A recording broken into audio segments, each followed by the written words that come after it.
The wife doted on his first love and regretted it after the divorce. Chen Fenghua was hospitalized for half a month. During the time when he needed companionship the most, his wife never visited him even once, but she could stay with his first love, accompanying her for drips until midnight. On the day of his discharge, Chen Fenghua finally understood that 5 years of deep affection could not withstand the destructive power of his first love. He decided to set her free. By the time she realized she had lost him and began to regret, it was already too late. Chapter 1: 5 Years of Marriage. Mr. Chen, please prepare yourself. You can be discharged in 10 minutes. The caregiver said this at the door before turning to handle the discharge procedures. At that moment, all the last remnants of Chen Fenghua's expectations for Su Qingcheng turned into disappointment. She hadn't visited him once during the 2 weeks he was hospitalized. But she had been to the hospital. 1 week ago, when Ji Yufeng had a cold and fever, she accompanied him to the hospital for drip. Chen Fenghua was upstairs in the hospital room, trembling from pain. Yet she was downstairs, staying with Ji Yufeng until 2:30 a.m. 5 years of marriage, and this was the first time Chen Fenghua saw her stay up past midnight. 5 years. Chen Fenghua gave a bitter smile. 5 years, how much can one accomplish in that time? He thought, maybe he could have traveled across the country, enjoyed the scenic beauty of the mountains and rivers. Or perhaps he could have spent summer evenings with his best friends, drinking and eating skewers on the roadside, bragging until dawn. He could have read many books and listened to many songs. But instead, he sacrificed almost all his personal time, becoming a stay-at-home husband for her for 5 years. He never intended for it to be this way. At first, Su Qingcheng was picky about her food. After getting used to the dishes he cooked, she couldn't tolerate food made by hired chefs anymore. Before they married, Chen Fenghua, knowing that Su Qingcheng loved food, learned to cook extensively to win her over. Though he wasn't as skilled as a 5-star chef, he could perfectly cater to her tastes. It was also a pit he dug for himself after marriage. Preparing a meal for her was not just a matter of buying ingredients from the supermarket, washing them, and throwing them together. Every day, fresh vegetables from the morning market had to meet her standards. There were countless other details to take care of. In short, cooking for her every day took at least 4 hours. And that was just the beginning. It was like a tangle of yarn that unraveled uncontrollably. Every day, the time Chen Fenghua had for himself shrank more and more, and his daily life became entirely about taking care of Su Qingcheng in every detail. When she returned home from work, there was always a pair of clean slippers waiting for her at the door. In the morning, the temperature of the breakfast would always be just right, and the clothes at the door would always be the ones she needed. These kinds of details could fill up an entire notebook. He had thought that after 5 years of selfless dedication, she would finally reveal her true feelings for him. But he never imagined that when Ji Yufeng returned to the country, everything would turn into a joke. Same hospital, same building. She could stay with Ji Yufeng for drip, but wouldn't even spend 5 minutes to visit him in his hospital room. 5 years of careful attention ultimately lost to the devastating power of his first love. Forget it. Chen Fenghua sighed softly. Since she held his first love in her heart, he would set her free. And he, too, would begin to live for himself. At this thought, Chen Fenghua suddenly felt much lighter, his expression gradually clearing. Mr. Chen, your discharge paperwork is ready. The caregiver returned to the room. Goodbye. Chen Fenghua jumped out of bed, changed his clothes, and strode out of the room, leaving the hospital. Once outside, a beam of sunlight landed on his face. Chen Fenghua paused for a moment. He then realized how warm the sunlight felt. He took out his phone, snapped a photo of the sky, and posted it on his social media. Finally discharged. He quickly received many likes and comments. Some from online acquaintances. Some from neighbors. Some from old classmates he hadn't been in touch with for years. But none from her. She probably didn't see it. Chen Fenghua shook his head and smiled, about to put his phone away when he saw the red notification dot on his social media. He opened it and found that it was a post from Ji Yufeng. It was also a photo of the sky, accompanied by the text. In the end, I still prefer the pleasant weather of my hometown. The post was new, so there was only one like underneath. It was from Su Qingcheng. Chen Fenghua smiled wryly. If it weren't for this moment, he might have always believed that the concept of immediate replies and likes didn't exist in Su Qingcheng's world. Even when he was sick and hospitalized, it took her at least 30-40 minutes to reply to a message. It turned out she wasn't incapable of instant replies. She just didn't want to do it for him. Chen Fenghua opened the chat with Su Qingchang and sent a message, "I've been discharged." "Su Qingchang, I saw it. Hurry up and go home. The chef I hired these days has been cooking for me, but I couldn't get used to any of the meals." Chen Fenghua stared at the screen, suddenly unsure of how to reply. She wanted him to go home and cook, right after he had been discharged. Maybe in her mind, he was always just a housekeeper. If it were before, even if he wasn't fully recovered, Chen Fenghua would have gone straight to the market to buy groceries. But this time, whoever wants to cook, let them cook. He certainly wouldn't. At that moment, Su Qingchang sent another message, "Forget it. Don't cook today. I have a dinner gathering tonight. It's kind of sudden, but I have to go." Almost simultaneously, Ji Yufeng posted a new update on social media. "It's been a while since I cooked for myself. Tonight, I'll show off my skills." There was a picture of a shopping cart above the text. There was no doubt that Su Qingchang was going to Ji Yufeng's house for dinner. Chen Fenghua glanced at the picture in the post and noticed that half of the ingredients were things Su Qingchang didn't like.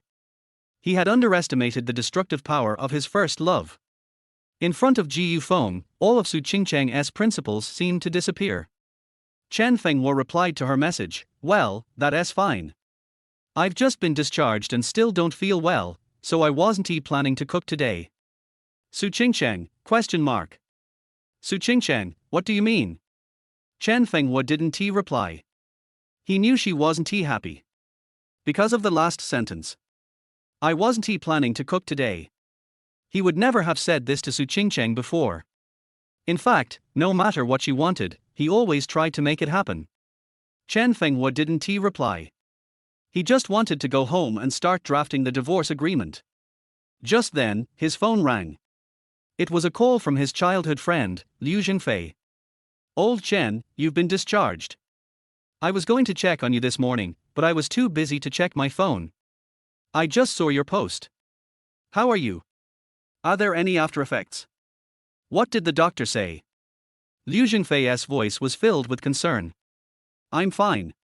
Chen Fenghua smiled faintly. Liu Jingfei chuckled.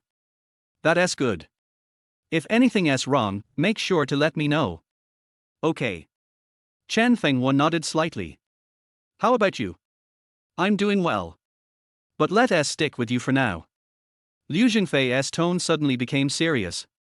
"Old Chen, I know your wife doesn't want you running around, but the Architectural Design Exchange Summit in Shanghai is coming up. I strongly suggest you go. All 3 of your works have been picked up by big names. I've already told them I'm releasing them on your behalf, but the real designer is someone else. Bro, this is your chance to make a name for yourself. If you still say no, I'll tie you up and bring you myself." "I'll go." Chen Fenghua smiled faintly. The 3 works Liu Jingfei was talking about were creations he had worked on during the 5 years of marriage, though he kept them under wraps, worried that Su Qingchang wouldn't like him appearing in public. But he hadn't expected that an unintentional effort would bear fruit. "What? Did I hear you wrong?" Liu Jingfei on the other end of the line couldn't help but exclaim. Chapter 2, Please show some respect. "Bro, you're not joking with me, right?" Liu Jingfei's tone was filled with shock. He had expected Chen Fenghua to refuse as always. In the past, as long as Su Qingchang disagreed, even if Chen Fenghua was offered a mountain of gold, he wouldn't go anywhere. The sun must be rising from the west. Liu Jingfei muttered. Chen Fenghua replied seriously, "I'm not joking. This." Liu Jingfei said in confusion, "Isn't your wife always against you being in the spotlight? Aren't you afraid she'll get angry this time?" "I'm not afraid." "Whoa. Old Chen, you're tough now." "I'm planning to divorce her," Chen Fenghua said in an extremely calm tone. Liu Jingfei was thunderstruck. "What?" Then both of them were silent for half a minute. Har har. Liu Jingfei suddenly burst into laughter. "Bro, I won't say much else. Since you can't stand her anymore, just come home, and we'll have your back." The 2 of them started chatting freely, talking about everything under the sun. After hanging up, Chen Fenghua returned to the villa. Suddenly, he received a message from Su Cheng. Clearly, she was still hung up on his earlier words. Chen Fenghua didn't reply. He just opened the door to his room. As soon as he entered the living room, he saw his sister-in-law, Su Man, lying on the couch in light clothing, playing on her phone. When she saw Chen Fenghua, she quickly sat up, covered herself with a couch cushion, and glared at him angrily. You couldn't knock before coming in. Do you knock when you go back to your own house? Chen Fenghua retorted. Su Man was stunned. She hadn't expected such a response. Her attitude towards Chen Fenghua had always been harsh, often ordering him around more rudely than she did her own dog. Before, Chen Fenghua would always tolerate it and even try to be extra polite. But now, he had actually dared to ask her the same question back. Chen Fenghua, you. Turn around. I'm getting dressed. Su Man snapped, if you dare peek, I'll poke your eyes out. Chen Fenghua smoothly turned around without saying a word. Su Man quickly got dressed and stormed up to him, pointing at him forcefully. What did you mean by that? Do you have a problem with me? Yes, Chen Fenghua nodded. The couch was neat before, but now it's a mess. Your milk tea spilled all over it, and the snack wrappers are on the carpet. I have plenty of complaints about you. He was being honest. Before he was hospitalized, he took care of all the cleaning around the house. But Su Man often messed up the places he had just cleaned.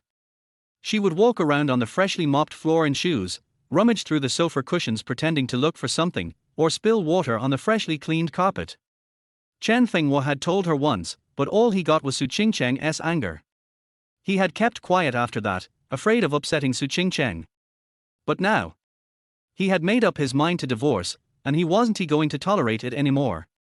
Chen Fenghua, you. Su Man was dumbfounded. She couldn't believe he dared to say such things. Was he out of his mind after being in the hospital for half a month? Did he not fear her going to Su Cheng to complain? Chen Fenghua, you'd better apologize to me, or I'll tell my sister. Su Man threatened angrily. Whatever, Chen Fenghua said indifferently, tossing out the words before turning and walking to his room. Chen Fenghua, how dare you ignore me? Su Man's face turned pale with rage. She had expected him to apologize right away, but instead, he turned his back on her, making her feel like she was invisible in his eyes. Before, all she had to do was threaten him with Su Cheng, and Chen Fenghua would go out of his way to appease her. No matter who was right or wrong, in the end, it was always Chen Fenghua's fault. What had happened to him after staying in the hospital? He had completely changed. Chen Fenghua, what's your problem? Can't you hear me? Are you deaf? I'm warning you, get out here and apologize to me, or you won't get another chance. Su Man screamed in anger, then waited for several seconds. When she didn't get a response, her face became even more furious. Chen Fenghua, you won't apologize, right? Well, this is on you. Su Man screamed in frustration, then picked up her phone and called Su Cheng, sis.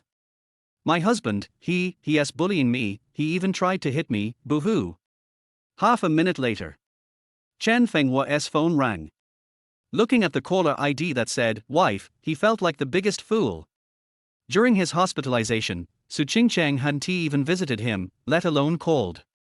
The most she did was have her secretary check on him. And now? As soon as Su Man made a little fuss, Su Cheng immediately called. Chen Fenghua didn't answer, hanging up straight away. The phone rang again. He hung up once more. After 6 or 7 attempts, he finally picked up. Chen Fenghua, I'm working so hard every day, can't you just leave me alone? Can't you stop causing trouble, can't you stop being unreasonable? Su Cheng's voice was full of anger, and she repeated, can't, 3 times. What trouble have I caused? Chen Fenghua asked in a cold tone. Su Cheng replied coldly, Su Man said you bullied her and even tried to hit her. Don't you know what her personality is like? Chen Fenghua asked back. Su Cheng fell silent. She knew Su Man had started the whole issue. But what about Chen Fenghua? What was his attitude? Had he taken the wrong medicine today? Was this such a big deal? All because she didn't go pick him up from the hospital. Su Man started it, and you're telling me I'm causing trouble? Chen Fenghua scoffed. I just got out of the hospital and should be resting at home, but as soon as I get home, she starts causing trouble for me. I don't want to argue with her, but she keeps pushing me, and now I'm the one causing trouble? I'm the one being unreasonable. Su Qingcheng went silent again. On the other end of the line, her expression froze, and her heart felt heavy. This was the first time in 5 years of marriage that Chen Fenghua had spoken to her like this. He had actually raised his voice at her. He dared to raise his voice at her. After being in the hospital, his temper had completely changed. Chen Fenghua, I know what you're saying, but Su Manman is still young and doesn't he understand? Can't you be more patient with her? Su Qingcheng said coldly. Chen Fenghua was so furious that he laughed. She is 24. Many of her peers are already mothers. You tell me she is still young and doesn't he understand? Chapter 3 White Moonlight arrives. Chen Fenghua you. Su Qingcheng's voice trembled. She was angry and felt indescribably uncomfortable. What's wrong with this man? What's wrong with me? Chen Fenghua said calmly, I'm just explaining the truth. Is there anything else you want to say? Chen Fenghua. Su Qingcheng raised her voice, home is a place for love, not for reason. Do you find it interesting to keep arguing about reason? Have you ever talked about love? Chen Fenghua hung up the phone directly. Home is a place for love, not a place for reason. Such toxic chicken soup made him angry and wanted to laugh. But it doesn't matter. Anyway, we have already decided to divorce. This was the first time Su Qingcheng had called in half a month, but it became the last straw that broke the camel's back. Before, even though she had told her childhood friend that she wanted a divorce, Chen Fenghua still had some thoughts deep in her heart. But now, he doesn't read anything anymore. Chen Fenghua took down the suitcase that had not been moved for several years from the wardrobe, then opened the wardrobe and packed the clothes one by one. Suddenly I realized that all the clothes in my closet were bought by myself.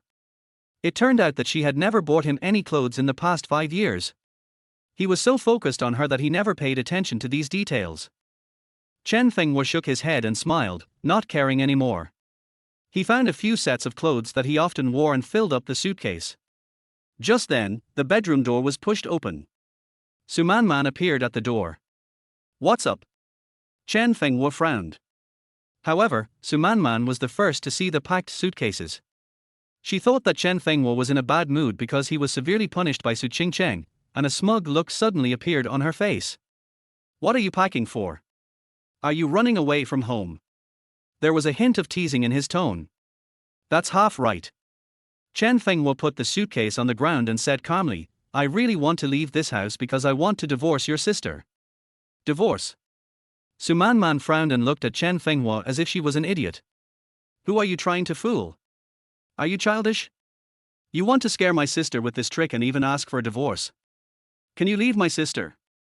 I think my sister has given you face during the days you were in the hospital. If you have the ability, wait for her to come back and ask for a divorce in front of her.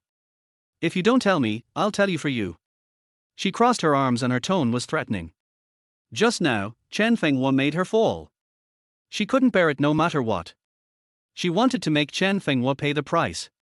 At this moment, I also feel that after Chen Fenghua was taught a lesson by Su Qingcheng, he must have regretted what he had done before. Thank you for the reminder. I will tell her. Chen Fenghua said lightly. I said you. Su Manman was choked again. After holding it in for a long time, she said with a gloomy face, then you just wait. My sister will be back tonight. Let's see how she will deal with you. By the way, my sister said that Mr. Jiyu will come to our house tonight to show his cooking skills, so she asked you to go to the vegetable market to buy vegetables. After she finished speaking, she looked at Chen Fenghua with a mocking expression, wanting to see Chen Fenghua's painful expression. However, Chen Fenghua's expression did not change at all. No.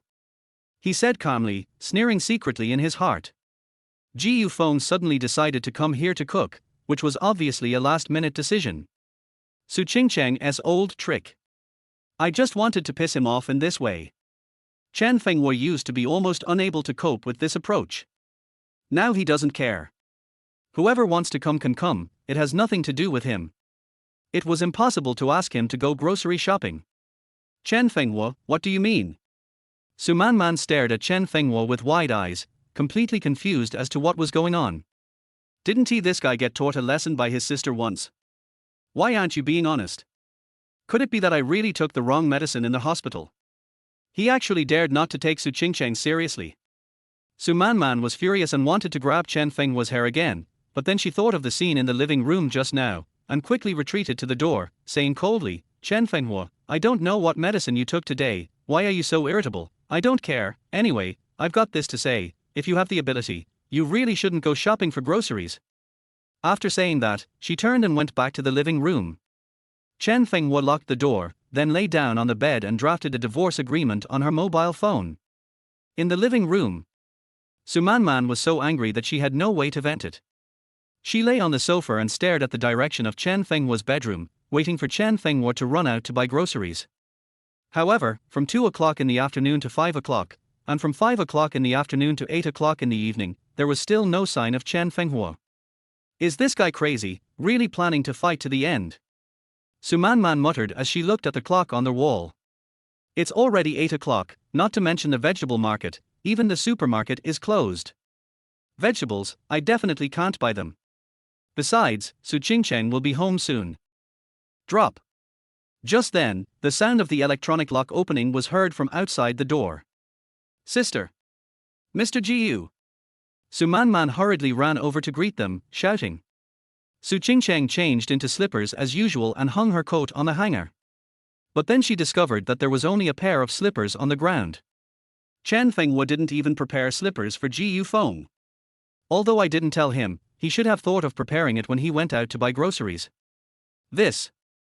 Jiyu Feng looked at the ground with an embarrassed look on his face. Come in, you don't need to change your shoes, it's okay. Su Qingcheng smiled slightly. Jiyu Feng smiled back and walked into their house. After dinner, I'll clean the house for you before I leave. Oh, Mr. Jiyu, don't worry about it. Su Manman said with a smile, don't you have my brother-in-law? My brother-in-law can clean. He is very good at cleaning, even better than the cleaners. That's right. Jiyu Feng nodded and said, I realized it the last time I came here. If he were to be a cleaner, he would definitely be the best. Chen Fenghua in the room heard the noise and wanted to go over to say hello, but as soon as she opened the door, she heard Jiyu Feng's words and couldn't help but laugh at herself again. When he was in the hospital, Su Qingcheng not only did not go to the hospital to visit him, but even took Jiyu Feng home. Chen Fenghua locked the door again. Almost at the same time, Su Manman's voice came from the living room. Brother-in-law, didn't I tell you that we were going to have guests? My sister asked you to buy some vegetables and wash and cut them when you got back. Why are there no vegetables in the kitchen? The refrigerator is empty, too. Did you not buy any?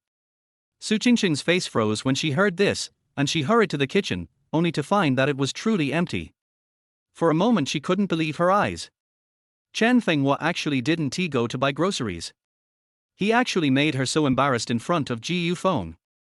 She just didn't go to the hospital to visit him these days, but she also hired a nurse. Yet he was so angry over such a small matter. I must make her lose face. Su Qingcheng angrily came to the door of Chen Fenghua's bedroom and knocked hard. Chen Fenghua, Mr. Jiyu is an honored guest and is coming to our house. I asked you to prepare something. What have you prepared? You must give me an explanation today. Chapter 4, Any Opinions About Me? Chen Fenghua was lying on the bed in the bedroom. He could hear Su Qingcheng's questioning clearly and could also clearly feel her anger. But he did not give any response. At this moment, I just felt that Su Qingcheng was so unreasonable and aggressive.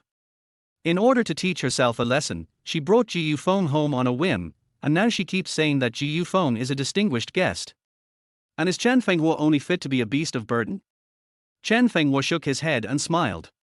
Outside the door, Su Qingcheng's face was extremely gloomy. She stood at the door waiting for Chen Fenghua's response. I waited for 2 full minutes but heard no sound. Chen Feng Hua. Su Qingcheng angrily called out Chen Fenghua's name word by word. She felt she couldn't stand it any longer. This man had been angry with her since she was discharged from the hospital, and tonight he made her embarrassed in front of Jiyu Feng. Especially at this moment, he was pretending to be deaf and dumb in there. Su Qingcheng couldn't help but clench her fists. This was definitely the first time she had been so angry since she started dating Chen Fenghua. Even if Chen Fenghua had come out to argue with her just now, she would not have been like this. But he chose to remain silent. At this moment, silence was extremely damaging to Su Qingcheng, and she had no way to vent her anger. Moreover, in the past, whenever she got angry, Chen Fenghua would be afraid and would calm down immediately and then admit his mistake and apologize to her. The current situation made her feel increasingly uncomfortable. What on earth does this man want to do? Qingcheng, calm down first. Ji Yufeng walked over from the living room and said in a gentle voice, "After all, Mr. Chen was just discharged from the hospital today. He might not feel well in the afternoon, so he didn't go out to buy groceries. Why is he so precious?" Su Manman's voice came from the living room. "Since he has been discharged from the hospital, it means he is well now. If he is asked to go buy some vegetables, how could he die on their way? He is just as cruel as a needle hole. He has to make a scene and make everyone unhappy. If he is half as magnanimous as Mr. Jiu, he wouldn't be like this." "Man, don't say that." Ji Yufeng shook his head. "Mr. Chen is Qingcheng's husband, and naturally the male owner of this family. If you think about it carefully, I came too suddenly tonight. In addition, Mr. Chen may have some opinions about me, so he doesn't welcome me. I made Qingcheng embarrassed. I shouldn't have come here tonight. Otherwise, I'd better go back first." Hearing that Ji Yufeng was going back, Su Qingcheng quickly hugged his arm, and her eyes, which were originally full of anger, suddenly became gentle. "Don't think too much, it was Chen Fenghua who was unreasonable tonight. It's not your fault, and I have always been the one making the decisions in this family. I will contact a 5-star hotel now and ask them to send some food over. No need to go through so much trouble." Ji Yufeng waved his hand and said, "I went to the supermarket to buy some food at noon today. I'll get it from the car now." After he said that, he turned and left. "I'll help you." Su Manman followed immediately. Soon, the two returned to the villa carrying bags full of ingredients and carried them into the kitchen. Su Qingcheng knocked on Chen Fenghua's bedroom door again. "Can you please stop making trouble and come out to help Mr. Jiu?" Su Manman heard this and shouted, "Chen Fenghua, can you stop being so stingy? Why do you keep talking like a woman? My body needs rest. I can't get wet." Chen Fenghua finally gave a response. Su Qingcheng's expression suddenly eased a lot. Now that this guy has started talking, it will be easy. It seems that he is still afraid. "I don't care whether you can touch the water or not. I'll give you 5 seconds to get out first. 1, 2, 3, 4. When Su Qingcheng was about to count to 5, she suddenly stopped talking. Because she realized that even if she counted to 5, Chen Fenghua would not open the door. "Chen Fenghua, you can do it, you really can do it." Su Qingcheng turned around angrily. Then he went to the kitchen to find Ji Yufeng, looked at the messy ingredients, and smiled at Ji Yufeng. "There are so many things, let me help you." Ji Yufeng nodded, "Then help me peel the potatoes." Su Qingcheng looked at the potatoes on the table and frowned instinctively, but quickly returned to normal. She went over to pick up the potatoes and rinsed them under the faucet. "Sister, this is the first time I've seen you cook in all these years." Su Manman shouted towards Chen Fenghua's bedroom. When Chen Fenghua heard her voice, she couldn't help but think of the times when she cooked for Su Qingcheng. No matter if his hand was cut by a kitchen knife or he was cooking while sick with a cold or fever, Su Qingcheng never went into the kitchen to help. In front of Ji Yufeng, making exceptions seemed to have become her norm. However, can Su Qingcheng eat tonight's meal? Chen Fenghua suddenly felt curious. He remembered that in the photos Ji Yufeng posted on his circle of friends at noon, half of the ingredients were those that Su Qingcheng didn't like to eat. When it comes to food, Su Qingcheng is extremely sensitive. If she eats something particularly unpalatable, she will feel like vomiting. This is not because she is being pretentious, but because of her physical condition. "So, how far can you go to make an exception for him?" Chen Fenghua murmured, becoming more and more curious.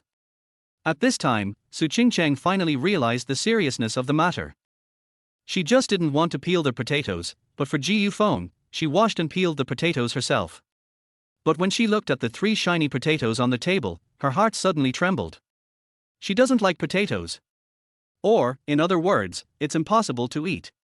After being married to Chen Fenghua for 5 years, potatoes have never appeared on the family table, so much so that she almost forgot that she was very sensitive to it. Su Qingcheng looked at Ji Yufeng, seeming to want to say something but stopping herself. She looked at the other ingredients on the table and became more and more worried. Lamb, onions. Most of the ingredients are inedible to her. When Chen Fenghua was in charge of the kitchen, none of these things could enter the kitchen. Qingcheng, the ingredients are ready. I'm going to start cooking. Why don't you go out and wait? I'm afraid you'll choke. Ji Yufeng suddenly said. Good. Su Qingcheng nodded slightly, walked out of the kitchen, and immediately ran to the door of Chen Fenghua's bedroom. She knocked on the door twice and said in a gentle tone, Mr. Jiyu has started cooking. You can go over and help him. After all, he is a guest. It is not good to let him run around all by himself. When he spoke the last part, he actually sounded a little aggrieved. Chen Fenghua, if you have any objections to me, why don't you talk about it after dinner? Su Qingcheng's words became a little gentler. She was anxious. If Chen Fenghua didn't take action, she really didn't know how to face this dinner tonight. If she didn't handle it well, Ji Yufeng would definitely feel embarrassed. How long is this guy going to cause trouble? Does he have to embarrass her completely? Just then, the bedroom door suddenly opened. I'll go and take a look. Chen Fenghua left a word and went straight to the kitchen. He was in no mood to help. But before the divorce, he really wanted to see to what extent the woman he had cared for 5 years could compromise for her white moonlight. Chapter 5 Principles. Seeing Chen Fenghua go to the kitchen, Su Qingcheng's nervous mood eased a lot. She smiled faintly. Sure enough, he still cared about her, still couldn't leave her, and was still afraid of her. I thought Chen Fenghua's personality had changed drastically after being hospitalized, but in the end, he was still the same Chen Fenghua. It seems that I didn't visit him when he was in the hospital, which made him a little irritable. Su Qingcheng secretly complained in her heart. Suddenly, a flash of anger appeared in her eyes. Even if Chen Fenghua is calm now and knows he was wrong, his attitude today is unforgivable. She was actually made to lose face in front of Ji Yufeng. This time he has to coax her a few more times. He's smart. With him in the kitchen, the food I can't eat won't be served on the table. Su Qingcheng murmured and returned to the living room with satisfaction. In the kitchen, Chen Fenghua closed the door and leaned against the wall to look at Ji Yufeng. She asked me to help, but now it seems that Mr. Gu's cooking skills are extraordinary and he doesn't need my help. It's okay. Ji Yufeng poured the shredded potatoes into the pot, stir-fried them over high heat, and tossed the wok handsomely. I heard that you used your cooking skills to win over Su Qingcheng. I am not very talented, but I know a thing or two about cooking, but I don't know if it suits her taste. There was obvious confidence in his tone, and it was obvious that he had something else to say. He wanted to tell Chen Fenghua that it didn't matter what he did, what mattered was that he, Ji Yufeng, cooked the meal himself. Chen Fenghua shook her head and smiled. Almost everything that Ji Yufeng prepared was something that Su Qingcheng was particularly resistant to. He couldn't help but think that if it were in the past, if he prepared such a table of dishes for Su Qingcheng, she would definitely be furious. But now the person who cooked these dishes was Ji Yufeng, what would Su Qingcheng's attitude be? If the person who cooked for her in the future was Ji Yufeng, would she be able to break the rules for this white moonlight again and again? 9 o'clock in the evening. Ji Yufeng brought the 7 dishes and 1 soup to the dining table, then called out to Su Qingcheng and Su Manman in the living room, "Come and eat." "Here I come." Su Manman ran over excitedly, stood next to Ji Yufeng, and took a deep breath towards the dining table. "It smells so good." She was about to praise Ji Yufeng when she suddenly froze when she saw the shredded potatoes on the table. "What's wrong? Is there a problem?" Ji Yufeng asked. Nothing." Su Manman shook her head and said, "I'm just curious. In the past, potatoes and common lamb never appeared on the table of my sister's family. Today's dishes are a little different from the past, so I'm a little surprised." What she said was true. Although she was Su Qingcheng's sister, she knew Su Qingcheng far less than Chen Fenghua did. Especially the details in life. "It seems my brother-in-law doesn't know how to make shredded potatoes or common lamb." Su Manman looked at Chen Fenghua with disdain. "It's fine if he doesn't know how to cook common lamb, he can't even cook a simple dish like spicy and sour potato shreds. I don't know how he tricked my sister into his bed." "Manman, don't underestimate this spicy and sour potato shreds," Ji Yufeng said with a smile. "This dish is very simple. If you are quick, you can make it in 2 minutes, but there are many tricks involved.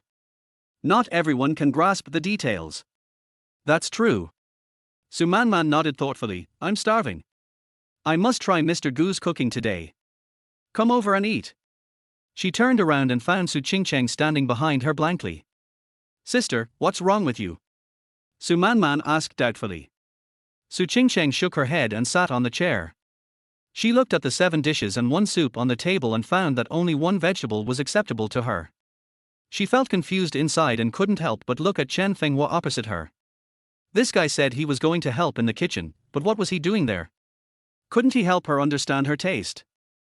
If she couldn't eat a single bite of the food on the table, it would definitely make Ji Yufeng very embarrassed. He may be in a bad mood, but why does he have to make things so difficult? Qingcheng, you don't look right. Ji Yufeng saw that Su Qingcheng's face looked strange, frowned slightly, and sat down next to Su Qingcheng. It's okay, don't think too much. Su Qingcheng shook her head and smiled. Mr. Ji, you are too nervous. My sister must be amazed by your cooking skills. Su Manman sat on the other side of Su Qingcheng, and then glared at Chen Fenghua, who was leaning against the opposite wall. Chen Fenghua, Mr. Ji cooked for us tonight, but you refused to buy the food when I asked you to, and you refused to help out when I asked you to. Now that everyone is enjoying the fruits of their labor, shouldn't you be here too? Man, don't be like this. Ji Yufeng waved at Chen Fenghua. Didn't your brother-in-law also go to help me later? Even though he couldn't help, it's a good idea to have this intention. Chen Fenghua walked over without saying a word and sat opposite Su Qingcheng. Su Qingcheng glanced at him indifferently and gave him a warning look. Ji Yufeng put some common lamb into Su Qingcheng's bowl and said, "Come and try it. This is my best dish. I spent a lot of effort learning it and was scolded a lot. Let me try." Su Manman excitedly picked up a piece of meat with chopsticks and put it in her mouth. The next second, her face was full of intoxication. It's delicious, really delicious. This is the first time I've eaten such delicious common lamb since I was a child. Brother-in-law. Oh, Mr. Ji, you are awesome. She then picked up a piece of mutton and put it into Su Qingcheng's bowl. Sister, you really need to eat more. It's delicious. It's absolutely delicious.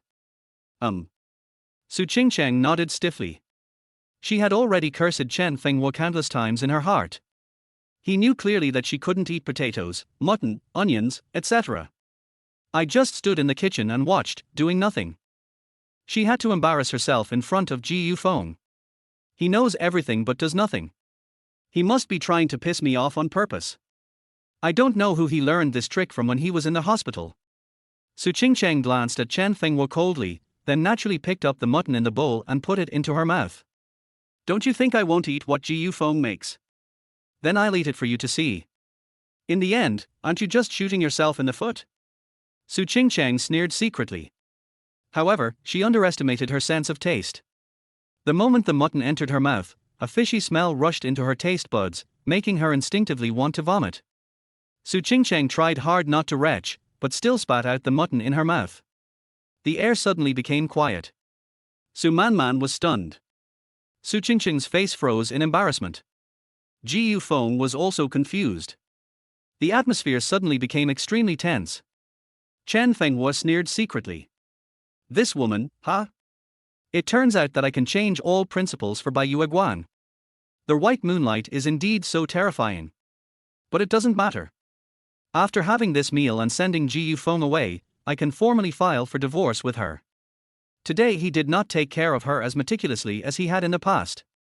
It won't happen again in the future. Qingcheng, what's wrong with you? Ji Yufeng reacted and hurriedly asked Su Qingcheng. It's okay. Su Qingcheng waved her hand. I just haven't been feeling well these past few days. I accidentally choked just now. It has nothing to do with the food you cooked. It's my own problem. You should have told me earlier if you were not feeling well.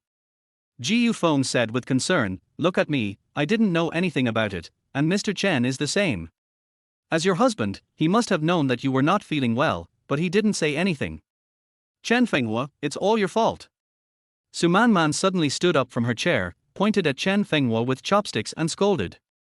You knew clearly that my sister has a sensitive sense of taste and a different physique from others, but you were upset the whole afternoon and didn't go to the market to buy ingredients. Now, you've made my sister sick. Chapter 6, Divorce. Chen Fenghua was accused by Su Manman and was dissatisfied. Just as he was about to say something, Su Qingcheng spoke first. "Man, eat." He turned around and whispered to Chen Fenghua. "I have a distinguished guest at home, please don't embarrass me." Su Qingcheng thought to herself, "Wait until Ji Yufeng leaves, and then you'll see how I'm going to deal with you. You've been throwing tantrums and making me lose all my face." Ji Yufeng looked at Su Qingcheng, then at Chen Fenghua, and said softly, "Qingcheng, if you are not feeling well, you should take a rest first. There is no rush for this meal." Su Qingcheng wanted to keep him, but after thinking about the atmosphere at home, she could only nod and let Ji Yufeng leave first. Ji Yufeng stood up to say goodbye, and Su Qingcheng saw him to the door. "Qingcheng, are you really okay?" Ji Yufeng asked again. "It's really okay, don't worry." Su Qingcheng forced a smile. Ji Yufeng nodded. "Okay, if you feel uncomfortable, call me. After all, I cooked the meal, so I'm responsible." Su Qingcheng nodded and watched Ji Yufeng leave. She turned around and went back into their house, but saw Chen Fenghua sitting on the sofa, which made her even angrier. Before Su Qingcheng could speak, Chen Fenghua spoke first. "Now that we're done eating, shouldn't we talk about our business?" "Humph, now you know how to coax me." Su Qingcheng sat on the sofa, waiting for Chen Fenghua to coax her. "Sister, you really should take good care of your brother-in-law. You know, he not only had a bad temper today, but also wanted to run away from home and even divorce you. Do you think he has a fever and has gone crazy?"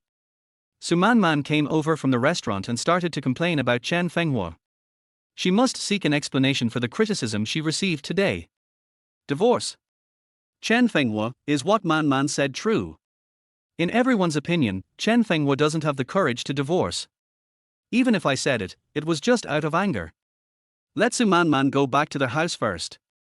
Let's talk. Chen Fenghua changed his usual expression and looked serious. "Man, go back to the house first. I have something to say to your brother-in-law." Su Qingcheng drove Su Manman away and looked at Chen Fenghua coldly. "Come on, what are you talking about? Let's get divorced." Chen Fenghua simply threw out these few words and made Su Qingcheng furious. "Just because of what happened tonight, you're asking me for a divorce? Chen Fenghua, you've really grown up." Su Qingcheng stood up, her voice raised several decibels, and she pinched her waist, pointing fingers at Chen Fenghua and criticizing him. "Chen Fenghua, you've been eating and drinking my food all these years, and I've been supporting you. I just invited a friend to my house for dinner, and you embarrassed me. You're becoming more and more outrageous." Su Qingcheng has been saying this to Chen Fenghua over the years, and every time Chen Fenghua would smile alongside her. He also offered her some tea to help her calm down and said that what she said was right. But tonight, Chen Fenghua did not offer tea and did not even stand up. "Do you think I am happy to be supported by you? Who said that you wanted to eat my cooking and be taken care of by me, so I gave up everything and became a house husband?" Chen Fenghua's voice also became louder. "What man with a brain would be willing to be supported by a woman? Are you blaming me? What qualifications do you have to blame me? Chen Fenghua, let me tell you, after the divorce, you have nothing. House, car, money, you have nothing." Su Qingcheng once told Chen Fenghua that all these were earned by her, and if Chen Fenghua treated her badly, she would kick Chen Fenghua out of the house with nothing. "I'm leaving with nothing." Chen Fenghua looked like he was trying to counter the opponent's moves, and seemed to be angry. "Chen Fenghua, what are you fussing about? Am I not good to you? Other people's husbands run around for their families every day and are tired as dogs. What about you? You are at home, except for cooking and cleaning. It's so easy. You live like a master. What else do you want?" Chen Fenghua was so shocked by the scolding that he stood up from the sofa and started to curse. The past 5 years have indeed been just as Su Qingcheng said. He gave everything for the love of her, but now he regrets it. "Since you despise me so much, what's the point of us living together? Divorce me and I'll set you free. I'll give you one last chance. Take back what you just said and apologize to me, and I'll let it go. If you continue to make trouble like this, we'll meet at the Civil Affairs Bureau." Chen Fenghua knew that Su Qingcheng was waiting for him to bow his head. Over the years, it was Su Qingcheng who talked about divorce, and Chen Fenghua who begged for reconciliation. Just for a meal, Chen Fenghua got angry and said she wanted a divorce. For Su Qingcheng, this was the biggest humiliation. This is the divorce agreement. Please sign it. We will meet at the Civil Affairs Bureau tomorrow. Don't let your director sue down. It's not too late to turn back now if you want a divorce. Chen Fenghua is polite in his words, which is the most basic quality and upbringing of a man. Divorce is okay, but it can't be too ugly. Chen Fenghua, do you want to piss me off to death? Tell me clearly, what is the reason for your temper? You should know when to stop throwing tantrums. You know my temper. Su Qingcheng's voice gradually lowered and beads of sweat began to appear on her forehead. She didn't eat well tonight and was very angry. Her stomach could no longer hold on. It hurts so much that I sit on the sofa, holding my stomach, unable to lift my head. Chen Fenghua, you bastard, are you dead? Can't you see my stomach hurts? Find me some medicine. Chen Fenghua looked at Su Qingcheng, who was unable to stand up due to stomach pain, and yet he did not forget to scold him and threaten him. She was gentle and lovely in front of others, but in front of him, she had a bad temper. Chen Fenghua stood there and watched for a long time, not wanting to care. Finally, he took out the medicine from the drawer, brought a glass of water, and handed it to Su Qingcheng. After watching her finish the medicine, he sighed, picked her up and carried her into the bedroom. He went to make her a bowl of porridge, watched Su Qingcheng finish it, and covered Su Qingcheng with a blanket. Go to sleep first, don't forget to go to the Civil Affairs Bureau tomorrow. He then turned off the lights and left. Su Qingcheng looked at the bowl of porridge and smiled proudly, completely ignoring the words, "See you at the Civil Affairs Bureau," that Chen Fenghua said when he left. I thought to myself, Chen Fenghua, you can't live without me, so it's useless to be tough with me. Su Qingcheng slept peacefully. Chen Fenghua left the bedroom and left home. If it were in the past, he would have to clean up the house and prepare meals for the next day. After he went out, he called Liu Jingfei. Hey, brother, have you set a date? When Liu Jingfei saw Chen Fenghua calling him in the middle of the night, he thought that he must have set a time. We have to wait a few more days. We haven't divorced yet. Okay, I'll wait for your call. Do you have a spare key where you live? Lend it to me for a few days.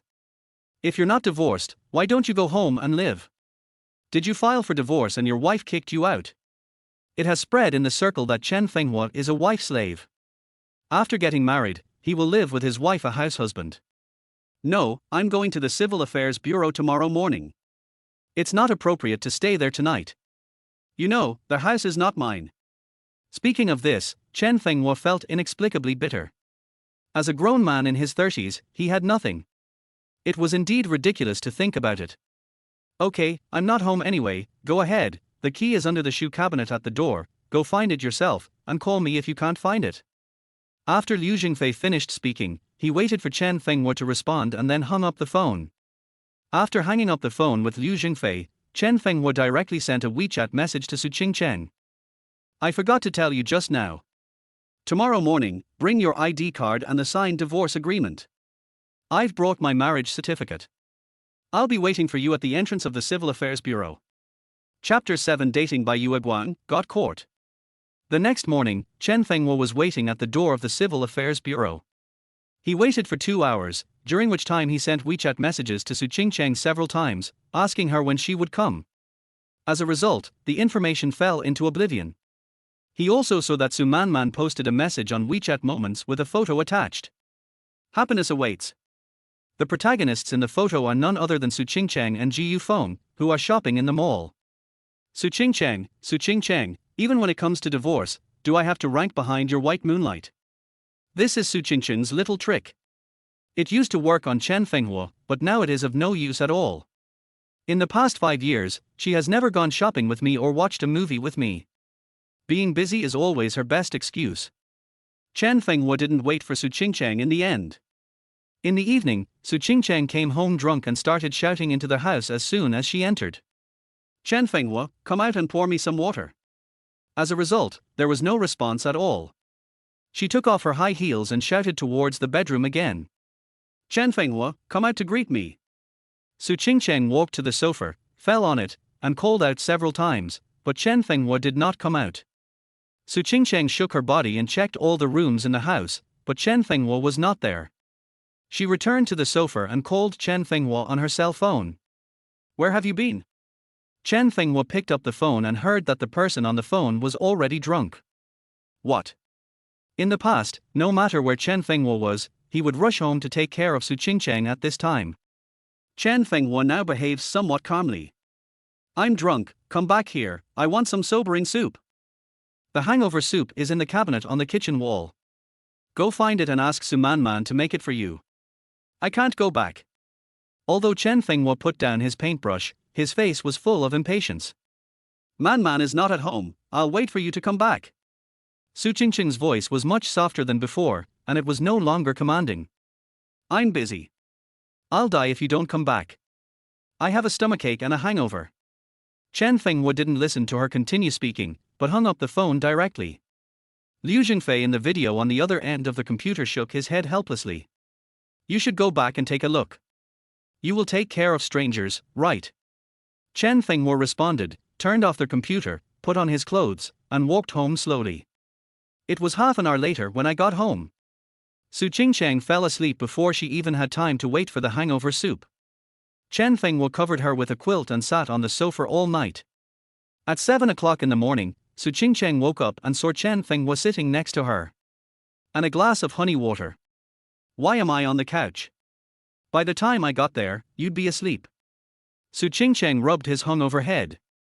She wanted to argue, but she didn't have the energy to say anything. "Then, go to the bathroom. Make me breakfast, I have a meeting at 8:30 in the morning." Seeing that Su Qingcheng didn't take his words seriously at all, Chen Fenghua followed and said coldly, "Postpone the meeting. Let's go and do the formalities." "Chen Fenghua, my meeting today is very important. I don't have time to listen to you making a fuss." "Making trouble?" Chen Fenghua laughed at himself. Even though he asked for a divorce so seriously, she didn't take it seriously. Is it that he is too easy to coax, or that he simply doesn't care? Su Qingcheng walked out of the bathroom wrapped in a bath towel, pointing at Chen Fenghua who was sitting beside the bed. "You really are never going to stop. Wait until I'm done with these few days, and I'll clear things up with you." Su Qingcheng, who holds Chen Fenghua's life in his hands, gives orders confidently. "I will wait for you for 1 day. After 1 day, I will go to your company to find you. If he doesn't get divorced, he can't leave at all." Chen Fenghua took out the divorce agreement from the drawer again and placed it on the dressing table. "Find some time to sign this." Su Qingcheng paused as she wiped her makeup off her hands. He looked back at Chen Fenghua, his face full of surprise. "You?" Chen Fenghua once again took out the divorce agreement. The last one had been thrown away by Su Qingcheng. Su Qingcheng glanced coldly at the agreement and continued to wipe her face until she finished putting on makeup and changed her clothes.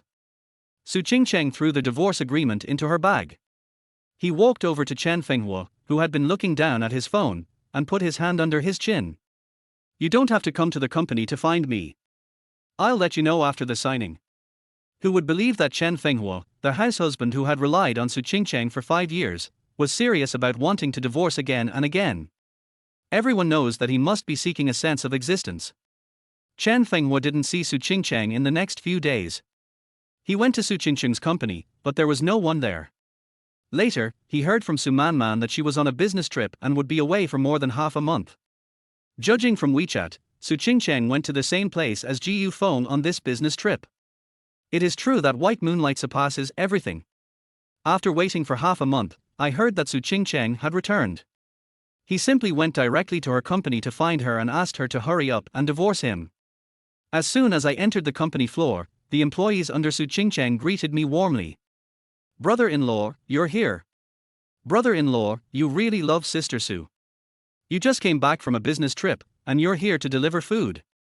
Chen Fenghua smiled and spread his hands. "I didn't bring any delicious food today, so you don't have to be so sweet." Su Qingcheng was very nice to the people under her. They used to go to her house for gatherings often, and over time, they all became familiar with each other. By calling Su Qingcheng sister, Chen Fenghua naturally becomes brother-in-law. "Chen Fenghua, come in." Su Qingcheng opened the door and Chen Fenghua called in. The girls outside were full of envy. What do you think is a winner in life? Our director is one.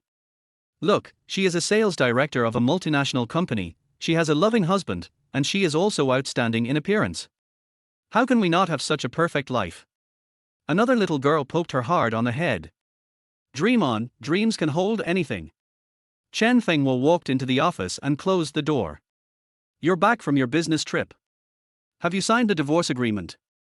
Come with me to go through the divorce procedures. The first thing Chen Fenghua said when he saw Su Qingcheng was, since you want a divorce. Why, you're having a good time chatting with other girls, but you have nothing to say to me. If that's the case, why did you come to me? Seeing that Su Qingcheng was about to get angry again, Chen Fenghua shook his head helplessly. I'm looking for you to go through the divorce procedures. Almost 20 days had passed since the incident, and Su Qingcheng had not faced this issue head-on. Originally, Chen Fenghua was planning to have a talk, but after a few days of negotiations, he no longer wanted to talk. Chen Fenghua, do you think I'm afraid of divorcing you? She paced back and forth in the office. Since you're not afraid, let's go and complete the formalities. You can spare an hour no matter how busy you are. I haven't read the agreement yet. Once I read it, I will sign it. Su Qingcheng rolled her eyes and then continued. I'm telling you, don't come to my company to find me again, especially to talk about divorce. Su Qingcheng didn't want people in the company to know about their divorce, especially since Chen Fenghua proposed divorce. Isn't that a slap in her face? You cannot come, but when will you give me the divorce agreement? 3 days, 3 days later, I will send it back home. After getting the specific time, Chen Fenghua stopped pestering him. Chen Fenghua walked out of the office, said hello to the girls outside, and went to the elevator. He was waiting for the elevator, and as the elevator opened, Ji Yufeng's face appeared in front of him. Mr. Chen, are you here to see Qingcheng?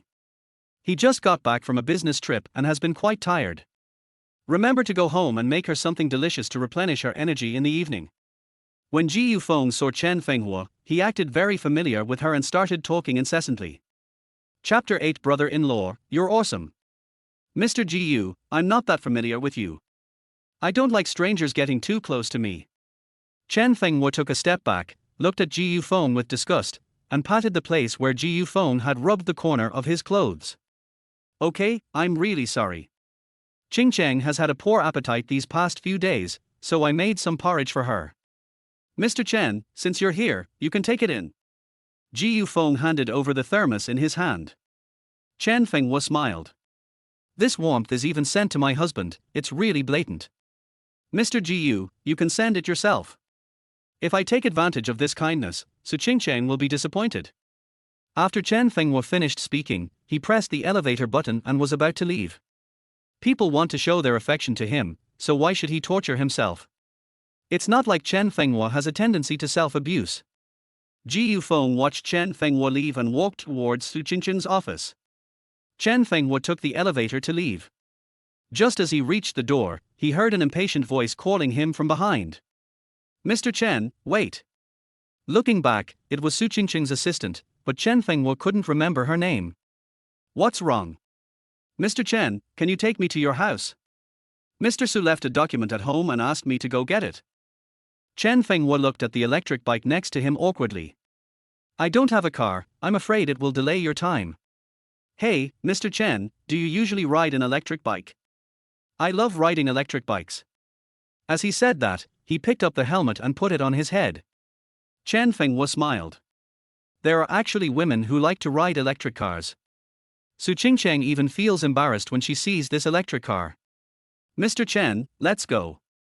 If it's any later, President Su will be angry. Chen Fenghua also put on a helmet and got on the bike. Sit tight, I've never been with anyone before, if someone falls, I won't be responsible. Although he said this, Chen Fenghua still started carefully without any shaking. Mr. Chen, you are awesome. You said you couldn't ride a bike, but look how well you ride it. It was the first time in 5 years that he was praised by someone, and that was by a little girl whose name he didn't even know. Chen Fenghua laughed at himself and expected to be recognized, but in the end it was someone else. What's your name? When did you become Su Qingcheng's assistant? My name is Li Jingjing, and I have been working as an assistant to Mr. Su for more than a year. More than a year? He doesn't even remember the existence of such a person. Mr. Chen, you don't know that we all envy Ms. Su for having a husband like you who loves her and is considerate. Soon, you won't have to be envious anymore. What? Chen Fenghua's voice was so soft that Li Jingjing couldn't hear it clearly. Along the way, Li Jingjing talked incessantly and Chen Fenghua also chatted with her from time to time. Half an hour later, Chen Fenghua parked the car steadily in front of the garage door. Before he could even enter the door, he was stopped by Su Manman, who had just arrived home. Brother-in-law, since you took advantage of my sister's absence to bring a woman home. Su Manman didn't ask about the whole story and just jumped to conclusion. Chen Fenghua didn't want to explain at all, but turned around and said to Li Jingjing, "Come on, follow me in." Su Manman grabbed Li Jingjing like a madman. Without saying a word, just a slap in the face. Chen Fenghua was completely stunned. How could Su Manman be so unreasonable?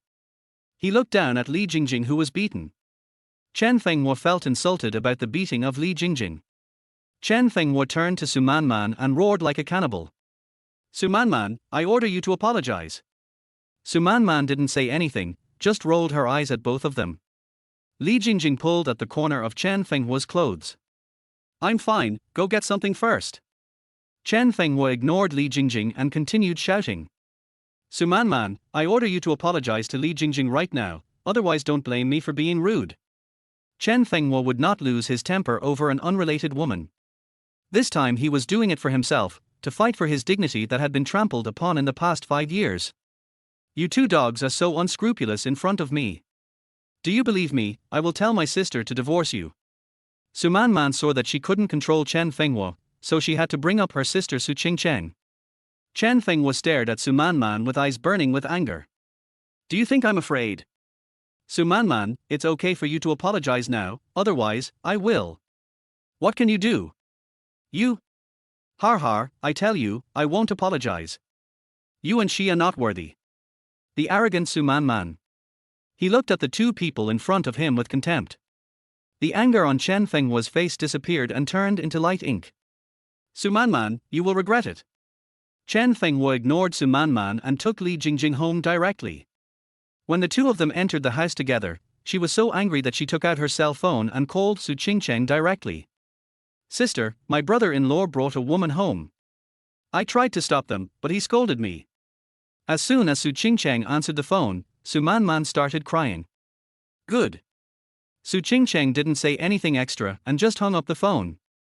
Then he called Chen Fenghua. When Chen Fenghua saw that the caller ID showed Su Qingcheng, he guessed that it must be Su Manman calling. He didn't answer, but spoke to Li Jingjing. "That's the study room. Go in and find the materials Su Qingcheng asked you to find. I'll give you that piece of ice to cool your face." Chen Fenghua went to the kitchen and WeChat rang. She saw that it was a message from Su Qingcheng. "Chen Fenghua, do you want to die? You dare to cheat on me, drive that woman away right now, otherwise, you will get out too." Su Qingcheng had driven Chen Fenghua away more than once. In the past 5 years, whenever Su Manman tried to stir up trouble, she would come back to make a fuss. Then, if Chen Fenghua didn't apologize to Su Manman in time, he would be asked to get out of the house. Su Manman walked in, leaned against the door, folded her hands over her chest, waiting to see Chen Fenghua start to give in. Chen Fenghua pressed the voice button. "Okay, don't worry, I won't stay here. If you want to drive me away completely, please sign the divorce agreement." When Su Manman heard Chen Fenghua say this, the smile on her face froze instantly. Su Qingcheng on the other end of the phone was also stunned. Yelling into the phone, "Chen Fenghua, go to hell," she said and threw the phone away. The moment the phone touched the wall, it broke into pieces. "Mr. Chen, I found it. I'm leaving first." Li Jingjing came down from upstairs and said goodbye quietly. "Here, put the ice pack on your face and I'll take you back." Chen Fenghua handed the ice pack wrapped in a small towel to Li Jingjing, took the phone, walked past Su Manman and left the luxurious villa. "Mr. Chen, did President Su misunderstand?" "It has nothing to do with you, sit down."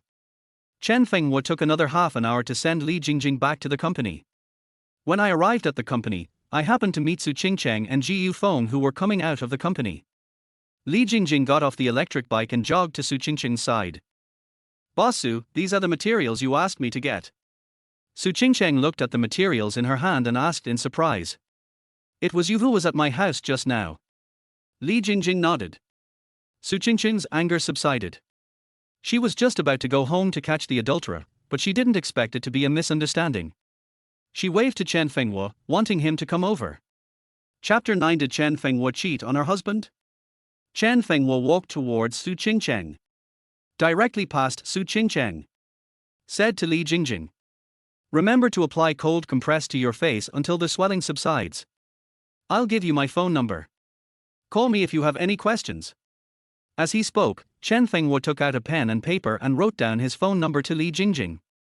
In the past, Chen Fenghua would never give his phone number to a woman casually, but this time, he deliberately gave Li Jingjing his phone number in front of Su Qingcheng.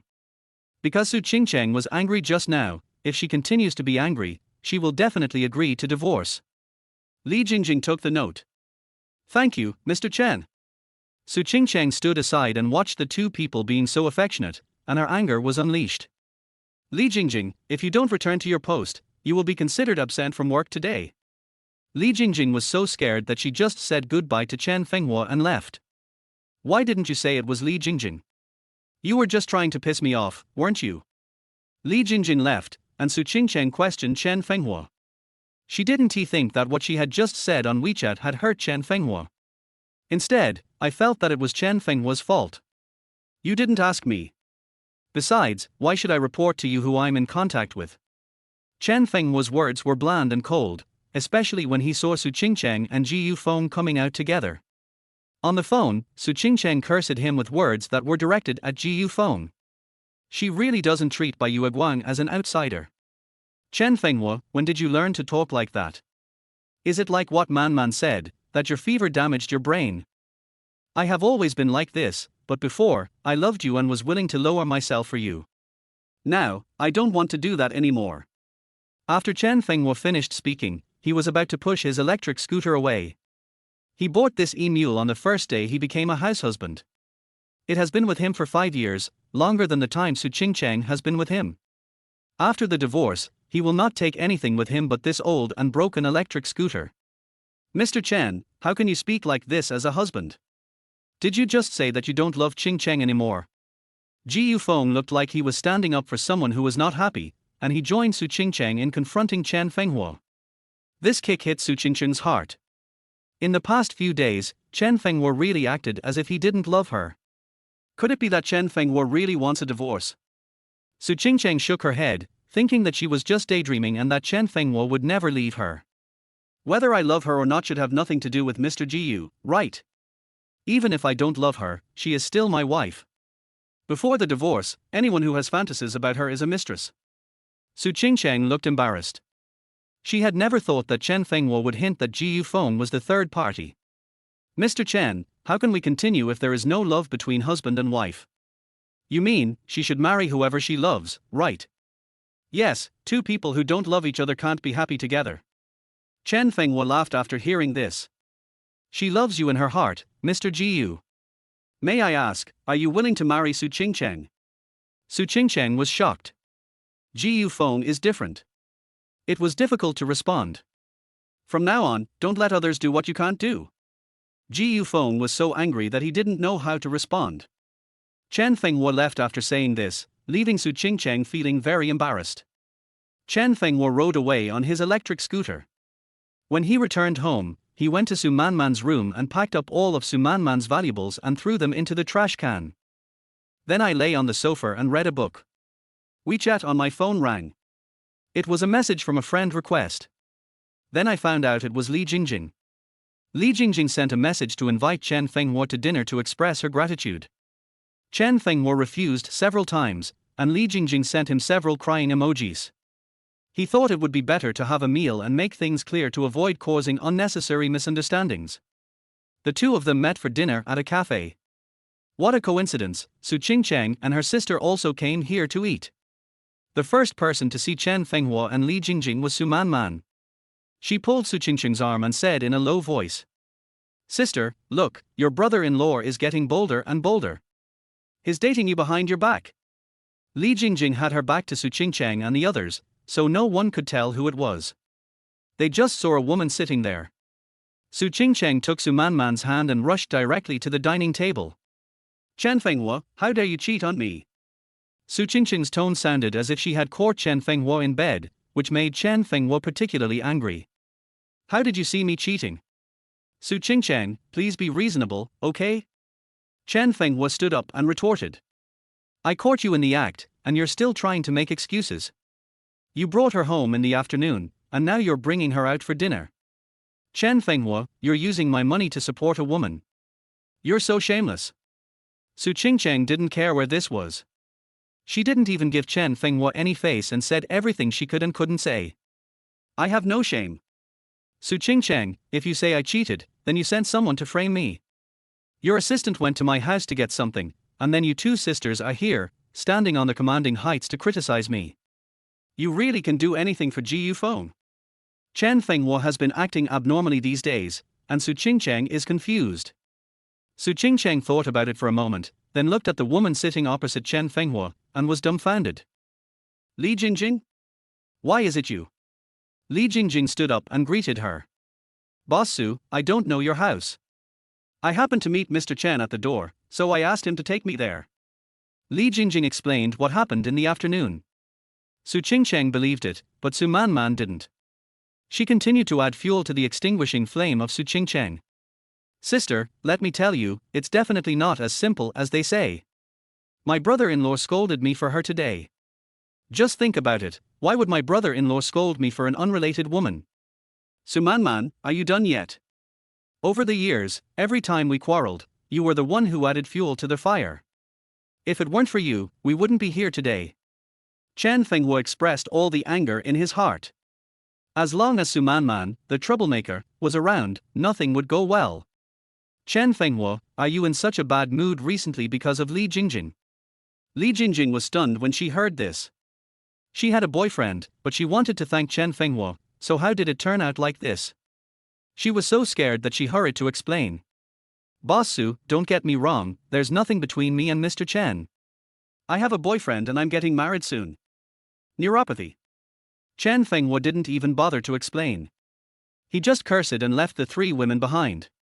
After that, Su Qingqing could no longer get through to Chen Fenghua's phone. No one knew where Chen Fenghua had gone. Su Qingqing sat in the car and wondered if Chen Fenghua really wanted a divorce.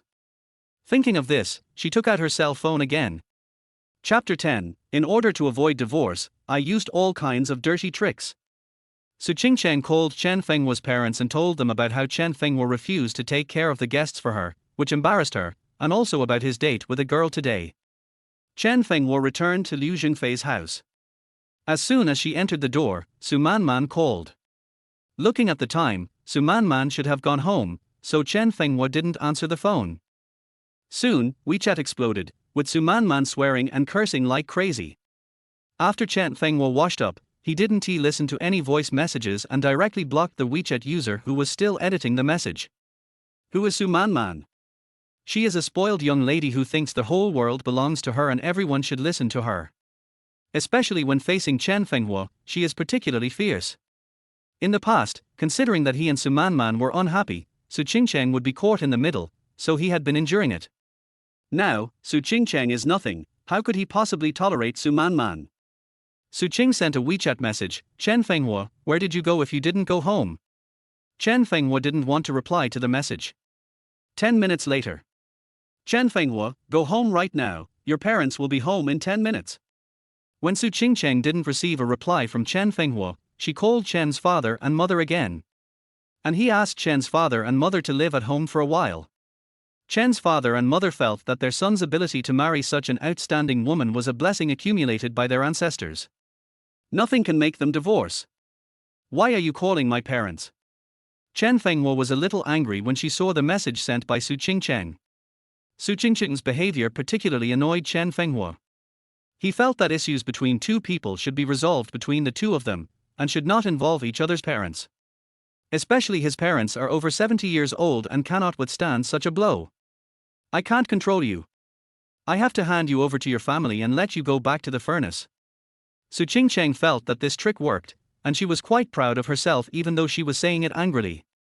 Chen Fenghua, who was so angry at Su Qingqing, threw the instant noodle fork in his hand into the trash can and couldn't help cursing. He is not a rude person, but if he cannot act like an adult or swear at this time, he will go crazy. You're not coming back yet. Su Qingcheng looked at the location of her phone and found that she was in a residential area, but she always felt something was wrong. At this time, Su Man came out of the house, holding a glass of water, and walked over. Sister, you've given your brother-in-law a lot of pocket money over the years. Did he buy a house outside? Su Qingcheng glanced at Su Man coldly and said with disdain. Su Man, let me tell you, I can guarantee that your brother-in-law will never be able to buy a home outside because he can't live without me. Sister, let me tell you, don't take it lightly. My brother-in-law keeps his head down and says nothing every day, but he has more calculations in his mind than you do. If he dares, I will kill him. Su Qingcheng is not afraid of anything, she has Chen Fenghua under her control. In less than 10 minutes, Chen's father and mother arrived. Su Qingcheng invited them in but didn't give them a good look. Qingcheng, it was Fenghua who was the one who made the mistake. Don't be angry with him. Su Qingcheng sat on the sofa, looking condescending. You two old people are talking lightly. The clients my sister has been discussing with these days have all been ruined by your good son. Su Man didn't care about anything, she tore off the mask on her face and started scolding. It's Fenghua's fault. That kid has been difficult to manage since he was young. He doesn't even like to answer our calls. Don't shirk responsibility. If the top beam is not straight, the bottom beam will be crooked. His mistake is your biggest mistake. Su Man, shut up. Chen Fenghua pushed the door open and heard Su Man scolding her parents, and his anger soared. In the past, he pretended not to hear anything the two sisters said, and at most asked them to meet Su Qingcheng and her sister as little as possible. This time, he didn't want to endure it. Chen Fenghua, what are you yelling about? You didn't do well. Isn't it because your parents didn't educate you well? I think what Man said is right. Su Qingcheng, even if you don't regard them as your parents-in-law, they are just strangers. They are two elderly people in their 70s. Shouldn't you give them the respect they deserve? Considering that his parents were there, Chen Fenghua suppressed his anger. Politeness. Does your family have the qualities? Su Qingcheng looked at Chen's father and mother with disdain. If Chen Fenghua hadn't been lawless these days, she would not have called the old couple over. Su Qingcheng. Chen Fenghua was so angry that he wanted to take action and even raised his hands. Aunt Chen stood in front of Su Qingcheng. You are really capable now, do you still want to beat your wife? Even if Chen's mother didn't stand in front of him, Chen Fenghua wouldn't continue to fight. He was just trying to scare Su Qingcheng. Mom, she was disrespectful to you and I'm so mad at her. Son, Qingcheng is very tired from working outside. Even if Qingcheng has a bad temper and says something unpleasant, you have to endure it. After all, our family depends on her to support us. This sentence touched everyone's heart. They all praised Su Qingcheng and stepped on Chen Fenghua. Chen Fenghua turned around and said to his parents, Mom, I can still support my family without her, and I will make your life better than it is now. Only Chen Fenghua knew that all the family expenses in the past few years were earned by him. Su Qingcheng had never taken care of his family and had always been disdainful of her own family. Look at your good son. He is obviously a loser, but he thinks he is a big shot. How shameless. Su Man covered her mouth and giggled as if she was listening to a joke. Fenghua, I will not agree to a divorce. If you insist on a divorce, you can do it over my dead body. Mother Chen threatened Chen Fenghua and forced him to bow his head. I understand. I'll take you home first, and I'll tell you when we get home. Chen Fenghua was too lazy to pay attention to Su Qingcheng. He thought about sending his parents home first and then talking to them slowly. No need to go back. It's not safe to drive at night. Let them stay here for a while until you realize your mistake. Su Qingcheng knew that Chen Fenghua's weak spot was his parents, and he couldn't just watch the old couple get anxious. Su Qingcheng, come in with me, I want to talk to you, he said, entering the room first. As soon as he entered the room, Chen Fenghua started roaring angrily. Su Qingcheng, why did you tell my parents about the divorce? Do you not want to get divorced, or do you want to make them uncomfortable? Chen Fenghua knew that Su Qingcheng didn't like her parents, so she let them come and live with her for a purpose. Chen Fenghua, if you make me uncomfortable, I will make your whole family uncomfortable. Su Qingcheng, don't challenge my limits. I can't stand it anymore. Chen Fenghua suppressed the anger in his heart and spoke out through gritted teeth. What can you do to me? Su Qingcheng simply didn't believe that Chen Fenghua could do anything, so she was so fearless. Chapter 11, It's healthier to be arguing. Chen Fenghua didn't say anything, just slammed the door and left. In order not to worry my parents, I had to let the two elderly people stay here first. I'll explain to them tomorrow when Su Qingcheng is not at home. Su Qingcheng locked all the bedroom doors and did not allow Chen Fenghua to sleep in the guest bedroom. Chen Fenghua finally chose to sleep on the sofa. The next morning, Chen's parents prepared dinner and woke Chen Fenghua up, asking him to wake Su Qingcheng up to eat. Chen Fenghua walked to the dining table and looked around, but there was nothing for Su Qingcheng to eat. Chen Fenghua sat at the dining table and spoke directly to her parents. Let's eat, no need to wait for them. Mother Chen looked at Su Qingcheng's room door with some concern. This is not good. It's impolite for us to eat when Qingcheng hasn't woken up. What's more, at our age, we have to eat with taste. It's not appropriate for us to eat at the same table with you guys. Chen's mother's words reminded Chen Fenghua of New Year's Eve 2 years ago. Su Qingcheng cursed at Chen's mother and dad because they smelled bad, and then drove them out. Later, Chen's father and mother never came to the villa again. At that time, Chen Fenghua begged Su Qingcheng for a long time, but Su Qingcheng did not agree. Even Chen Fenghua did not go to send his parents home. From that day on, he decided to buy a house of his own and not to provoke Su Qingcheng. Mom and Dad, you either go home or sit down to eat. You don't have to cater to her and put yourselves in a difficult position. Chen Fenghua, you are so unhappy so early in the morning. What do you mean? Su Qingcheng came out from upstairs and just heard what Chen Fenghua said, and she was angry again. I mean, if you want to eat it, then eat it. If you don't want to eat it, forget it. You clearly know that I won't eat these things, yet you still don't cook for me, Chen Fenghua. I even called your parents over to take care of me because I got mad at you. What else do you want? Are you going to support them, or do you want me to compromise for them? Su Qingcheng, we all know that your tricks are useless to me. Having said that, Chen Fenghua put down the bowl of porridge, then stood up and left. He picked up his bag and walked to the entrance to change his shoes and prepare to leave. Chen Fenghua, where are you going? You haven't cleaned the house for 3 days. Go find a job. As for the hygiene of your home, hire a part-time worker to clean it. Chen Fenghua didn't care whether Su Qingcheng was angry or not, and just pushed the door and left. Last night Liu Jingfei sent him a message saying that his immediate superior appreciated his work and asked him to join their company. The position was first a supervisor and then adjusted. Even so, Chen Fenghua was still very satisfied. Chen Fenghua walked into the company and came to the Human Resources Department. There were many people applying for the job, all of them young people, and a middle-aged man like him stood out. Brother, you're here to apply for a job too. Where did you work before? Did you change jobs? A young man came over and asked Chen Fenghua curiously. Chen Fenghua shook his head slightly embarrassedly. I haven't worked in 5 years. Does your wife have any problem with you not working? We agreed that I would be at home and she would be working outside. I really envy you for having such an outstanding wife. When the people around heard Chen Fenghua say this, they all started whispering. They said he was a gigolo, a house husband, a loser, and so on. Even though he knew that he was only here to complete the employment procedures, he still felt uncomfortable with these words. Next, Chen Fenghua. Chen Fenghua got up and went to the office.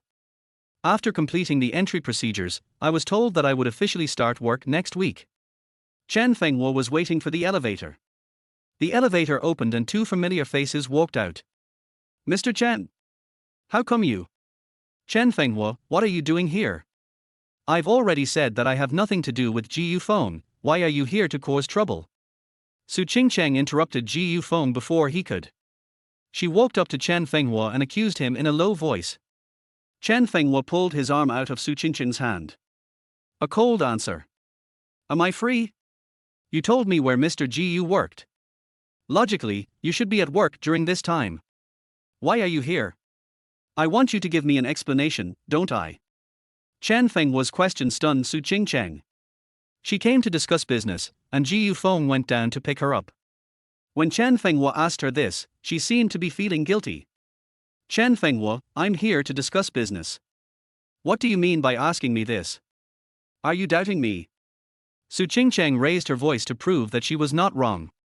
What happened to Chen Fenghua when he fell ill this time? How could such a gentle person become like this? He must be angry because I didn't take care of him. Chen Fenghua looked at the two people in front of him with disgust. Mr. Chen, wait a minute, your phone just fell in the HR department. A young girl from the Human Resources department came running out. Thanks. Chen Fenghua took the phone and the girl left. Su Qingcheng asked in disbelief. You said you were looking for a job this morning. Do you mean you want to work here? Yes, you guys take your time to talk about work, I'm going home first. Chen Fenghua was too lazy to explain. Now he didn't need to explain to Su Qingcheng why he was here. Just as he was about to leave, Ji Yufeng behind him spoke. Mr. Chen, I'm the vice president of this company. We'll be colleagues from now on. Given Qingcheng and I'm close, I'll definitely take good care of you. Mr. Ji Yu, what is the relationship between me and Su Qingcheng? You are husband and wife, why do you ask? Chen Fenghua, are you done yet? You don't feel ashamed, but I do. Then Mr. Ji Yu, what is your relationship with me, Su Qingcheng? Mr. Chen, Qingcheng and I are classmates, and now we are partners. Ji Yufeng explained anxiously, fearing that he might be misunderstood. What he got in return was Chen Fenghua's sneer. Because Su Qingcheng's face looked very ugly, as if she had been abandoned. The relationship is so clear, why are you taking care of me? At this time, the elevator door opened, Chen Fenghua walked into the elevator and left without looking back. When he returned home, he heard Su Manman screaming and his parents crying. He stopped his electric bike and rushed into their house. Their house was in a mess. Su Manman stood there while Chen's father and mother were kneeling on the ground, holding the broken pieces of the plate in their trembling hands. Su Manman, what are you doing? What are you doing?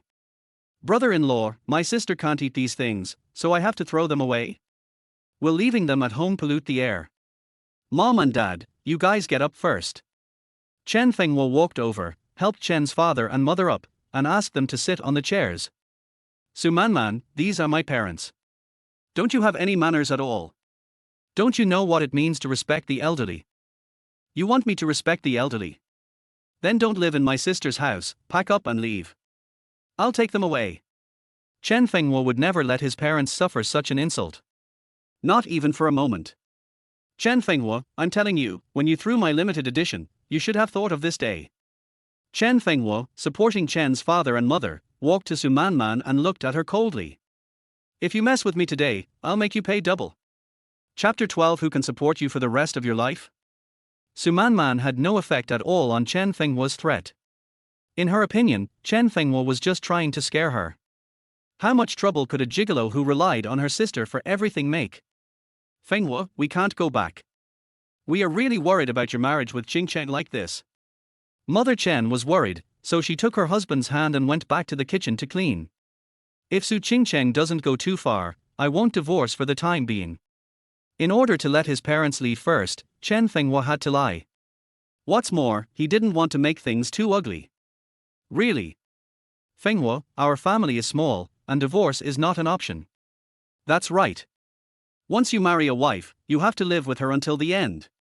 Can a second marriage be better than a first marriage? Dad and Mom Chen educated Chen Fenghua one after another. Su Manman, who was standing by, also spoke up. That's right, how can you find someone who can support you for so many years? Don't you know what kind of person you are? Chen Fenghua glared at Su Manman. Shut up, if you don't know how, I'll find a way to make you learn it. If Su Manman was a man, he would definitely beat him up to vent his anger. Chen Fenghua. Su Manman stood on the chair and screamed like crazy. Mom and Dad, let's pack up and go home. Chen Fenghua helped the old couple back to the guest bedroom and helped them pack their things. Mom and Dad, don't come if you don't have anything to do. If you have anything, call me and I'll go home to see you. Chen's father and mother nodded while crying. They felt very uncomfortable seeing their son suffering so much in this family. You've been wrong for the sake of your family. Mom and Dad, just don't suffer the grievances with me. You won't suffer the grievances forever. Chen Fenghua took his things and left the villa with his parents. After this incident, Chen Fenghua became more determined to divorce. It's not that Su Qingcheng doesn't know how to be gentle and considerate, she just doesn't want to do that to herself and her family. After returning home, Chen Fenghua talked with his father and mother again. He was determined to divorce, but he would not make it unpleasant and would discuss it slowly. Chen's father and mother still did not agree with this matter. They were shaken when they thought of the grievances Chen Fenghua suffered in the Su family. Generally speaking, they were afraid that people would gossip that it would be difficult for him to find a wife given his family's conditions. If he failed to find one, his son would be a bachelor in the future. Rather than being a bachelor, Chen's father and mother would rather he live with Su Qingcheng for the rest of his life. However, Chen Fenghua said that he would handle the matter calmly and not cause a big stir, so they couldn't say much and had to leave everything to Chen Fenghua and let him handle it himself. Su Qingcheng returned home in the evening and was furious when she saw the mess in the house. Chen Fenghua, why is your home so messy? Chen Fenghua came out of the bathroom and looked at the mess in the kitchen with an indifferent look. You should ask Su Manman about this, not me. You have always been in charge of the hygiene of the house, why should I look for Manman? She did it. Why don't you go to her and find me? I told you this morning that we should either hire a nanny or a part-time worker. I won't clean the house anymore. Chen Fenghua took out a bottle of iced Sprite from the refrigerator, took a glass, poured some brandy and mixed it with a little Sprite. He drank very leisurely and seemed to be in a particularly good mood. Chen Fenghua, what's wrong with you recently? You should know when to stop throwing tantrums. You can't keep throwing tantrums like this forever. Su Qingcheng's attitude softened a little, and she used many strategies before achieving her goal. There is a problem between us. I am not in your heart, so there is no need for me to fight you to death. Chen Fenghua sat on the sofa with his legs crossed, looking very handsome. He used to be a very free and easy man, but everything changed after he fell in love with Su Qingcheng.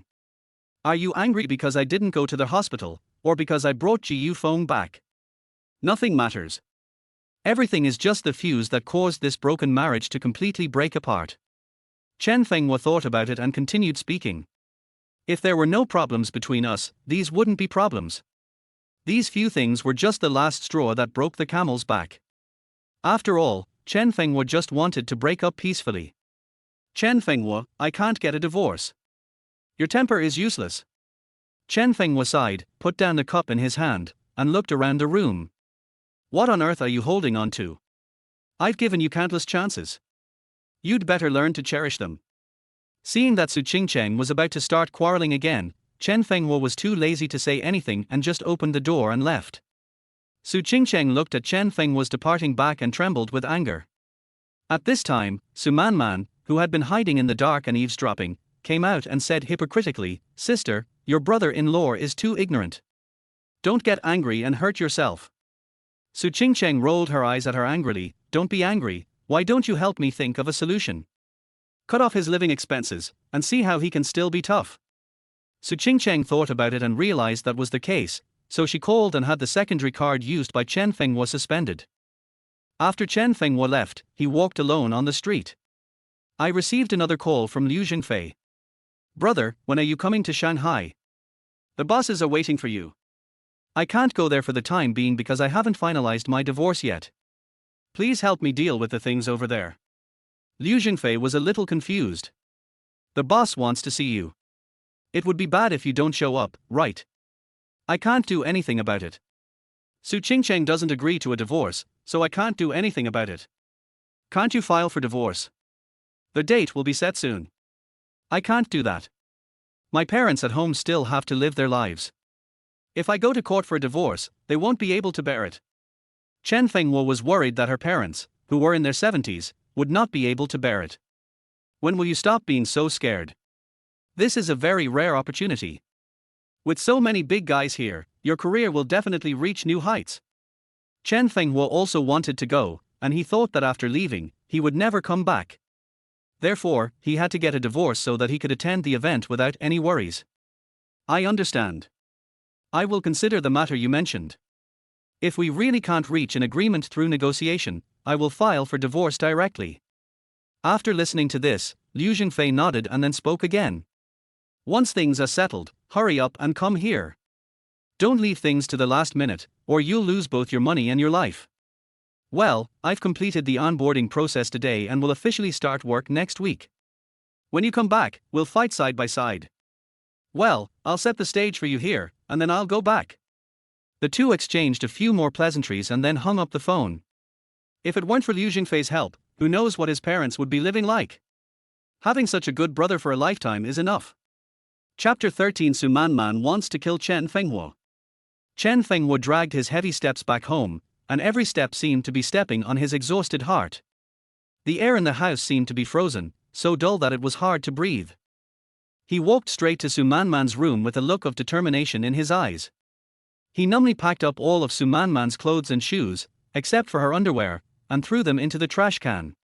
His hands were shaking slightly, and his heart was filled with mixed feelings, including disappointment in the past and confusion about the future. Then he took out his mobile phone and mechanically took a video, as if recording his break with this unbearable past. Afterwards, Chen Fenghua returned to his room to pack his things. He looked around and was shocked to realize how dull his life had been in the past few years. Apart from a few extra pieces of clothing, there is no trace here to prove his existence. It is unclear how he came or how he left. He found a house, paid half a year's rent, and secretly made up his mind to end this marriage in name only within these 6 months no matter what. The police found him that night. The policeman asked seriously, "Are you Mr. Chen Fenghua?" Chen Fenghua replied weakly, "Yes. We are from the Public Security Bureau. Miss Su Manman called the police and said your house was robbed. We checked the surveillance footage and found that it was you who took her things." When Chen Fenghua heard this, he snorted in his heart, knowing that Su Manman would use this trick. He calmly explained, "Yes, I took them away. Her sister and I are married and are about to get divorced. Those things were bought with our joint property.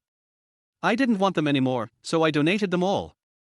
At this time, Su Manman couldn't help cursing on the other end of the phone, "Chen Fenghua, you bastard, you only own half of your husband and wife's joint property. What right do you have to throw it all away to me?" Chen Fenghua responded expressionlessly, "Oh, I forgot to say, it's half, and the other half is in the garage downstairs." Not long after the police hung up, he called again, with a puzzled tone, "Mr. Chen, why are all the clothes damaged?" Chen Fenghua felt very happy, and when Su Manman saw it, she was even more excited. He said calmly, "Yes, I threw away my half." After hearing these words, Su Manman felt dizzy and fainted. Over the years, Su Manman tried her best to get some from Su Qingcheng and Chen Fenghua, and finally managed to buy these favorite things. But now, Chen Fenghua was like a madman, cutting all her clothes in half.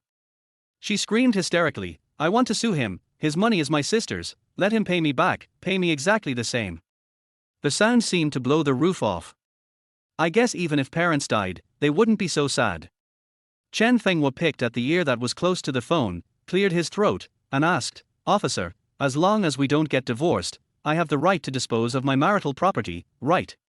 The police officer patiently explained, "Yes, but you have to be careful about this matter. After all, this is a gift from you to Miss Su Manman." Doing this. Before the police officer could finish his words, he was interrupted by Chen Fenghua, "If I have committed a crime, please arrest me. If I have not, I will not cause any trouble to the police officer. I have something else to do here, so I will hang up first." "Well, then let's talk to Miss Su Manman again."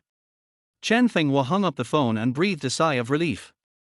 40 minutes later, Chen Fenghua's WeChat rang. Su Manman sent a vicious message, "Chen Fenghua, don't let me see you again, or I will kill you." Chen Fenghua looked at the phone screen, the corners of his mouth slightly raised, and replied, "As long as your sister doesn't divorce, I have the right to tear things down." "Chen Fenghua, just wait, I will make my sister divorce you." This is what Chen Fenghua was waiting for. With Su Manman's help, the divorce will definitely be quicker. He deliberately provoked, "You. Can you make your sister divorce me?" "Su Manman, you don't have that ability, don't brag." This successfully angered Su Manman, "Just wait, don't regret it," and then she hung up the phone. A satisfied smile appeared on Chen Fenghua's face. In that smile there was a desire for freedom and the expectation that this farce would soon be over. As soon as Su Qingcheng returned home, she saw Su Manman, whose eyes were as red and swollen as walnuts, sitting on the sofa and crying loudly. She frowned and asked in confusion, "What's wrong with you?" As he spoke, he took off his coat and sat in front of Su Manman. Su Manman sobbed and complained, "You found a good husband, but he cut up all my clothes. They are all my treasures. After saying that, he secretly raised his eyes to observe Su Qingqing's attitude. Su Qingqing asked in confusion, "Why?" Su Manman exaggerated and said, "What else could it be? I drove his parents away, so he took revenge on me. Sister, let's get a divorce. He has such a dark mind." Su Qingqing asked disapprovingly, "Divorce? Just for your pile of clothes? Are you sick?" Su Manman continued to persuade him, who said it was for these clothes. This shows that he has a dark mind. If he has any objections to me, can't he just say it directly? Why did he cut my clothes? What if one day you angered him and she killed you in the middle of the night? It's like those dismemberment. How terrible is that? After Su Qingqing heard this, her face turned pale instantly, and some horrifying images emerged involuntarily in her mind. She scolded impatiently, "Su Manman, what do you watch at home every day? It's all nonsense." After that, she stood up and was about to leave. Su Manman shouted at Su Qingqing's departing back, "Sister, I'm doing this for your own good." Su Qingqing returned to her room and took a shower. It was not until the next morning that she discovered that Chen Fenghua had not returned home all night and that his clothes were missing. She had an ominous premonition in her heart, and hurried to Su Manman's room to wake her up. "Did you see Chen Fenghua yesterday?" Su Manman replied unhappily, "No, if I had seen him, you would have seen his corpse again." Su Manman slept all night, but was still full of anger. "Got it." Su Qingqing called Chen Fenghua as she walked, but the other party didn't answer. She called for 5 more times, but they all rejected the call. She sent a WeChat message helplessly, "Where have you been?" Chen Fenghua still didn't reply. Su Qingqing gradually became a little annoyed. She sent in messages in the morning, but Chen Fenghua didn't reply. After waking up, Chen Fenghua rode his electric scooter back to the villa. His eyes were determined and his heart was calm. He took half of all the items that Su Manman had placed at home, including the bed, bedside table, dressing mirror, etc., and took them away. When Su Manman came back and saw this scene, she started crying again. Chapter 14. The white moonlight is shining again. But because she couldn't contact Chen Fenghua, she could only stay at home and be angry, like a wild beast trapped in a cage, with anger but nowhere to vent. Another day passed, and Chen Fenghua took away half of everything in the living room. After 5 days, Su Qingqing's room was the only room left intact in the house. Su Manman stopped crying this time. Instead, she started laughing. Her smile was full of mockery, satisfied. "This is your good husband, but he is a sinister person. Have you decided to divorce? If you had listened to me earlier, our family wouldn't be in the mess it is now." Su Manman and Su Qingqing stood upstairs and looked at everything in the room. Nothing was intact and everything was destroyed beyond recognition. Su Qingqing felt mixed emotions, but she eventually sent a WeChat message, "Divorce at the Civil Affairs Bureau on Monday." Chen Fenghua quickly replied, "See you at the Civil Affairs Bureau at 8:30 in the morning. Remember to bring your ID." When Su Qingqing saw this reply, she was almost so angry that she vomited blood. She had just wanted to say it and make Chen Fenghua regret it, but in the end, Chen Fenghua really agreed. Chen Fenghua looked at the reply on the phone screen and a gratified smile appeared on his face, as if he saw a new life waving at him. Chen Fenghua slept particularly soundly that night, and the heavy stone in his heart finally showed signs of falling to the ground. Before going to bed, he sent a message to his leader, saying that he would be a little late. At 8 o'clock in the morning, Chen Fenghua stood at the door of the Civil Affairs Bureau in high spirits. He dressed up carefully today, wearing a neat suit and combing his hair meticulously, just like when he got married, formal and with a hint of festiveness. His eyes were full of anticipation, looking forward to the complete end of this marriage and the beginning of a new life. However, time passed by minute, and until 9 o'clock, Su Qingqing did not show up. Chen Fenghua felt a little uneasy, so he quickly took out his cell phone to check the surveillance cameras at home. Surveillance footage showed that Su Qingqing left home at 7 o'clock, but has not appeared at the Civil Affairs Bureau until now. Where did she go? Did she change her mind again? Chen Fenghua's mood instantly fell to the bottom. He turned on the positioning system again and saw Su Qingqing's car parked in the hospital. He was full of doubts and called quickly, but the phone rang 3 times and Su Qingqing didn't answer. It was not until the 4th time that Su Qingqing answered the phone impatiently. "Hello, what's the matter?" Her voice was urgent, and the noisy sounds of the hospital could be heard in the background. Something must have kept her very busy. Chen Fenghua asked anxiously, "We had arranged a divorce at the Civil Affairs Bureau yesterday, why didn't you show up?" Su Qingcheng suddenly realized and said casually, "Oh, I forgot, I'm very busy now, I'll contact you another day." At this time, someone nearby shouted, "Is Ji Yufeng's family here?" Su Qingcheng responded to the other side, and then hurriedly said to Chen Fenghua, "Chen Fenghua, I'm very busy now, let's talk about it another day." After saying that, he hung up the phone without waiting for Chen Fenghua's reply. Chen Fenghua was so angry that his face turned red, and he couldn't help but curse, "Damn it." He knew in his heart that it was Ji Yufeng again for her by Yue Guang. Whenever Ji Yufeng has something to do, Su Qingcheng will become extremely active and enthusiastic, but when it comes to his problems, she won't care at all. Chen Fenghua suppressed her anger and sent a WeChat message to Liu Jingfei, "Recommend a lawyer to me. I want to file for divorce." He felt that Su Qingcheng was deliberately playing tricks on him. She had clearly agreed to divorce him last night, but she went back on her word today. He thought to himself, Su Qingcheng and Ji Yufeng were really going too far. Today was his first day at work, and they had caused all this trouble in order to kill him. He knew very well that if a newly hired employee asked for leave or was late on his first day at work, it would definitely leave a bad impression on his boss. If he didn't go today, he would have no chance of staying in the company. Su Qingcheng really spent a lot of money to make him stay away from her. When Chen Fenghua was on her way to the company, Liu Jingfei sent her a WeChat message. "Dude, what's going on? Didn't you agree yesterday? Why did you change your mind today? Did she do something again?" Liu Jingfei sent message after message, obviously confused. Chen Fenghua replied helplessly, "They played dirty tricks, stayed with her by Yue Guang, plotted against me, and wanted me to be fired from the company." He thought that he might meet Ji Yufeng in the company, and he knew that there would be many difficulties there. "No way. Your wife is really a traitor, isn't she?" Liu Jingfei answered in surprise. "Find me a lawyer. I want to sue him. Let me be his shield. She is having a tryst with Bai Yue Guang outside. I don't want to be the scapegoat." Chen Fenghua was really angry. In the past, he could endure everything for love, but now, he was determined to die whoever stands in my way, and he must make Su Qingcheng regret it. "Okay, I'll arrange it for you. Don't get angry. It's not worth it to get angry to death." After Liu Jingfei finished speaking, he sent him the contact information of a lawyer. Chen Fenghua called the lawyer and arranged to meet him in the evening. When he arrived at the company, it was almost time to get off work. He hurriedly ate lunch, briefly familiarized himself with the company's rules and regulations, and left work. At 8 o'clock in the evening, I met with the lawyer in a tea house. He told the lawyer everything about Su Qingcheng, including their life over the years and the conflicts and estrangements between husband and wife. Finally, the lawyer determined the grounds for prosecution based on his situation. Su Qingcheng, as a wife, was away from home all year round, did not serve her parents-in-law, was unwilling to have children, and was unwilling to perform married life. The couple has not had sex for nearly 2 years.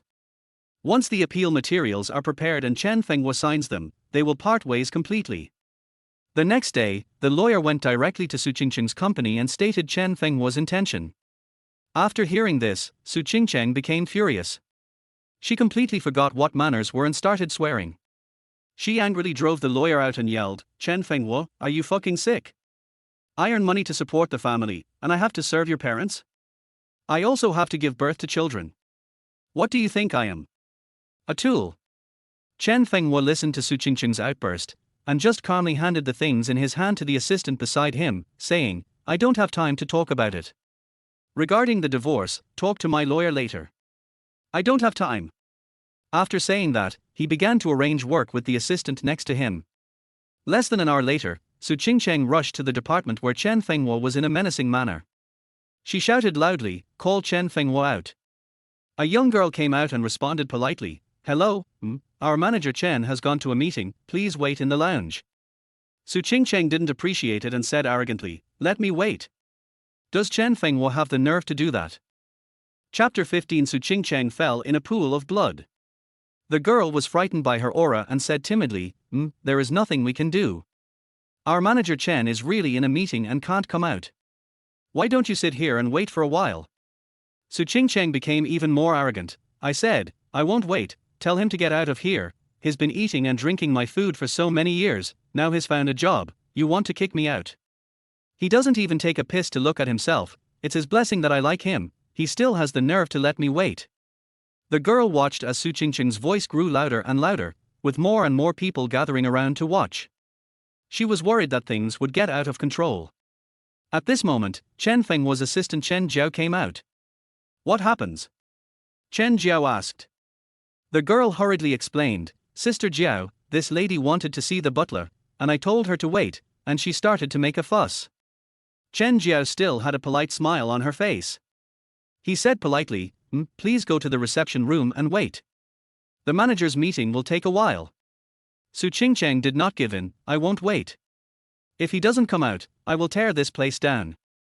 Chen Jiao knew in her heart that Su Qingcheng would not really demolish this place, but in order to calm things down, she could only say helplessly, I'm sorry. Then he left and made a phone call. In less than 20 minutes, the police showed up. The policeman asked seriously, who called the police?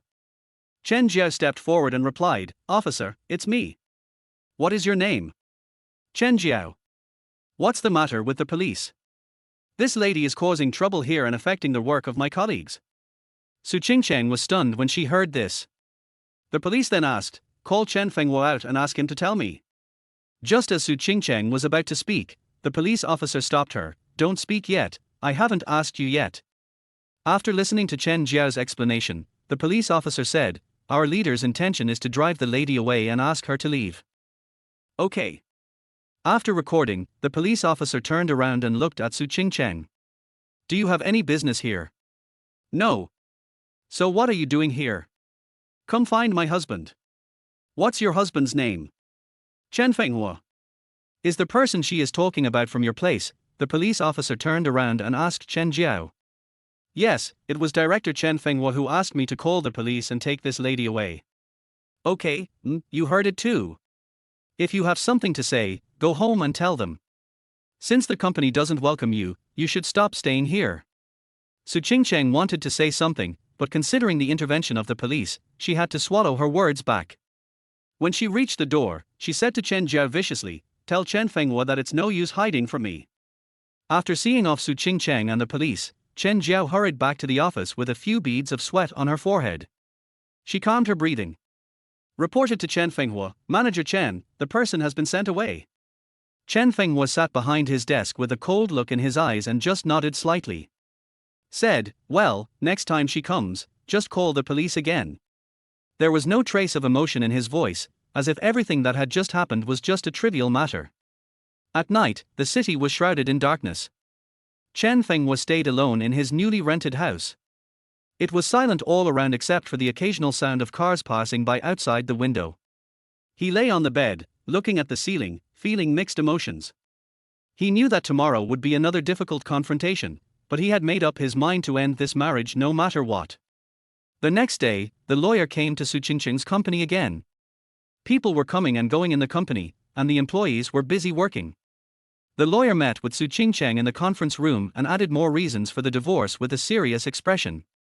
Su Qingcheng sat opposite with a gloomy face. Although she was unwilling in her heart, she finally compromised and gritted her teeth. Said to the lawyer, let's go to the Civil Affairs Bureau first. After the lawyer left, Su Qingcheng leaned weakly on the chair, her heart full of helplessness and loss.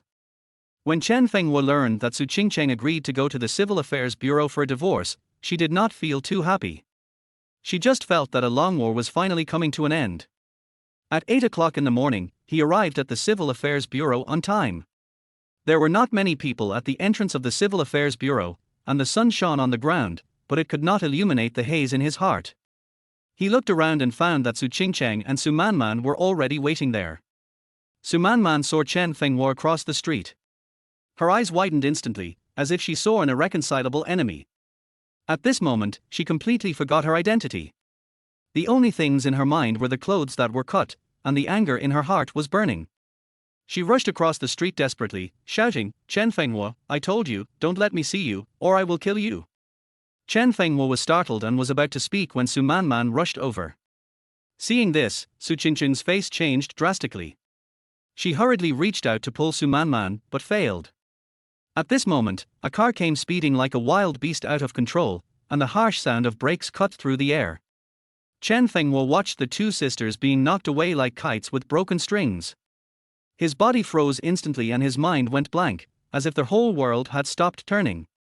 In just 1 minute, the two people who were alive and kicking just now fell in a pool of blood, their lives uncertain. Chen Fenghua stood there in a daze, and it took him a long time to come back to his senses. He took out his cell phone with trembling hands. When he dialed 120, his fingers were shaking and beads of sweat appeared on his forehead. His heart was filled with guilt and self-blame. Although this was not directly caused by him, if it weren't for this divorce farce, perhaps such a tragedy would not have happened. After notifying Su Qingqing's parents, he rushed to the hospital in a daze. The hospital corridor was filled with the pungent smell of disinfectant. The pale light shone on Chen Fenghua's exhausted face, making him look even more haggard. He sat on a bench outside the operating room, rubbing his hair with his hands, feeling extremely anxious. 10 minutes after he went in, Su's father and mother arrived anxiously. Sumar's face was covered with tear marks and her eyes were red and swollen. She lost control of her emotions when she saw Chen Fenghua. He asked loudly, "What happened? How did Qingcheng and Manman get into a car accident together?" Chen Fenghua raised her head with a hollow look in her eyes and answered mechanically, "Mom and Dad, Qingcheng and I have agreed to go to the Civil Affairs Bureau to get a divorce today, and Manman is going with us. As soon as I arrived, Manman was about to cross the road to hit me, and at that moment a car rushed over and hit them both." His voice was eerily calm, as if he was telling someone else's story without a trace of emotion, but his heart was like the sea in a storm and could not calm down for a long time. He wondered why things had developed to this point. He just wanted to pursue freedom and dignity. Was that wrong? After hearing this, Su's mother was so angry that she trembled all over. She belittled and insulted Chen Fenghua. "Chen Fenghua, you are the only one who wants to divorce my Qingcheng. What right do you have to divorce?" Chapter 16, You Can't Reach Me Now. Chen Fenghua felt a sharp pain in his heart. He had so many grievances that he wanted to vent. In the past 5 years, he has been like an invisible person in this family, silently giving without getting any reward. He cooked, cleaned, and took care of Su Qingqing's daily life, but she was always cold and distant to him. He gave up his career pursuit just to make this family better, but this was the result. But he knew that no one would care about his feelings at this moment. In the eyes of Su's father and mother, they only saw that their daughters were hurt because of him. They waited anxiously at the door of the operating room, and every minute and every second seemed as long as a century.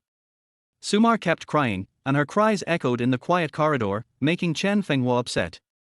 He had always been annoyed with Sumar's crying, making a fuss, and threatening to commit suicide, and now he found her even more disgusting. Finally, the doctor came out, and Chen Fenghua's heart instantly rose to his throat. The doctor told the family that Su Manman had a broken arm after being pushed and fell to the ground, and Su Qingcheng was more seriously injured, with a comminuted fracture of her lower leg. When Sumar heard the news, she was heartbroken and slapped Chen Fenghua in the face. Chen Fenghua's face was burning with pain. He shouted angrily, "Why should I take the blame for her? It wasn't me who forced her to get married in the first place." His heart was screaming, he was also a victim of this marriage, why should he bear all the faults? Father Su looked at the chaotic situation and shouted, "Okay, let's see who is here to take care of them." Mother Su said without hesitation, "It must be Chen Fenghua. He doesn't work, and our Qingcheng only eats the food he cooks." Chen Fenghua refused without hesitation, "I don't have time. I have already started working. If you two don't have time, I will hire a caregiver." His eyes were full of determination. He didn't want to be bound by this family anymore, and didn't want to go back to the repressed life in the past. He said to himself in his heart that this time, he must get rid of it completely. Father Su thought he was throwing a tantrum and tried to persuade him, "Chen Fenghua, she is your wife. How much is your salary per month? If you quit, I will make up for it." Chen Fenghua replied coldly, "I make 30,000 yuan a month, plus commission." Su's father and mother were suddenly speechless. They didn't expect that Chen Fenghua's current income was so high that they were simply unable to pay. Chen Fenghua was too lazy to explain any further, so he turned around and left in a hurry. He wanted to rush back to the company, which was his only safe haven now and also the starting point of his new life. The next day, Su Qingcheng slowly woke up on the hospital bed. After waking up, she broke down emotionally and cried for more than an hour. She looked at the white ceiling, her heart filled with regret and confusion. She recalled every moment she had with Chen Fenghua. Those moments that she had once ignored were now playing in her mind like a movie. Afterwards, she called Chen Fenghua, longing for his care and comfort, even if it was just a greeting. However, Chen Fenghua only replied with a text message, "Meeting." Su Qingcheng was angry and anxious, and asked, "When will you come to bring me food?" Chen Fenghua replied indifferently, "I don't have time. I hired a part-time worker at home to take care of your meals. They will deliver them to you at the appointed time." Su Qingcheng said angrily, "They don't know my taste, are you trying to poison me?" When Chen Fenghua saw the message, a bitter smile appeared on his face. He thought, after all these years, Su Qingcheng still didn't understand him at all. He replied, "Su Qingcheng, I hate you, but I won't kill you." He put down the documents in his hand, took a deep breath, and said seriously to the phone, "Su Qingcheng, we are over. I hired a nurse for you now out of humanitarianism, and I came to see you because we have been married for so many years. When you are discharged from the hospital, I will ride my bike with you and we will go to the Civil Affairs Bureau to get a divorce together. This matter is non-negotiable." Chen Fenghua's tone was firm and resolute. He was completely tired of this marriage and just wanted to get out of it as soon as possible. When Su Qingcheng heard his words, she felt flustered. She had never thought that Chen Fenghua would be so determined. She thought he was just angry. She pretended to be calm and said, "Let me think about it for a few days," and never replied to the message again. A week passed and Chen Fenghua still did not show up at the hospital. Su Man complained about Chen Fenghua's ruthlessness every day in the ward, which made Su Qingcheng feel even more conflicted. After a few days, Su Qingcheng finally made up her mind and sent a text message to Chen Fenghua, "I will be discharged from the hospital in half an hour. Come pick me up and we will go to the Civil Affairs Bureau to get a divorce." After receiving the text message, Chen Fenghua felt excited. He had waited for this moment for too long. He immediately dropped the work at hand and ran to the hospital desperately. Chen Fenghua rushed to the hospital panting, with sweat on his forehead and his hair a little messy. He rushed into the ward, but saw that Su Qingcheng was accompanied by not only Su Man but also Ji Yufeng. A nameless fire suddenly surged in his heart, and he asked, "Someone has come to pick you up, why did you ask me to come over?" After saying that, he rode away angrily on his electric bike and sent a message to Su Qingcheng on the way, "See you at the Civil Affairs Bureau." He felt angry and helpless.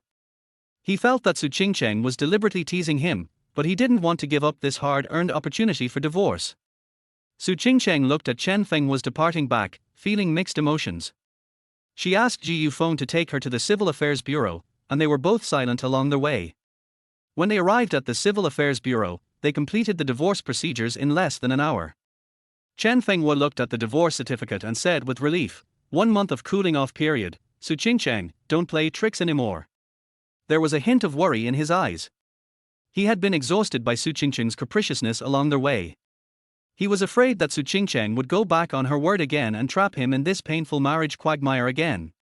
Su Qingcheng looked at him and said coldly, "Don't worry, as long as you regret it, there will be no time for me to regret it." Chen Fenghua responded without showing any weakness, "That's just right, I won't regret it." He turned to look at Ji Yufeng, his eyes full of disdain, and said, "Mr. Ji Yu, haven't you always wanted to take care of Su Qingcheng? Now that we are divorced, you can take care of her without worry." Ji Yufeng hurriedly explained, "Mr. Chen, you misunderstood, Qingcheng and I are really just."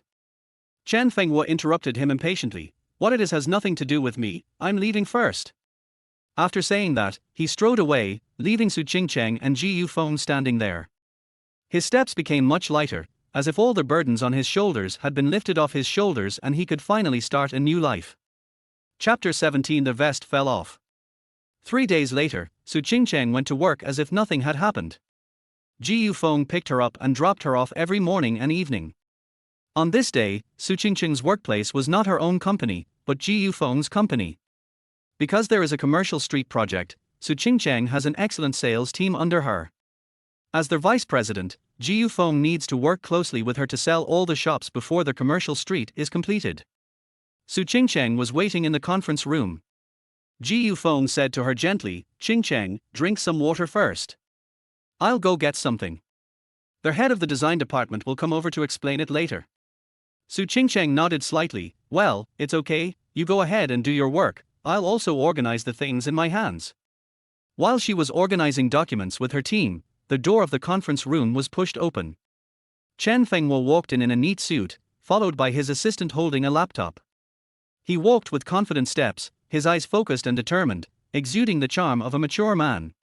Chen Fenghua pointed at the laptop as he walked, and said seriously to the person next to him, "Look, this place, I said before, it's not like this, you have to connect this place." When Su Qingcheng heard the voice, she looked up subconsciously and was stunned for a moment. The Chen Fenghua in front of him was completely new. The man who used to contribute silently to the family seemed to have disappeared, and in his place was a confident and charming workplace elite. He stood tall and straight, wearing a well-fitting suit that accentuated his figure to perfection. His hair was neatly combed and he had a faint smile on his face. He looked much more handsome and younger than before. Su Qingcheng couldn't help but blurt out, "Chen Fenghua? Why are you here?" Chen Jiao introduced with pride, "This is the chief designer of our project." Su Qingcheng was shocked and said in disbelief, "Him? Chen Fenghua? Are you kidding? He is just a house husband. Can he draw a design?" As soon as she said this, the atmosphere in the conference room suddenly became a little awkward. Chen Fenghua pretended not to know Su Qingcheng and said expressionlessly, "Madam, we are going to prepare for the meeting." In fact, his heart was not calm. The moment he saw Su Qingcheng, all kinds of memories of the past came to his mind, but he knew that since he was divorced, he could no longer be bound by past feelings. He told himself in his heart to focus on his work and start a new chapter in his life. Su Qingcheng wanted to stand up and accuse him, but at this time Ji Yufeng walked in with a cup of coffee. He followed Su Qingcheng's gaze and saw Chen Fenghua, and said in surprise, "Boss Ji Yu, you haven't been in the company recently. This is the new design manager of our company." Ji Yufeng looked at Chen Fenghua and said with a hint of sarcasm, "Oh, Mr. Chen is so talented. Then being a house husband at home is really a waste of talent." Chen Fenghua glanced at Su Qingcheng, whose face was pale, and said calmly, "So, now that I have come out to work, I can't waste my time anymore. After all, it's not worth it for some people." His words were like a sharp sword, piercing straight into Su Qingcheng's heart. He felt that he had given up too much for Su Qingcheng in the past, and now it was time to live for himself. Then, Chen Fenghua began to explain the design plan. He stood in front of the projector, his voice was steady and powerful, his thoughts were clear, and he explained the entire design plan clearly. His gestures were vivid and his eyes were focused as he communicated with the people in the audience, as if the entire conference room had become his stage. Su Qingcheng listened attentively. She had never expected that Chen Fenghua was so talented. In her impression, Chen Fenghua was just a man who hung around the kitchen, but now, the man in front of her was like a dazzling star, emitting a light she had never seen before. A ripple appeared in her heart, and she had a new understanding of Chen Fenghua. She wondered if she had always wronged him. Is it because of my neglect that he has become like this? Ji Yufeng looked at Su Qingcheng and felt sour in his heart. He interrupted Chen Fenghua's explanation and asked, "Manager Chen, is this the plan you made?" Chen Fenghua answered without hesitation, "Mr. Ji Yu, is there any problem with the plan I made?" There was confidence and pride in his eyes, and he was confident in his design. He knew that this was the result of his hard work and also his chance to prove himself. Seeing this, Ji Yufeng clapped his hands, stood up and walked towards Chen Fenghua's seat, praising hypocritically, "No, it's perfect. She is worthy of being the talent that the company has recruited with a high salary." But in his heart, he thought that this was the PPT and speech prepared by Chen Fenghua's assistant. Chen Fenghua saw through his thoughts and said with a smile, "Thank you for the compliment, Mr. Ji Yu. Mr. Su, this is all done by me alone. When you say, with the help of others, do you mean I plagiarized or ghostwrote?" Su Qingcheng's face flashed with embarrassment, and she quickly changed the subject. "Chen Fenghua, how could you draw the design? It's definitely not yours." Chen Fenghua looked at her with a hint of indifference in his eyes and said, "People always change, especially after being hurt, they grow faster." He felt a little bitter in his heart. He once loved Su Qingcheng so much and gave everything for her, but she never really believed in him. Seeing that the atmosphere between the two was becoming increasingly tense, Ji Yufeng hurriedly interrupted them. Said, "Let's all withdraw first. Let's discuss the design first, and then continue the meeting." After everyone left, Ji Yufeng said to Chen Fenghua hypocritically, Mr. Chen, I don't know what happened between you and Qing Cheng, but she is a woman after all. She needs someone to take care of her when she is sick. You ignored her and said sarcastic words to her. It was really wrong of you. Chen Fenghua calmly responded while sorting out the materials on the table, Boss Ji Yu, she needs someone to take care of her, and you are here. Also, you can come to me for work matters, and if it's not the company's business, we won't bother each other. After saying that, he turned and left, leaving Ji Yufeng with an angry look on his face. He didn't want to get entangled with Ji Yufeng anymore. He just wanted to focus on his work and make himself stronger. Su Qingcheng heard their conversation outside the door and felt mixed emotions. She originally thought that Chen Fenghua was still the person she could manipulate at will, but she didn't expect the situation to be completely reversed now. A sense of loss and unwillingness welled up in her heart, but at the same time she felt a little curious and admiring towards Chen Fenghua. She didn't know what her feelings towards Chen Fenghua were, but she felt that the man in front of her was becoming more and more unfamiliar, yet more and more attractive to her. She began to reflect on her actions in this marriage and wondered if she was too strong, which led to the current situation. Chen Fenghua pushed the door open and was stopped by Su Qingcheng. Su Qingcheng's tone was full of sarcasm and denial of Chen Fenghua's character. Chen Fenghua, you dare to divorce me, is it because you have a stable job and feel that you are strong enough? Chapter 18, Bar Encounter. Chen Fenghua stopped and sneered, saying, Su Qingcheng, you should know best why I want a divorce. As for my job, if you had divorced me directly instead of dragging me on for so long, my job would be much better than it is now. From the beginning, I had to settle for second best because of you. His voice was not loud, but loud enough for people around him to hear. When the other employees in the company heard what Chen Fenghua said, they stopped what they were doing and looked at him in surprise. They didn't expect that there was such a story between Chen Fenghua and Su Qingcheng. Seeing this, Su Qingcheng continued to provoke Chen Fenghua. You mean, this job is not worthy of you? You are so capable, why don't you quit? Why do you have to wrong yourself? She hoped that Chen Fenghua would say something unfavorable to him and get the company to fire him, so that she could vent her anger. But Chen Fenghua just glanced at her and ignored her and left, leaving Su Qingcheng standing there, her heart full of anger and helplessness. He knew Su Qingcheng's intention, and he would not let her succeed again. He would firmly follow his own path. The lights in the company's corridor were dim. Chen Fenghua looked at Su Qingcheng's aggressive look and felt helpless. Chen Fenghua thought to herself, let's talk about it when I get the divorce certificate. Su Qingcheng, you don't have to provoke me. I want to resign, but my boss may not agree. He knew very well that as long as he could get a divorce smoothly, he would have nothing to fear in the future. There was no need to get entangled with her here for too long, which would only add to his troubles. When Su Qingcheng heard what Chen Fenghua said, she became furious and her face turned red. Her heart was filled with anger and grievance. Chen Fenghua, you mean, I delayed you? Don't you know what position you were in at the beginning? She felt like she was about to explode with anger. It was obvious that he had been willing in the beginning, but now it all became her problem. This was really confusing right and wrong. But she could do nothing about it and could only be angry. Chen Fenghua, however, looked indifferent. He didn't want to get involved in this meaningless quarrel again. He just said calmly, Su Qingcheng, divorce gracefully. Don't make yourself look too ugly. It will damage your image. After saying that, he turned around and walked away quickly. His steps were full of determination. He thought to himself, this terrible relationship should be completely severed. It's just a waste of time to continue arguing like this. Chen Fenghua, you bastard, come back here. Su Qingcheng was shouting behind him, her voice echoing in the corridor, but Chen Fenghua didn't even turn his head and just walked away. His back seemed to say that he never wanted to be involved in this chaotic vortex again. Seeing this, Ji Yufeng hurried forward and gently patted Su Qingcheng on the shoulder, trying to calm her down. She said softly, Qingcheng, don't be angry. Mr. Chen is probably in a bad mood recently. He will be fine after a while. After hearing this, Su Qingcheng was still angry, but she felt that what Ji Yufeng said made some sense, so she nodded slightly, then turned back to the meeting room. After finalizing the plan, she left the company with Chen Fenghua. As the night deepens, the city is shrouded in a hazy darkness. The street lights light up one by one, casting a dim light. Chen Fenghua brought the entire department to a bar. The design draft was successfully completed today. To celebrate this perfect result, they first had a dinner and then came to the bar to relax.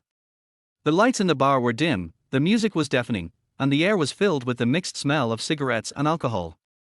Assistant Chen took the wine and smiled as he was about to pour it for Chen Fenghua, saying enthusiastically, "Butler, you don't drink." "There are very few men who don't drink or smoke." Chen Fenghua smiled, and the scene of quitting smoking and drinking for Su Qingchang emerged in his mind, and a complicated emotion arose in his heart. He responded, "I used to smoke, but my ex-wife didn't like smoking, so I quit."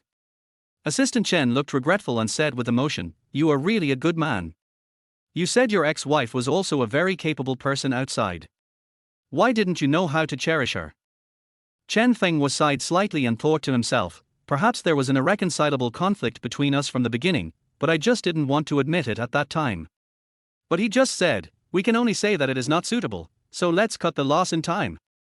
Although he had many dissatisfactions with Su Qingchang, they were husband and wife after all, and he did not want to say bad things about her in public. He felt that as a man, he should have such qualities and upbringing. "Yeah, everything will be fine." Chen Jia raised her wine glass with a sincere smile on her face, and then toasted. Chen Fenghua picked up the drink beside her and clinked glasses with her, with a look of relief after exhaustion. Just then, Ji Yufeng pushed Su Qingchang over.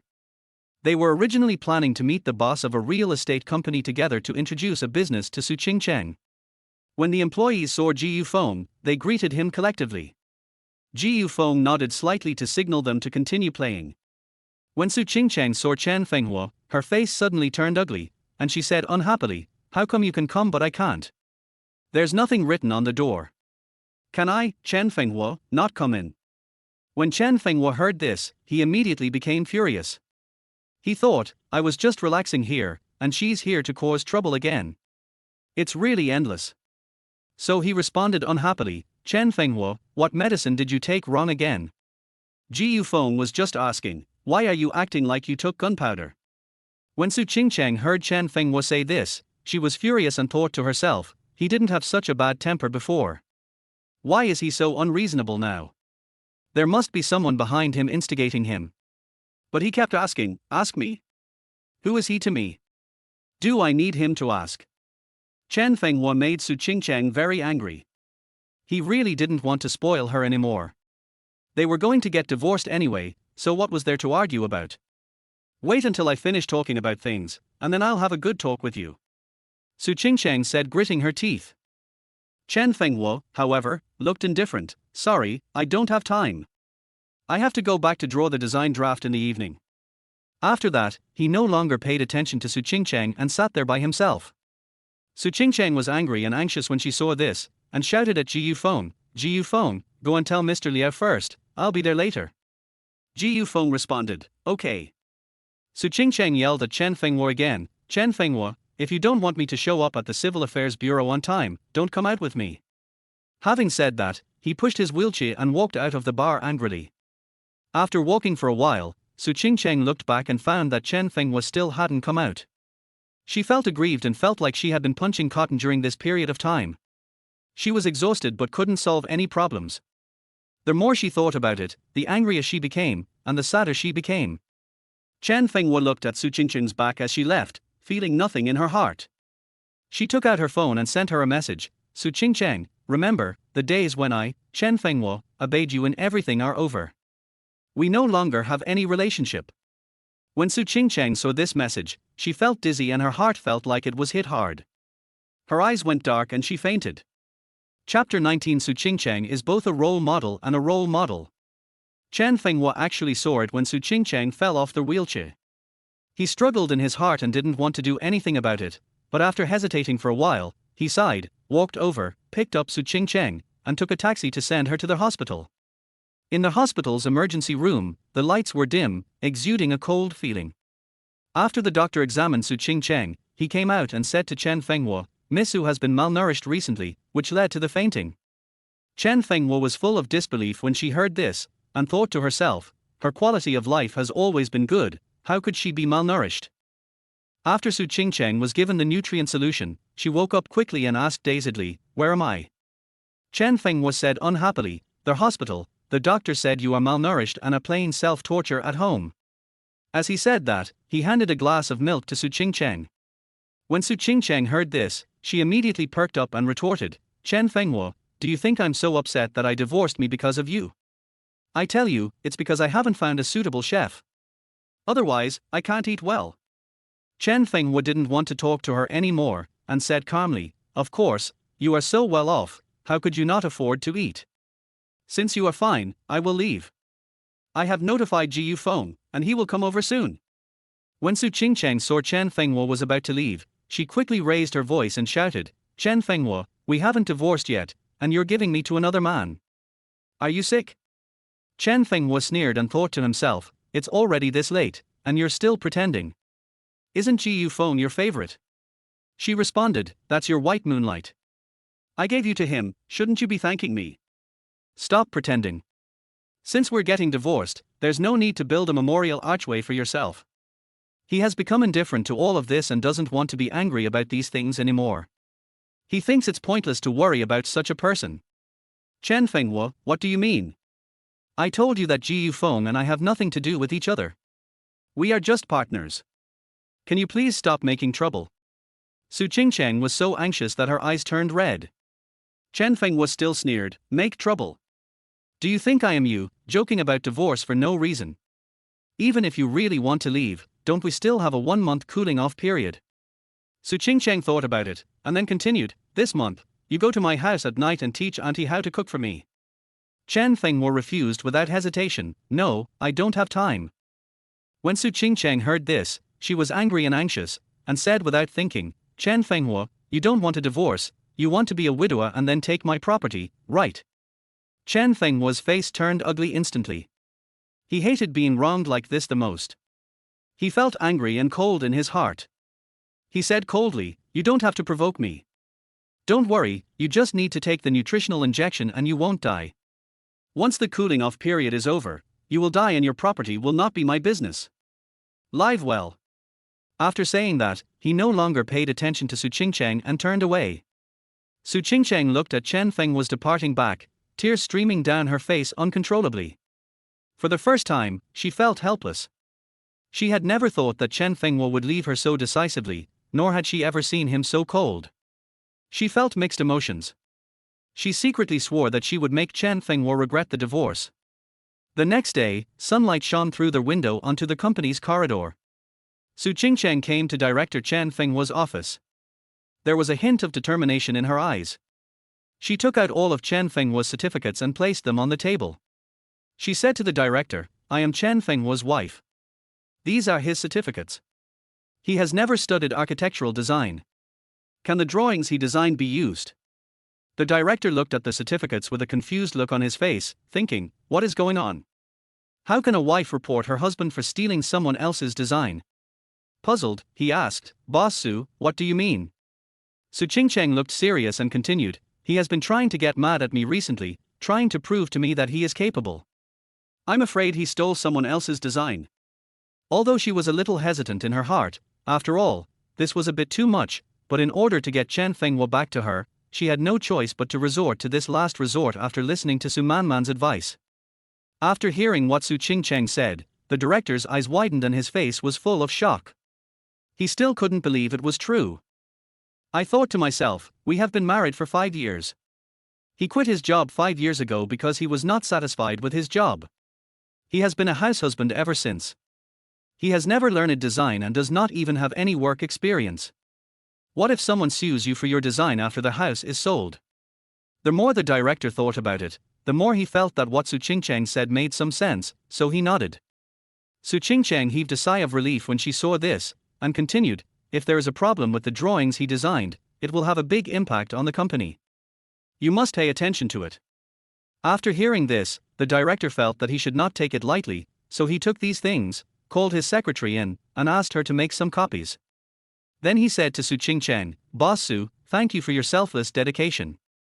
I will investigate what you said. During the investigation, we will suspend Chen Fenghua's work. Once the facts are verified, we will file a case for prosecution.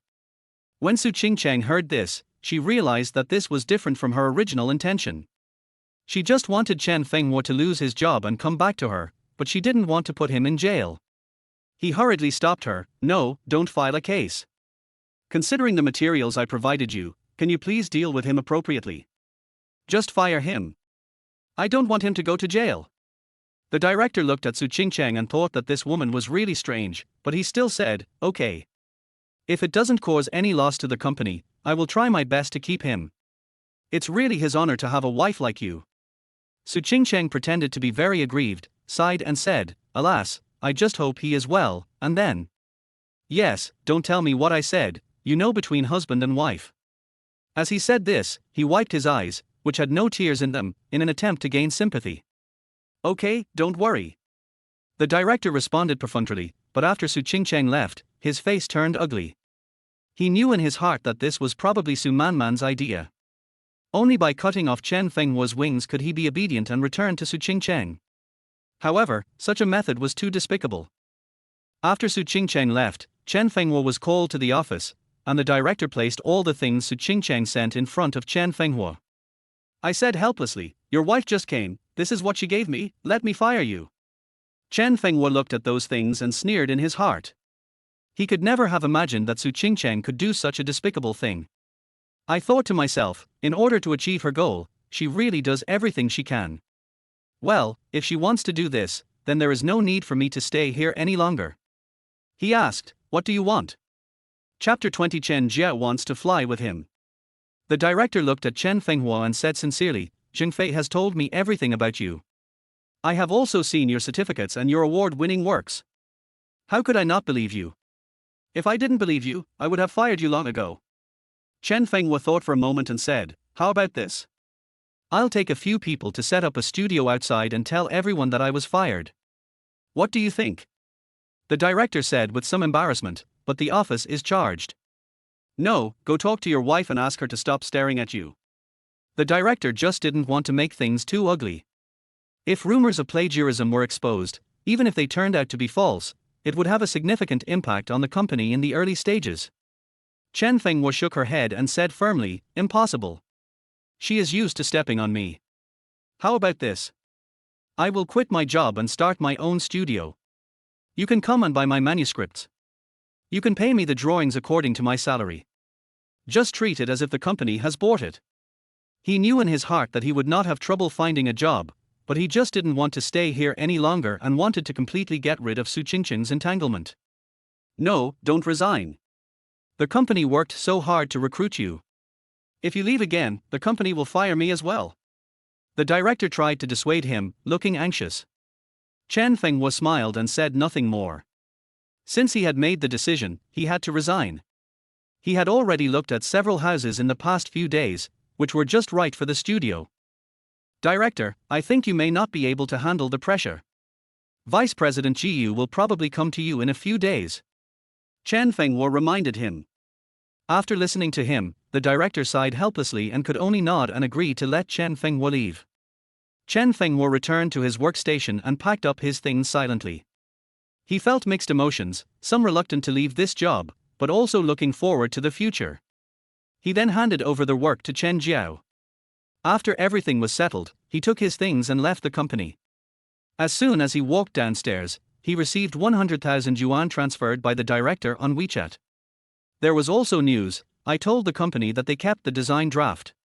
This is your 1 month's salary. The director knew that Chen Fenghua's manuscript could not be bought with 100,000 yuan, and he was just looking for an excuse to give him the money.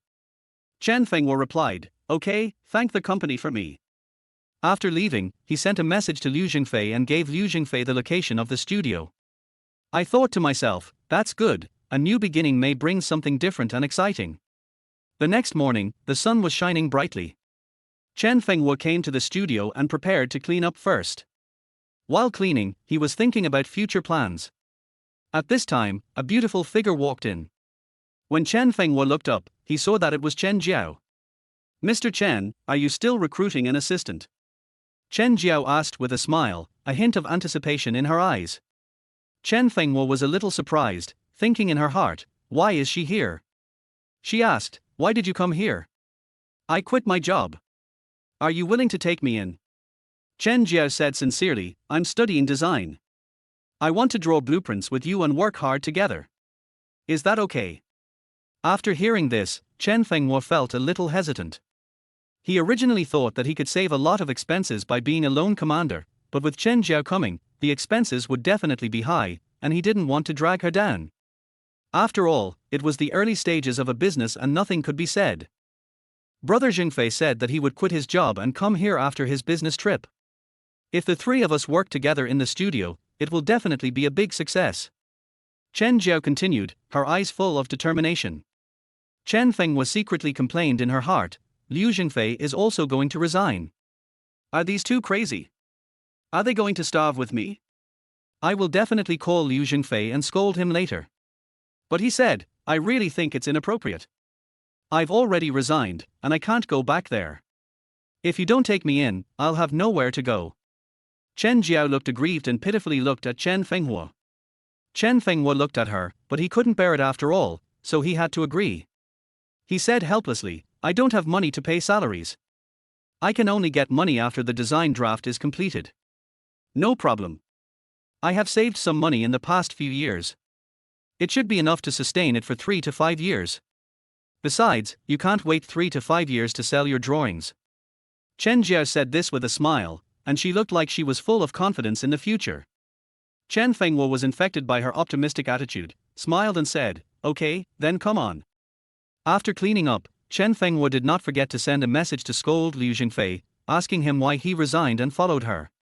Liu Jingfei replied and explained that Chen Jiao studied design, and had been suppressed in the company for many years and had not been able to develop, so she finally switched to administration. Now that there was such an opportunity, she wanted to take a gamble, and she believed in Chen Fenghua's ability and that he would definitely achieve some results.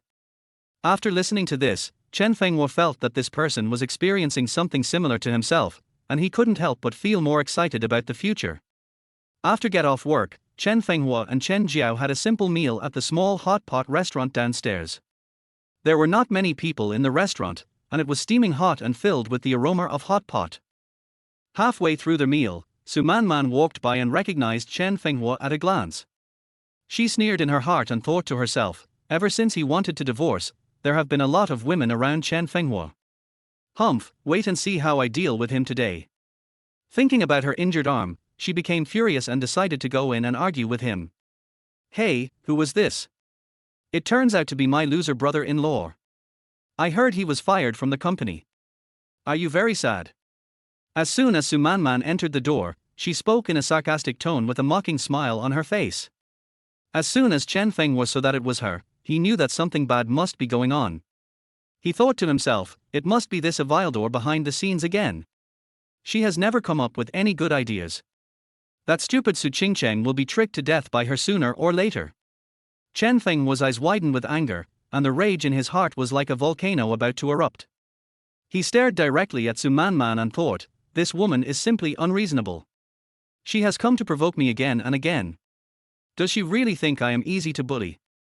So he responded coldly, whether I am sad or not has anything to do with you. Who are you? When Su Manman heard this, her face turned red like an enraged beast, and she put one hand on her waist. She yelled, who am I? I'm your aunt. I'm telling you, I won't let you off for ruining my haute couture.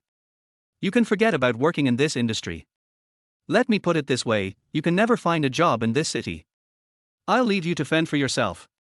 Her eyes were full of resentment and pride, as if she had already seen Chen Fenghua's miserable appearance being trampled under her feet.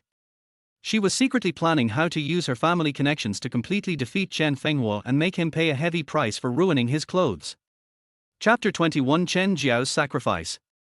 Chen Fenghua just sneered after hearing her threat.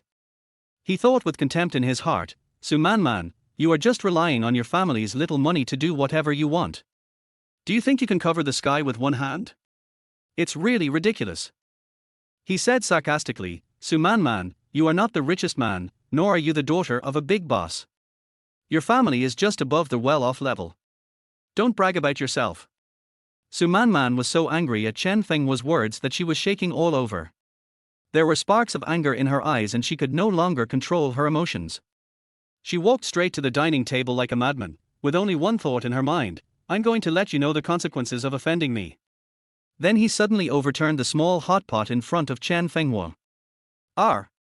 Chen Jiao let out a painful scream as the hot and spicy soup all hit her lower back. Everyone else in the store was stunned by this sudden scene and cast horrified glances at him. For a moment, the air was filled with tension and fear, and the noise in the hot pot restaurant seemed to be muted by an invisible hand. Chen Fenghua's face turned pale in an instant, and his eyes were filled with fear and worry.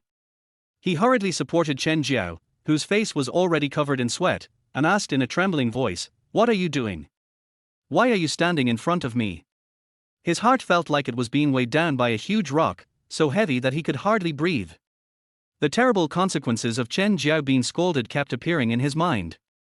Thinking that this pot of hot soup would be poured on her body, it would be very likely that Chen Jiao would be scarred for life. She hadn't even gotten married yet, so what would she do with her future life? Chen Jiao endured the severe pain, forced a smile, and comforted her. "You still have to draw the design with your hands. If your hands are burned, how can you draw in the future?" Although she was afraid in her heart, she didn't want Chen Fenghua to get hurt because of her. At that moment, she only wanted to protect Chen Fenghua's hand, which was an important tool for him to pursue his dreams and realize his value. Chen Fenghua looked at Chen Jiao, feeling mixed emotions, including being touched, feeling guilty, and feeling angry. For a moment, he didn't know what to say. He gritted his teeth, made a prompt decision, picked up Chen Jiao and rushed out of the store regardless of everything. He had only one thought in his mind: I must send her to the hospital as soon as possible. I can't let her get into any trouble. Su Manman saw that they were about to leave, but she refused to give up. She quickly stepped forward and blocked their way again, with a twisted look of pride on her face, and said viciously, "Where are you going? Are you going to run away?" Chen Fenghua was on the verge of exploding at this time. His eyes were red, and he roared like an angry lion, "You'd better get out of here. I've been very tolerant of you." His voice echoed in the store, carrying endless anger and deterrence, as if it was going to devour Su Manman. Su Manman sneered disapprovingly. She didn't care about Chen Jiao's injury at all. In her opinion, even if Chen Jiao was dying, let alone suffering such a minor injury, it had nothing to do with her. She continued to provoke, "What else will I do? Kill me? Come on, are you ready to risk your life for your little lover?" Chen Fenghua took a deep breath and tried to calm himself down. He knew that the most important thing now was to send Chen Jiao to the hospital. So he suppressed his anger and said, "You'd better be responsible for what you said. Wait for me here." After saying that, he walked around Su Manman and walked out of the hot pot restaurant quickly without looking back. His steps were firm and quick, and every step seemed to carry his anger and determination. Su Manman reached out to pull Chen Fenghua, but because of the pain from her injured arm, she couldn't hold on. She could only watch Chen Fenghua leave holding Chen Jiao. She was so angry that she jumped up and down and shouted, "Chen Fenghua, get back here." The expression on his face became hideous and terrifying because of anger, and he looked like a spoiled child who was throwing a tantrum because he couldn't get what he wanted. Su Manman grimaced in pain and was about to leave when she was blocked by the security guard outside the door. The security guard said seriously, "Hello, young lady. The gentleman just now said that you have committed the crime of intentional injury. Please wait where you are. We have called the police." When Su Manman heard this, her heart skipped a beat. She looked back around the restaurant in panic, secretly thanking her luck that the place where they were sitting should be a blind spot for surveillance. As long as there was no surveillance evidence, they wouldn't be able to do anything to her. Thinking of this, she resumed her arrogant attitude and said to the security guard with her head held high, "If I have committed a crime, please ask the police to come to my house with a subpoena. If I have not committed a crime, it will be useless for you to call the police. Get out of the way." Her tone was firm and she showed no intention of backing down. She tried to use this tough attitude to cover up her inner fear. The security guard was unmoved and still stood guard at the door, saying, "It's okay, the police are here, just talk to them."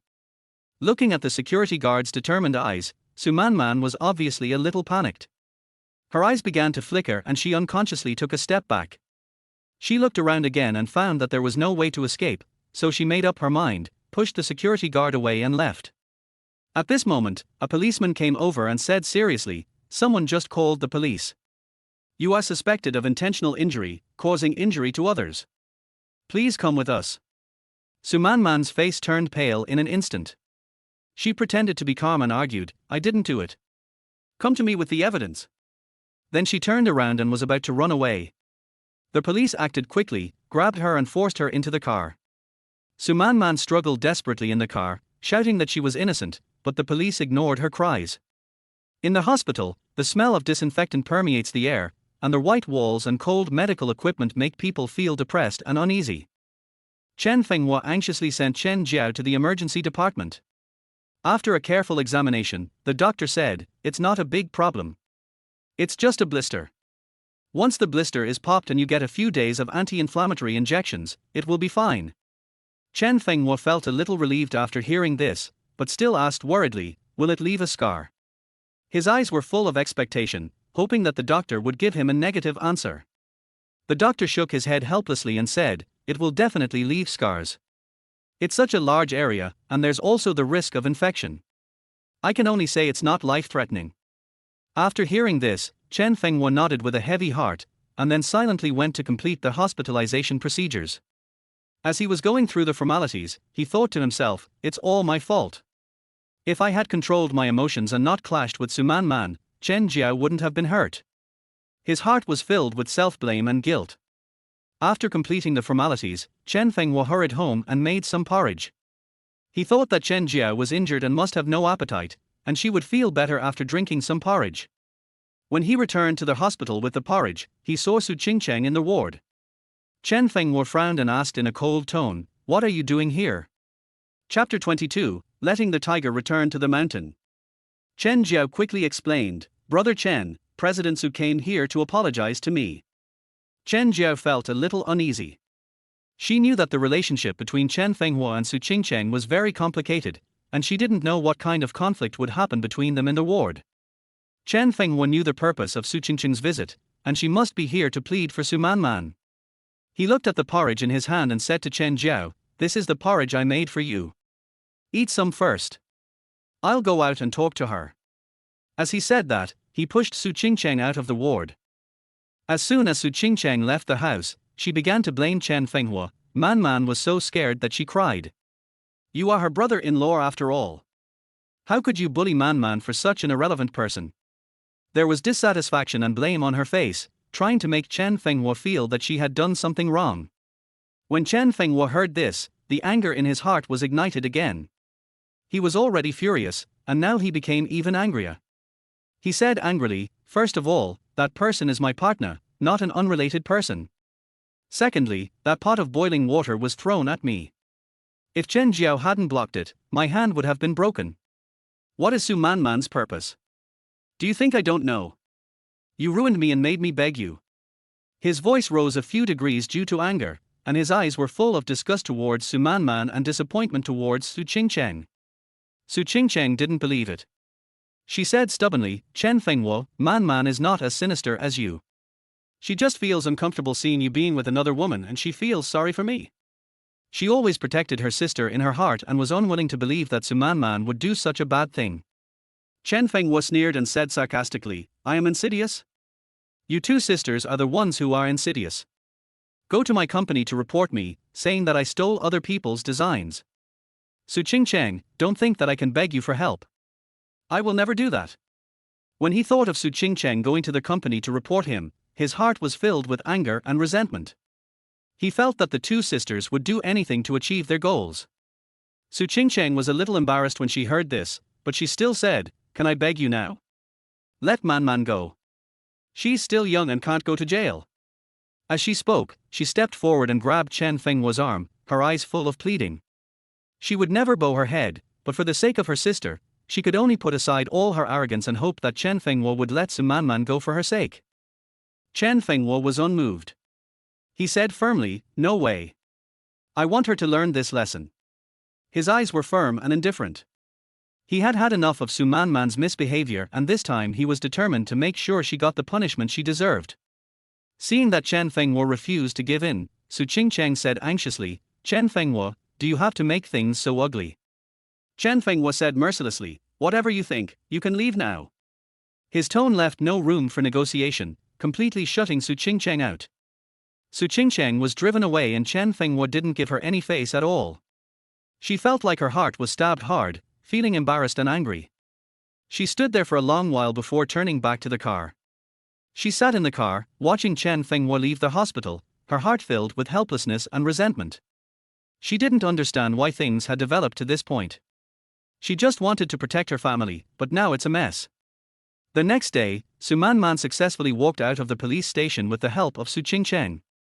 It turned out that Chen Jiao had written a letter of apology. She had no intention of holding Su Manman responsible. Since Su Qingcheng came to her, she took the opportunity to propose that Su Qingcheng go to the company to clear Chen Fenghua's name. Although Chen Fenghua did not need her to do so, people's words were scary, and he did not want to suffer more criticism because of this matter. After Chen Jiao was discharged from the hospital, she rested at home for a few days and then went back to work. It was a sunny day and the studio was busy. Chen Fenghua was concentrating on drawing when he suddenly heard someone outside the door shouting, "Chen Fenghua, come out." Chen Fenghua frowned, put down the pen in his hand, got up and went out to check. I saw Su Manman standing at the door of the studio with a few ferocious-looking men. Su Manman's face was filled with anger, and she said viciously, "Chen Fenghua, call the police to arrest me. I told you that this matter can't be let go." Chen Fenghua looked at Su Manman, feeling disgusted, and asked, "When did you come out?" Su Manman smiled proudly and said, "Do you think that if you are not afraid, others will not be afraid too? My sister only gave her a small profit, and she did not sue." "Chen Fenghua, you are thinking too well." Chen Fenghua looked back at Chen Jiao with a look of disbelief. Chen Jiao said in a panic, "Brother Chen, no, I'll explain it to you later." Her heart was filled with guilt, and she felt that her decision might have brought trouble to Chen Fenghua. Su Manman continued arrogantly, "So, others let you off their hook, but now they are still wrong, right?" She put her hands on her hips, her eyes full of provocation. "Chen Fenghua, you and I cannot coexist, and you can't open a studio." As she spoke, she directed the men to not let anyone approach the studio and to blast anyone who came. In a short while, more than a dozen clients were driven away from Chen Fenghua, and the business of the studio was seriously affected. Chen Jiao felt very upset watching all this. She said to Chen Fenghua, "Brother Chen, your wife came to talk to me that day. I told her to clear your name and I would drop the case. I didn't expect that she would do this." After hearing this, Chen Fenghua nodded helplessly. He took out his mobile phone and sent a video to Su Qingcheng, then told her seriously that if she didn't come again, Su Manman would be sent in again. After Su Qingcheng received the video, she rushed over in a short while. She looked at Su Manman and said with a worried look on her face, "Can you spare me some worry?" Su Manman insisted, "He wants to divorce you." "What right does he have to divorce you?" Chen Fenghua finally couldn't bear it anymore. He said loudly, "For nothing, just because she has a sister like you, I want a divorce too." He has tolerated Su Manman for many years and cannot tolerate it any longer. He wants to let Su Qingcheng know that Su Manman's actions are the important reason why he is determined to divorce. Su Qingcheng felt a pang of pain in her heart when she heard this. She had asked this question so many times and finally got the answer for the first time. She looked at Chen Fenghua's determined eyes, knowing that their marriage was irreparable. Her heart was filled with regret and helplessness, but it was too late. The afterglow of the evening sprinkled on the streets, giving everything a light golden hue, but it did not dispel the gloom in Chen Fenghua's heart at all. At the studio door, the atmosphere was tense, and Su Manman's sharp voice seemed to tear the peaceful atmosphere apart. Chen Fenghua frowned, feeling annoyed, thinking, "When will this farce end? I've had enough of being entangled with them." Chapter 23. Su Qingcheng lowers her posture. He said to Su Qingcheng coldly, "There are many other reasons, this is just one of them. Hurry up and take her away, otherwise don't blame me." There was unquestionable determination in his eyes. He just wanted the two sisters to disappear from his sight as soon as possible and stay away from his life forever. Su Qingcheng's eyes revealed a seriousness and calmness she had never seen before. She asked softly, "I can take her away. Can you find a place with me to calm down and talk?" At this moment, she felt mixed emotions. She was used to ordering Chen Fenghua around in a high-handed manner over the years, but now she had to put down her airs and try to say something. She knew very well that her past actions might make their relationship difficult to repair, but she still held onto a glimmer of hope, hoping that this conversation could change the situation. When Chen Fenghua heard this, she was stunned. Her mind went blank. She thought to herself, "She actually spoke to me in such a tone. Is this still the high and mighty Su Qingcheng?" After a pause, he still responded indifferently, "Is there anything else for us to talk about?" Divorce is a decision I have made. I can't change it. And I have to keep Sumanman away from my world. As he said this, he glanced at Sumanman, who was standing beside him with disdain, as if he was looking at an extremely disgusting object.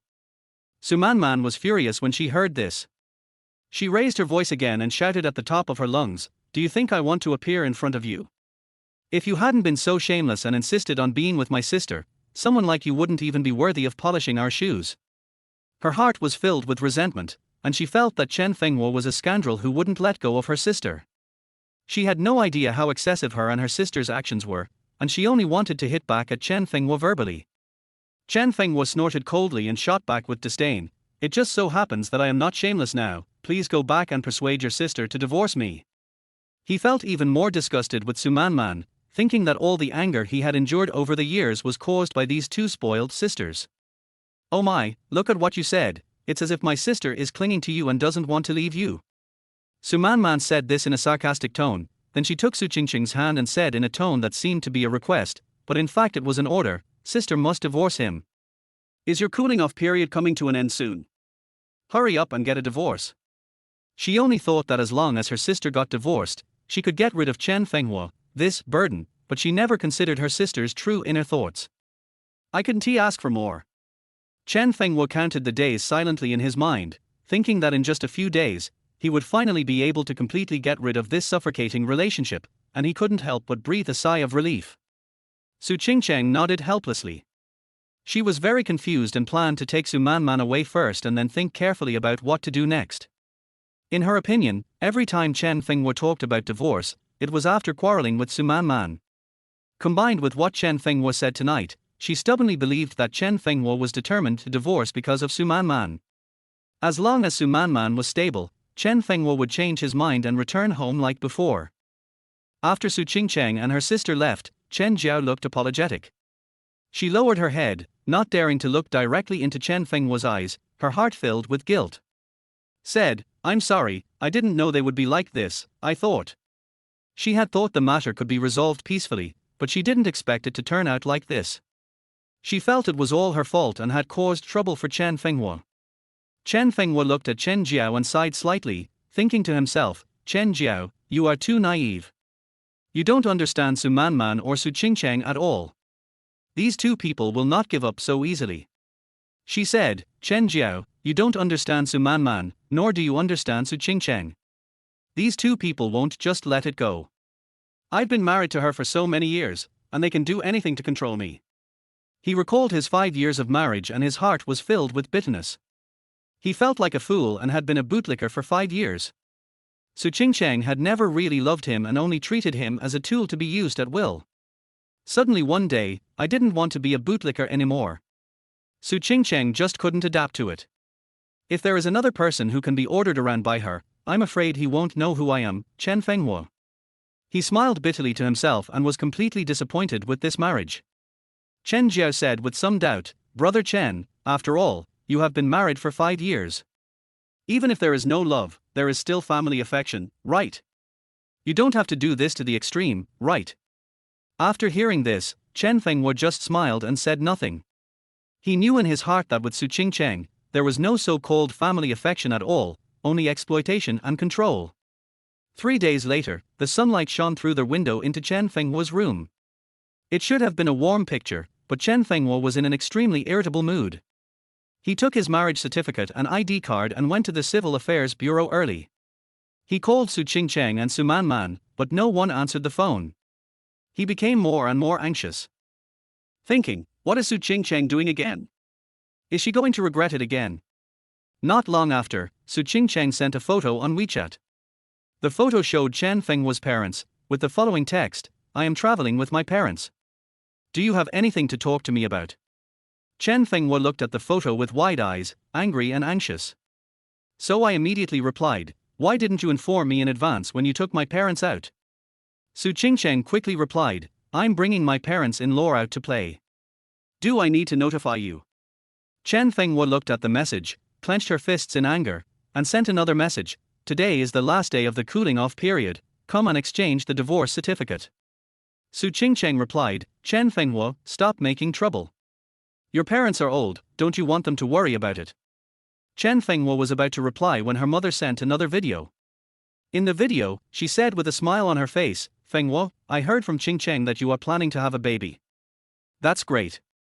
Once you have a baby, your family will be stable. You should go back to work. Your father and I are fine here. Ching Cheng is also very good to me." After watching the video, Chen Fenghua felt dizzy and angry and helpless. She thought, "Su Ching Cheng actually told my parents that we want to have a baby. What kind of nonsense is this?" He paced back and forth in front of the Civil Affairs Bureau, feeling very conflicted. He finally decided to wait for Su Ching Cheng to come back, but he also knew that after the cooling off period, he would have to reschedule the next time she came back, and he felt very upset.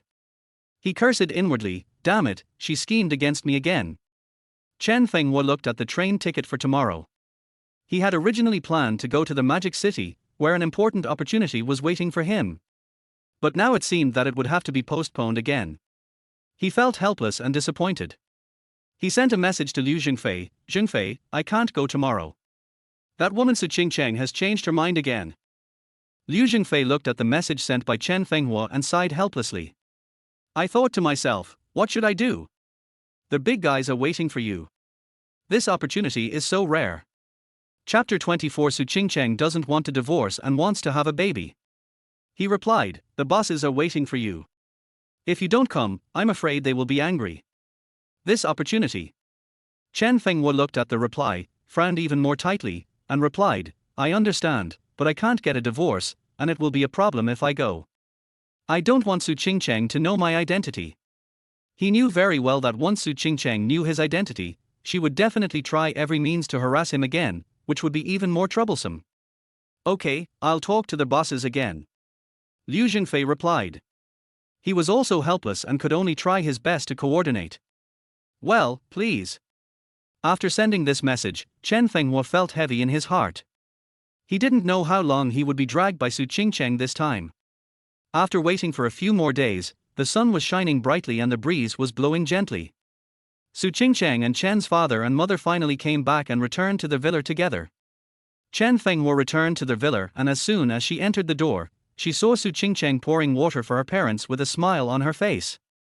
She looked like a filial daughter-in-law, but Chen Fenghua knew in her heart that this was just another act of hers. Chen Fenghua had a dark face and asked unhappily, "Why did you bring my parents here again?" Su Ching Cheng said gently, "Come back when you've had enough of a tantrum. Don't stay out all the time. I've told my parents that we need to prepare for pregnancy. Haven't you been wanting a child for the past 2 years? I'm almost done with my work, so I can have a baby now." She had her own little plan in mind, thinking that as long as she had a child, she would be able to keep Chen Fenghua by her side and continue to contribute to the family. She could also continue to enjoy Chen Fenghua's care without affecting her work. It was simply killing 2 birds with 1 stone.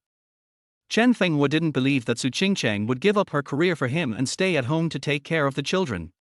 She thought to herself, "Humph, she wants to use the child to plot against me again. I won't be fooled again." So he asked coldly, "Who will take care of the baby after it is born?" Su Ching Cheng said as a matter of course, You are more careful than me, and you are the most suitable to take care of children, plus you can cook." She felt that this was a natural thing and didn't think there was anything wrong with her idea. Chen Fenghua knew she was going to play this game when she heard it. She snorted in her heart and thought, she can continue to work during her pregnancy, take a few days off before giving birth, and take a month off after giving birth. She can tie me down for life with just 1 annual leave. She has a really good plan. He sarcastically said, "Want a child? Find Jiu Feng. He has good genes." When Su Ching Cheng heard this, her eyes widened and her face turned red with anger. He shouted loudly, "Chen Fenghua, are you speaking human language? Why should I be with Jiu Feng?" Chen Fenghua interrupted her before she finished speaking and said coldly, "Isn't the man in your heart always Jiu Feng? Is it because Jiu Feng is only flirting with you and doesn't intend to have you that you won't let me go?" There was a hint of sadness in his eyes, and all the grievances and resentment he had experienced over the years burst out at this moment. Su Ching Cheng was stunned. She didn't expect Chen Fenghua to express his thoughts so bluntly. She felt flustered. She did love Jiu Feng and had been waiting for his confession.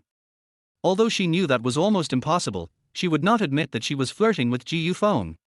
She thought to herself, if I could lower myself, I would have pushed Jiu Feng down on the bed a long time ago. How could I possibly marry Chen Fenghua? But now that he said that, it seems as if I am such a despicable person. Chen Fenghua looked at Su Qingcheng's appearance, feeling more and more sad, and continued, Su Qingcheng, I am a man, I have been married for 5 years, and I can count the number of times I have been married on my hands. Even so, do you think we can have children? He thought of the past times when Su Qingcheng despised him, and his heart ached as if it were being stabbed by needles. Su Qingcheng's face turned ugly. She tried to explain, we can do test tubes. Test tubes. Chen Fenghua interrupted her angrily, that's enough.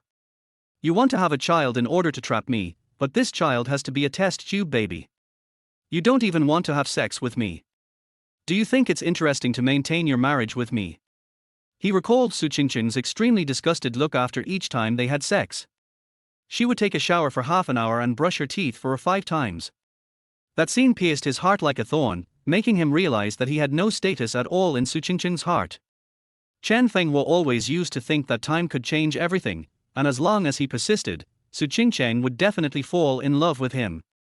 But after this conversation, he was completely desperate, knowing that this was simply impossible. Su Qingcheng did not treat him as her husband at all, but just a hired male nanny. Chen Fenghua, are you so dirty? Do you only think about those things when you are with my sister? Su Man couldn't stand it anymore. She looked disdainful and thought to herself, humph, this Chen Fenghua only knows how to think about those improper things. How dare he say that about my sister? Chen Fenghua looked at Su Man coldly and responded bluntly, Su Man, you are not dirty. When you became the lover of that old man, wasn't it to get some benefits? He had known about Su Man's shameful past for a long time but had never told her about it. Now he didn't want to save her face anymore. After all, these two sisters were really going too far. The atmosphere in the villa at this moment was extremely depressing, as if a bigger storm was about to come. The atmosphere in the villa was like the depression before a storm, so depressing that it made people breathless. The lights in the living room were dim, as if overshadowed by the tense situation. The old sofa exudes a faint smell of age, as if witnessing the countless quarrels and disputes of this family. When Su Man heard Chen Fenghua mercilessly hit her sore spot, the past that was deeply buried in her heart and that she could not bear to look back on was exposed nakedly. Her face turned red instantly, as if it was burned by fire. The mixed emotions of shame and anger in her heart suddenly burst out, and she jumped up from the sofa, clenched her hands into fists, her body trembling slightly, her eyes wide open, staring at Chen Fenghua. I thought to myself, Chen Fenghua, you are going too far. You dare to bring up such a thing, it's simply too much. She shouted loudly, Chen Fenghua, if you don't expose others' shortcomings, are you still a man? Chen Fenghua, however, had a cold expression on his face, not moved at all. He already hated Su Man to the extreme. I thought, you can do something like that, are you still afraid of what others say? So he responded coldly, whether I am a man or not, your sister knows it, you don't need to know. Sister. Su Man was so angry that she turned to Su Qingcheng for help. Her eyes were full of grievance and anger, as if she had suffered a great injustice. Shut up. Su Qingcheng scolded Su Man. Her expression became more and more ugly. She was angry at Chen Fenghua's words, but also felt that Su Man was too impulsive and was only causing trouble for her. She looked back at Chen's father and mother who were sitting beside her, with a hint of helplessness in her eyes. She thought that asking the elderly to come out and persuade Chen Fenghua might help ease the tense atmosphere. Then he said, Mom and Dad, please try to persuade Chen Fenghua. He has been acting like a gunpowder man these days. Alas. Chapter 25 Everyone is born a child of the Chen family. After Su Qingcheng finished speaking, she pulled Su Man and quickly returned to the room, closing the door with a bang. The sound of the door closing was particularly harsh in the silent villa, and seemed to increase the tense atmosphere in the living room. Father Chen sat on the sofa, frowning, his face full of fatigue and helplessness. He looked at Chen Fenghua with mixed feelings in his heart, thinking, why did the two children become like this? Father Chen sighed and said slowly, Fenghua, Qingcheng didn't want to have a baby before, and you were so anxious. Now she is willing, why don't you want to have a baby? Chen Fenghua was feeling upset, and he felt even more helpless when he heard what his father said. He thought about the entanglements between him and Su Qingcheng. It was not as simple as having a child, but he didn't want to make the old man worry too much. He said helplessly, "Mom and Dad, didn't I just tell you 2 days ago not to come over and don't listen to her? I am ready for a divorce." After hearing this, Mr. Chen felt sad and his eyes turned slightly red. He sighed deeply again, his voice a little hoarse. "Son, I didn't want to get involved in the quarrel between you and Ching Cheng, but Ching Cheng's mother came to me and it was very unpleasant. Now the neighbors have heard about it and are pointing fingers in the community. We are old and won't live for many years. If you really want a divorce, wait until we die before you do. We won't be able to see you anymore." As he spoke, Dad Chen leaned back on the sofa with his eyes closed, but the sighing continued, and each sigh seemed to hit Chen Fenghua's heart hard. Mother Chen had already burst into tears, tears streaming down her cheeks. She felt sorry for her son and thought that the situation was too bad. She wondered how the family had come to this point. Chen Fenghua looked at Chen's parents and finally told them the truth: she doesn't want a child. "I'm afraid you will be disappointed." Father Chen gently patted Mother Chen's hand and comforted her. "It doesn't matter whether you give birth or not. She will change as time goes by." In fact, they all knew in their hearts that Su Qingqing's idea of having a child was just an excuse, and no one wanted to break this window paper.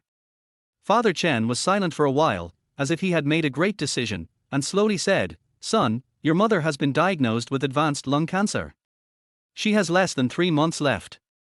When she dies, I will return to my hometown. If you divorce me, no one will know about it. Let her close her eyes and die peacefully, okay?" When Chen Fenghua heard this, his eyes widened and his face was full of shock. He felt like his heart was hit hard and he couldn't believe his ears. "Why did you tell me just now?" There was a trace of sadness and helplessness in Chen's father's eyes. "Just a while ago, I thought you and Ching Cheng were having a quarrel again, so I didn't tell you. I discussed with your mother that you can't be treated. You are old, and it will be painful to treat you. You can only live as long as you can." Chen Fenghua's eyes suddenly turned red, and his heart was filled with self-blame and guilt. Thinking that he had been busy with his divorce from Su Qingcheng for some time and had not cared much about his parents, he felt a pang of pain in his heart. Chen Fenghua hurriedly said, "I'll take you to the hospital and have a look." His mind was in a mess and he was only thinking about doing something for his mother, even if it was just to relieve her pain. Father Chen waved his hand. "Your mother?" Chen Fenghua asked anxiously, "What happened?" Father Chen continued, "The medicine Ching Cheng gave her is quite effective. At least she doesn't feel uncomfortable anymore." Chen Fenghua felt a little relieved after hearing this, but she was still very sad. She was silent for a while and said, "Okay, since my mother doesn't plan to get treatment, let's make her live a happy life." Father Chen looked at Chen Fenghua with a hint of pleading in his eyes. She has always wanted Ching Cheng to recognize her as her mother-in-law. It's rare that Ching Cheng can be so kind to her.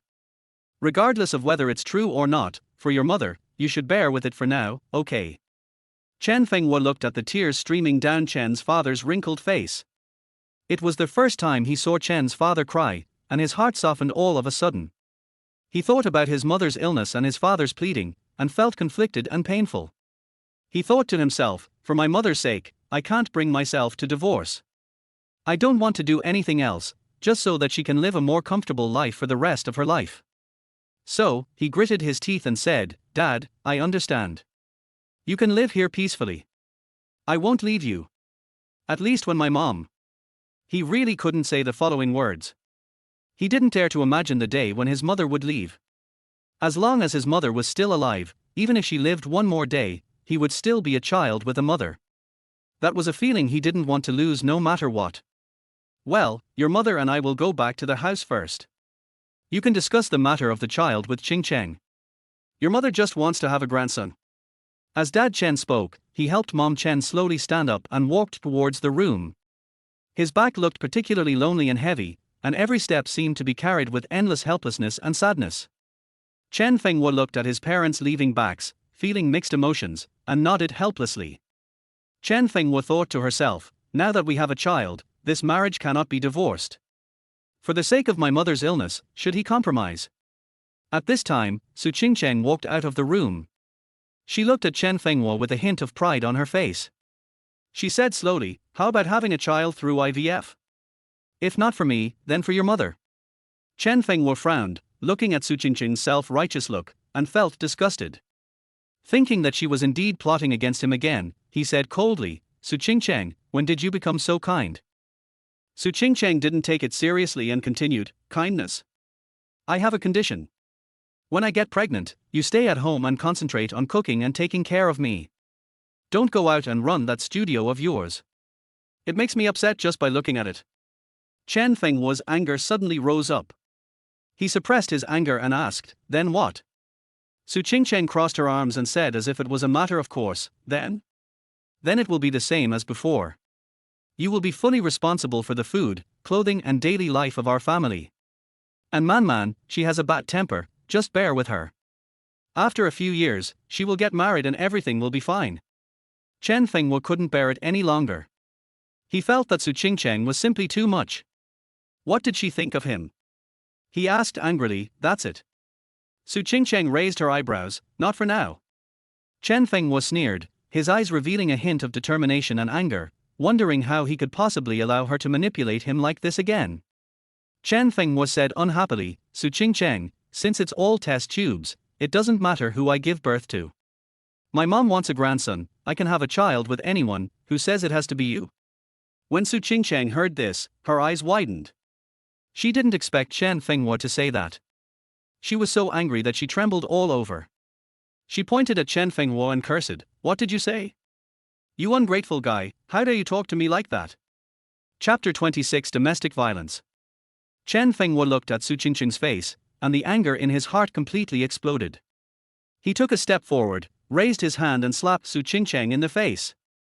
He used all his strength to slap her, as if he wanted to vent all the grievances and anger he had suffered over the years. His hands were shaking slightly, and he thought to himself, shut up, my mom will be fine. If you do it again, I won't just slap you in the face. He usually disdains hitting women, but this time, he really can't bear it anymore. Even if others call him a scumbag, he doesn't care. He just wants Su Qingcheng to shut up. Su Qingcheng was stunned. She covered her face and didn't react for a long time. Her mind was blank. She only felt a burning pain on her face. She was shocked and angry. When she reacted, Chen Fenghua had already walked away. Her eyes were filled with hatred and anger, and she screamed heartbreakingly, Chen Fenghua, you will not die well. The voice echoed in the villa, full of hatred. Mother Chen and Father Chen heard Su Qingcheng's roar outside and the slam of the door in the house. Mother Chen shivered with fear. Her health was not good to begin with, and now her face turned even paler, and tears flowed uncontrollably. What a sin! I don't know what happened to this child. Why has his temper changed so much? Dad Chen sat on the edge of the bed with a sad face. He wondered how this happy family could have ended up in such a divorce. People always say that they should part ways amicably, but their family ended up in such an embarrassing situation. He felt helpless and sad. Mother Chen wiped her tears, stood up and was about to go out to see what was going on. She was worried about Su Qingcheng and was afraid that she was too angry and that the matter would get worse. Father Chen reached out to stop her, sighed and said, although Fenghua shouldn't hit her, her words were too harsh. It's only a matter of time before she gets beaten. When Chen's mother heard this, she glared at Chen's father angrily, how can you speak to your son? In the past, you didn't care who was wrong, but this time, Qingcheng really lowered herself to maintain this marriage. Fenghua is not very capable, and you can't be like this. Putting aside other things, our house was bought by Qingcheng. After hearing this, Father Chen loosened his hand, sighed helplessly, waved his hand, and thought to himself, alas, it is a shame to be a good person, and it is a shame to be a good person. This is how life is. Mother Chen hurried out and walked to Su Qingcheng. Looking at her red and swollen face, she said distressedly, Qingcheng, don't cry. Don't argue with Fenghua. He was just anxious about my matter. I promise he won't do it again next time. Su Man listened to it from the side, but she refused to give in. She was like an angry lion, her eyes were red, and she suddenly roared at Su Qingcheng, sister, Chen Fenghua is crazy this time. He hit you, this matter definitely cannot be counted. When Aunt Chen heard this, she turned pale with fear. She quickly knelt down, grabbed Su Man's trouser legs with both hands, and cried and begged, Man, please don't call the police. If you do that, Fenghua will be ruined in the future. Su Man shook off Chen Ma's hand and said disdainfully, oh, you know how to beg me now. What were you doing before? Your son treated me the same way back then, why didn't you beg him to let me go? There was indifference and resentment in her eyes, and she had no intention of giving up at all. It seemed as if she would not give up until Chen Fenghua paid the price. Their whole villa was filled with tension, resentment and helplessness, as if a bigger storm was about to sweep in again and completely destroy this crumbling home. The atmosphere in the villa was as depressing as the night before a storm. The lights were dim and seemed to be feeling sad about the tense and heart-wrenching situation. In the living room, everyone's face was filled with complicated emotions. Mother Chen was extremely anxious. Her body was trembling slightly, and her eyes were full of fear and pleading. Mother Chen silently said in her heart, "We must not let Su Manman call the police, otherwise Chen Fenghua's life will be ruined.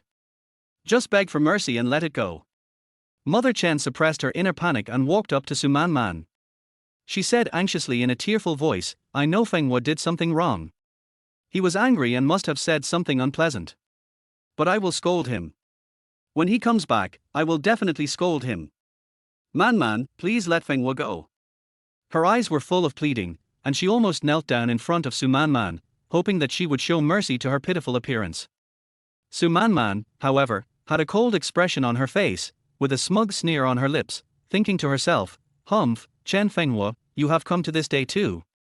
I will not let you off easily this time. I will make sure you lose all your reputation." Su Manman responded coldly, "It's too late, I've already called the police." When Mother Chen heard this, she felt like the sky was falling. Her face turned pale, her legs went weak, and she almost collapsed to the ground.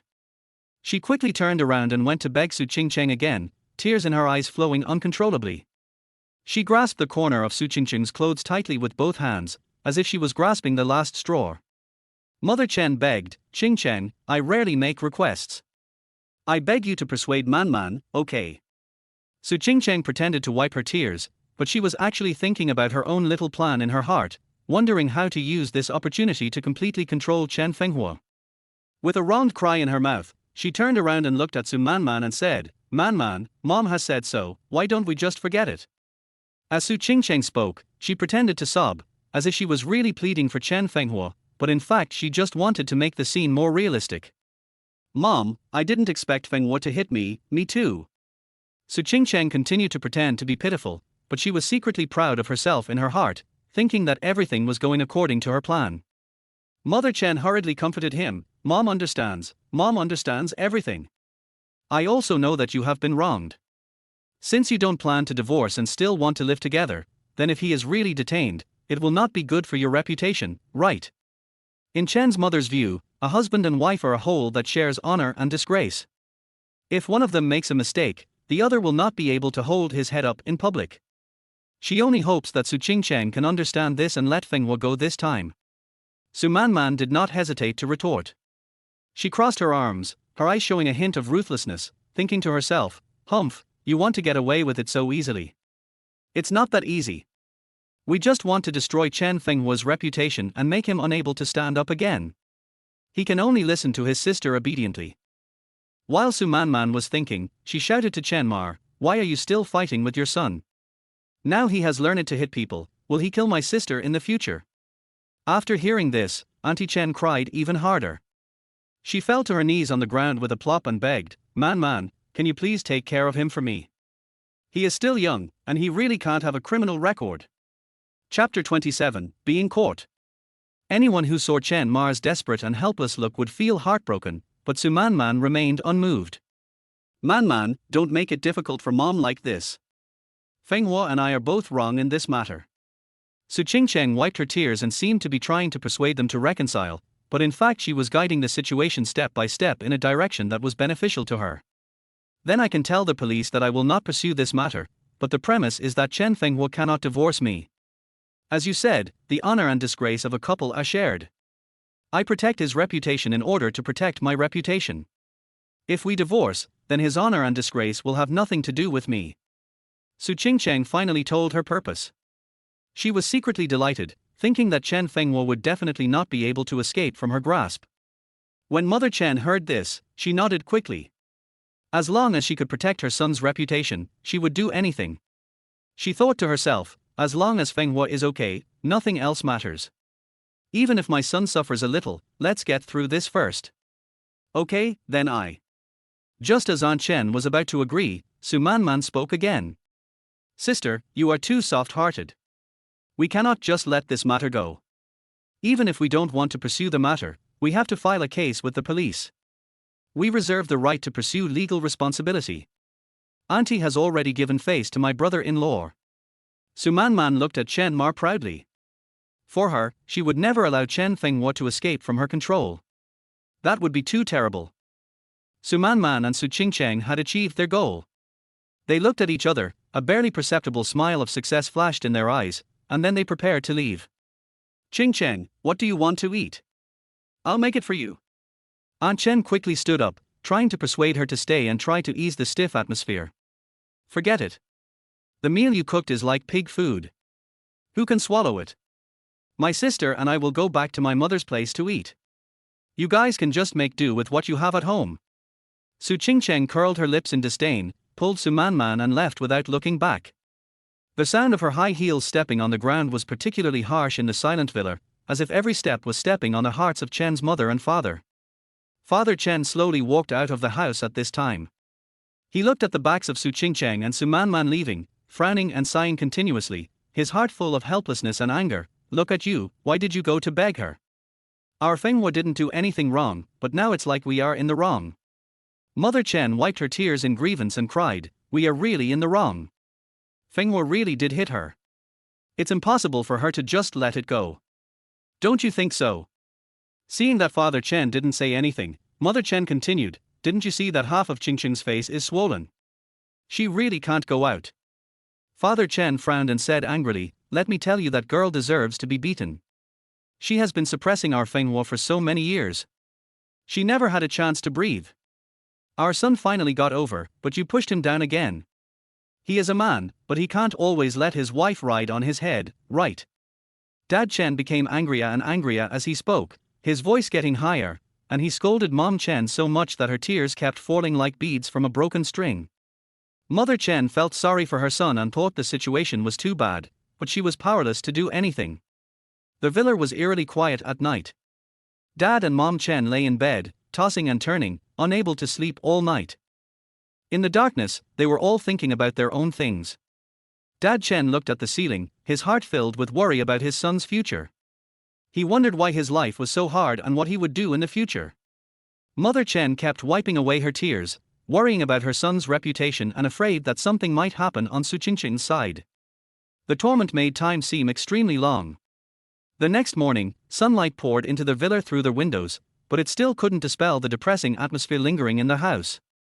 Chen Fenghua returned to the villa with breakfast. There was a trace of fatigue on his face. He thought to himself, last night was really exhausting, but no matter what, I should spend some time with my parents first. They must be feeling bad too. Chen Fenghua calmed down and walked into their house with breakfast in hand. Mom and Dad, don't do it yourself, I'm back with breakfast. As soon as Chen Fenghua entered the door, he spoke loudly to his father and mother who were busy in the kitchen, then put breakfast on the table and went to wash his hands. Mother Chen poked her head out of the kitchen, looked at the breakfast, and frowned. You can just make something to eat at home, why waste that money? Father Chen glared at Mother Chen and said, that's because your son doesn't want you to be tired. Come on and eat. Eating won't stop you from eating. Mother Chen continued to mutter, but don't we still owe them money? I don't want our son to. Chen Fenghua came over after washing his hands and interrupted Chen's mother again. He looked serious and thought to himself, it's time to explain things to my parents. I can't let them think that I rely on the Su family to make a living. He said solemnly, Mom, let me correct you again. The money I spent on you and the things I bought for you in the past few years were all my money. I didn't spend a penny of Su Qingcheng's money. Mother Chen looked at Chen Fenghua in surprise and said in disbelief, what are you talking about? How can you have money? Mom is old, but... Chen Fenghua interrupted her again and said firmly, Mom, listen to me, I didn't spend a penny of his money. All the money was earned by myself. I have been working part-time over the years, but I just don't want others to know. Father Chen and Mother Chen looked at each other, with a hint of surprise and relief in their eyes. Father Chen smiled and said, I knew my son was not a gigolo. Chen Fenghua looked at his parents and felt a pang of sadness in his heart, thinking about his own grievances and the difficulties his parents had gone through over the years. You don't want me to divorce, so I won't divorce you for now. I don't think Su Qingcheng will be back these days, so I'll stay at home with you. If you want to go out for fun, just tell me and I'll take you out for a stroll. He had already decided in his heart that he should take this opportunity to show his filial piety and make up for what he had owed his parents over the years. Okay, I also want to accompany your mother to relax. Dad Chen looked at Mom Chen with tenderness in his eyes. He always felt that he had wronged his wife over the years, and now that he was old, it was time for her to enjoy a peaceful life. I bought an electric car. I'll use it to take you around later. Chen Fenghua thought that it would be a good idea to take his parents for a walk around the area first to let them relax, and then find a chance to take them to a farther place later. Maybe he could find medicine to suppress his mother's illness. I talked to Liu Jingfei last night and learned that there is an anti-cancer injection that is very effective, but it is a bit expensive. Therefore, during this period of time, he has to work hard to earn money and then give Chen's mother the anti-cancer injection. He is willing to spend any amount of money as long as it can improve his mother's condition. Chapter 28: The dissatisfaction of the eldest sister of the Chen family. When Chen Fenghua and his father were packing up, Chen Fenghua hesitated for a moment, but still spoke up and said, "Dad, I asked a friend yesterday about an anti-cancer injection that can cure the disease. I want to give it to my mom." When Mr. Chen heard this, he was stunned for a moment and stopped what he was doing. He turned around and looked at Chen Fenghua, his eyes full of surprise and worry, and asked, "Isn't that very expensive?" Chen Fenghua's eyes were firm, and he said without hesitation, "No matter how expensive it is, I will beat my mother. I have wronged you for so many years, I can't let you be wronged for the rest of your life."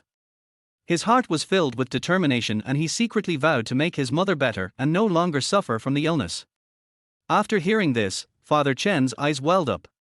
He patted Chen Fenghua on the shoulder and said earnestly, "Son, be good to Qingcheng.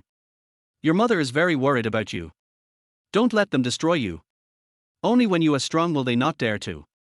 I think you should know better than me."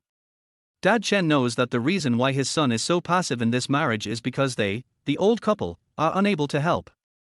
Now he just hopes that his son can handle these things and make life better slowly. Chen Fenghua smiled, but there was a hint of bitterness in that smile. He nodded and patted his old father on the shoulder. "Don't worry, Dad. I am not the same person I used to be."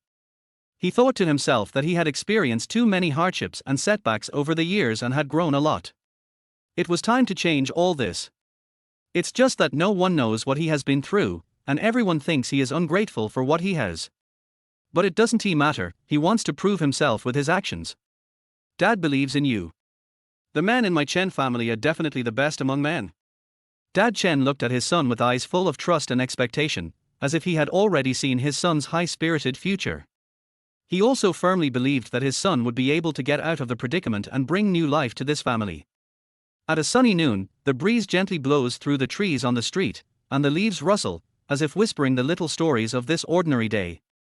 Chen Fenghua put down what he was holding and turned to look at his father. "Dad, call my mom out, let's go." Dad Chen shouted into their house, and Mom Chen came out in response with a smile on her face, her eyes full of anticipation for this rare time out. Chen Fenghua started the small electric car, thinking that he would spend some time with his parents for the next few days and show his filial piety, and he felt at ease in his heart. After all the unpleasantness that happened a few days ago caused his parents a lot of worry. He thought to himself, soon, he will succeed, and his parents will be able to live a good life with him. Liu Jingfei said yesterday that several big guys were coming here to find him to discuss cooperation. Chen's mother's illness requires money. Once the negotiation is done and the money is in the account, Chen's mother's illness will no longer be a problem. Before they come, I will spend some time with my parents. When they arrive, I can discuss cooperation with peace of mind. Just like that, Chen Fenghua set off with his parents. Along their way, the street scenery kept receding. Chen's father and mother sat in the back seat, looking at the familiar yet somewhat unfamiliar street scenes around them. They felt particularly comfortable. From time to time, they chatted with each other, feeling that they had not felt so relaxed for a long time. 3 days passed in a flash. During these 3 days, Mr. and Mom Chen had a great time. They were in such a good mood, just like the white clouds floating freely in the blue sky. After another round of sightseeing that morning, everyone was a little tired at noon, so Chen Fenghua called her eldest sister, and the family came to this restaurant they often visited to have a meal together. Fenghua, you finally act like a son. I thought you would never be sober in your life. The eldest sister looked at Chen Fenghua with relief in her eyes and joked with a smile. She had always hoped that her brother could get rid of his troubles as soon as possible and live a good life for himself. Now, seeing him accompanying his parents like this, she couldn't help but feel very happy. Chen Fenghua smiled after hearing this, picked up the teapot, poured a cup of tea for the elder sister, and said jokingly, "Sister, I was wrong before, today I am making amends, isn't it? I will pour you a cup of tea as an apology, I hope you will forgive me." He thought to himself that he had indeed caused his elder sister a lot of worry over the years, and now he just wanted to make her happy as well. A harmonious family is better than anything else. Mom and Dad, look at what they are saying, as if I did something to him. Sister Chen felt embarrassed by her brother's behavior. Her face flushed slightly and she pretended to be angry and said, "Don't tease your elder sister, she is doing this for your own good." Dad Chen smiled and spoke for his daughter, his eyes full of love for his children. Upon hearing this, Chen Fenghua pretended to be angry and complained, "It is said that a daughter is her father's little lover in the previous life. It is true. You have always favored my sister since childhood." He wasn't actually really angry, he just wanted to make the atmosphere more lively. It had been a long time since the family had been so relaxed and joking. "Look, my brother is becoming more and more smooth talking." The eldest sister joked with a smile, and the whole family couldn't help laughing. The laughter echoed in the small restaurant, full of happiness. However, this cheerful atmosphere did not last long. At this moment, 3 people appeared at the door of the restaurant. Su Qingcheng was sitting in a wheelchair, being pushed by Ji Yufeng, while Su Manman followed beside her. The scene was like a huge rock smashing into a calm lake, instantly breaking the original harmony. "Mom, Dad, big sister, are you eating here?" Su Qingcheng had a forced smile on her face and was the first to say hello, but her voice seemed a little abrupt in this slightly awkward atmosphere. "It's Qingcheng, you guys are coming to eat too, why don't we eat together?" Aunt Chen responded out of politeness, but the smile on her face had stopped. A complex emotion welled up in her heart. She thought that the family was finally happy, so why did they show up again? She was really afraid that something unpleasant would happen again. The smiles on the faces of the other members of the Chen family also disappeared.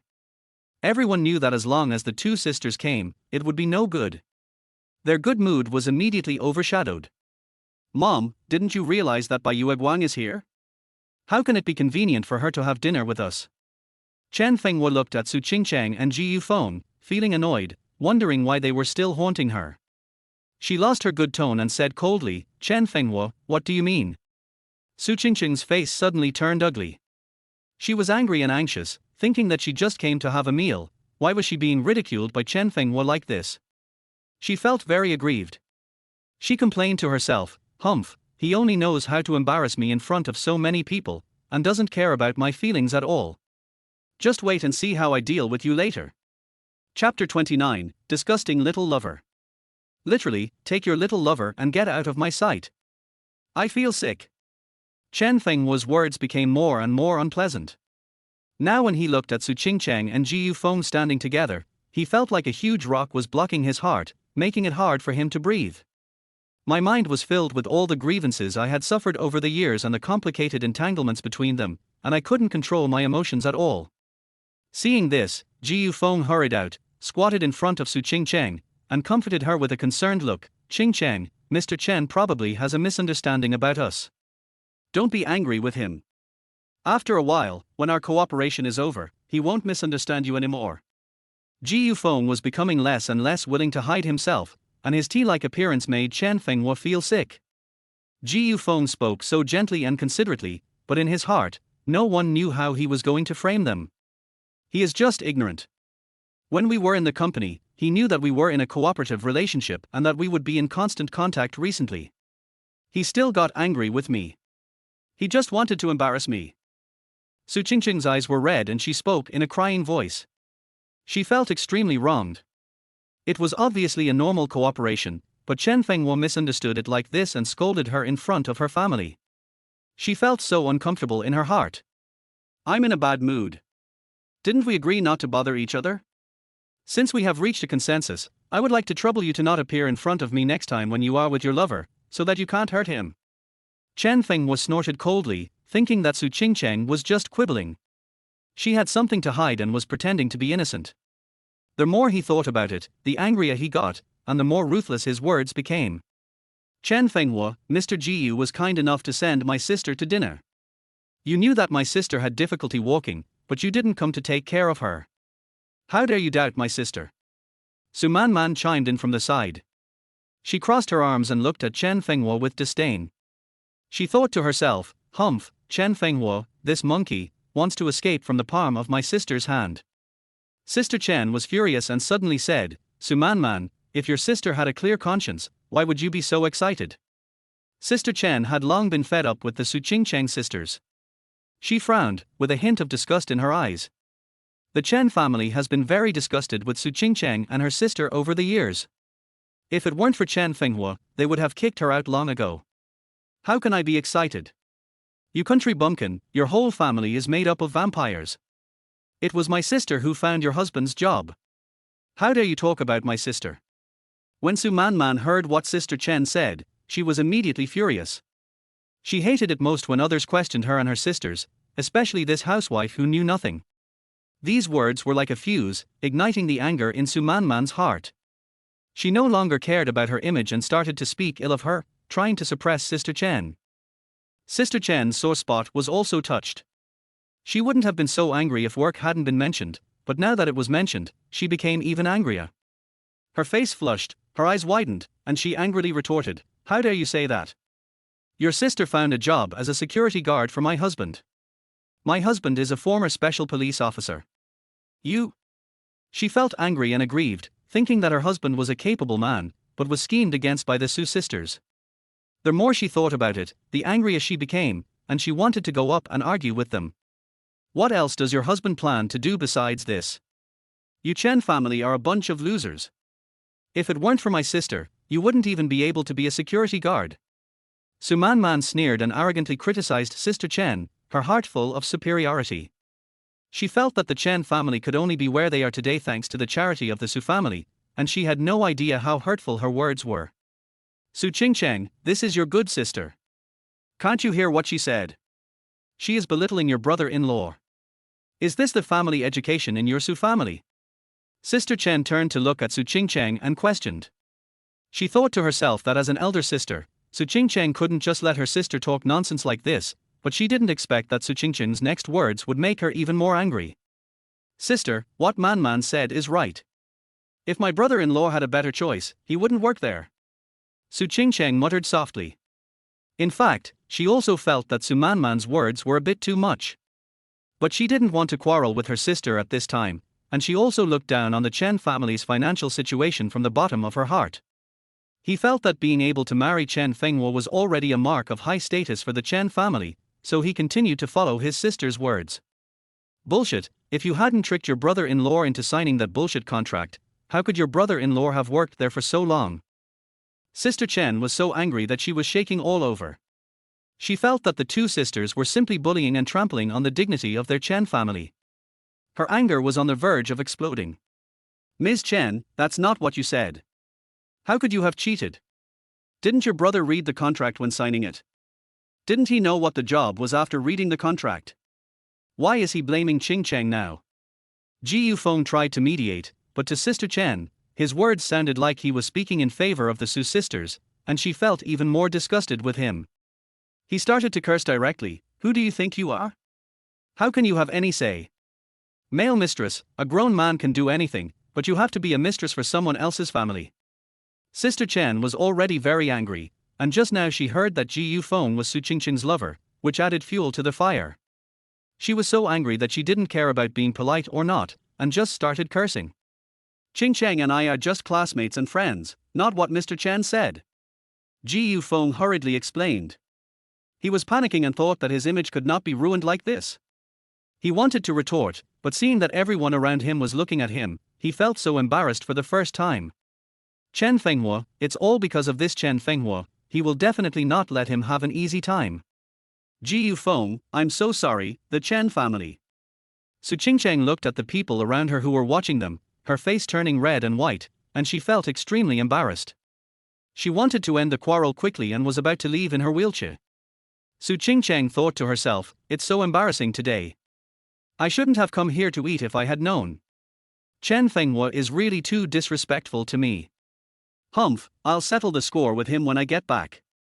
If you're afraid of what others will say, then don't do it. You spend every day with your little lover, and then accuse me of wrongly accusing you. Su Qingcheng, you won't admit it unless I block you in bed." Chen Fenghua's words were blunt and explicit, and he was already overwhelmed by anger. Chapter 30, Chen Fenghua lost his wife. He didn't care about the occasion at all. He just wanted to vent all the grievances and anger in his heart and let Su Qingcheng taste the feeling of being criticized in person. When Su Qingcheng heard this, her eyes widened immediately. She felt ashamed and angry. Her face turned pale, her body trembled slightly, and her heart felt like it was stabbed by a knife. She cried out in grievance, "Chen Fenghua, you slandered me. I haven't settled accounts with you for everything you did to me. How dare you come to me and talk nonsense like that now?" She felt that her dignity was severely trampled upon by Chen Fenghua, and she wished she could find a crack in the ground to crawl into, but she was unwilling to be bullied by him like this, so she could only hold back her tears and refute. "Su Qingcheng, while I still have my sanity, hurry up and take Su Manman and your lover away. Otherwise, I really don't know what I will do." Chen Fenghua had a knife in his hand at some point, and his eyes became fierce and resolute. He looked like a wild beast that was forced into a desperate situation and would attack at any time. Chen Fenghua was really mad this time. He wanted a divorce, but the woman disagreed. He hid, and she came to make trouble for him. If he continued to endure it, he would not be a man. "Mom and Dad, are you blind or deaf? Didn't you see your son bullying me?" Su Qingcheng looked back at Chen's father and mother, who had been eating with their heads down and in silence, and her heart was filled with resentment. Thinking about why they didn't care about Chen Fenghua and let him treat him like this, she didn't realize how excessive her behavior just now was. "Qingcheng, we..." Mother Chen opened her mouth and wanted to explain, but she didn't know what to say. She felt very embarrassed. She didn't want to make Su Qingcheng too angry, but she also felt that Fenghua was just angry and that was why she was like this. She was caught in a dilemma. Their words lacked force, and as parents, they ultimately wanted to stand on their son's side, so they simply ignored the conversation. "Su Qingcheng, those are your parents-in-law, how do you talk to them?" Seeing Su Qingcheng being so rude to her parents, the eldest sister of the Chen family was immediately furious and she could no longer bear it. Su Qingcheng has gone too far. She usually bullies Chen Fenghua, and Chen Fenghua is willing to endure it. But now, Su Qingcheng doesn't even care about her parents. Today, Sister Chen must teach her a lesson. She rushed forward and stretched out her hand to pinch Su Qingcheng's neck, her eyes full of anger and determination. She was going to teach Su Qingcheng a lesson today and let her know that I was not someone who could be easily bullied in their Chen family. He even wanted to vent all the grievances he had suffered over the years at this moment. It would be so satisfying if he could strangle her to death. Su Manman was so frightened when she saw this that her face turned pale. She hurriedly tried to pull Sister Chen away. "Chen Fenghua, tell your sister to let go. You're strangling my sister to death." She was panicked and scared, thinking that if something happened to her sister, everything would be over. While holding Sister Chen's hand, she looked at Chen Fenghua anxiously, hoping that he could stop it all as soon as possible. Chen Fenghua, however, ignored it. He just stood there and watched the scene coldly. He couldn't do it, so his elder sister taught Su Qingcheng a lesson, which made him feel relieved. In the past, he would never let his elder sister do it, but now was different, and he didn't want to care at all. There was a hint of indifference in Chen Fenghua's eyes. He had no intention of stopping it. He just let the situation develop as if he didn't want to stop until this fuss was thoroughly over. Seeing that the heat was almost right, he spoke slowly. "Sister, let go, you will strangle her to death."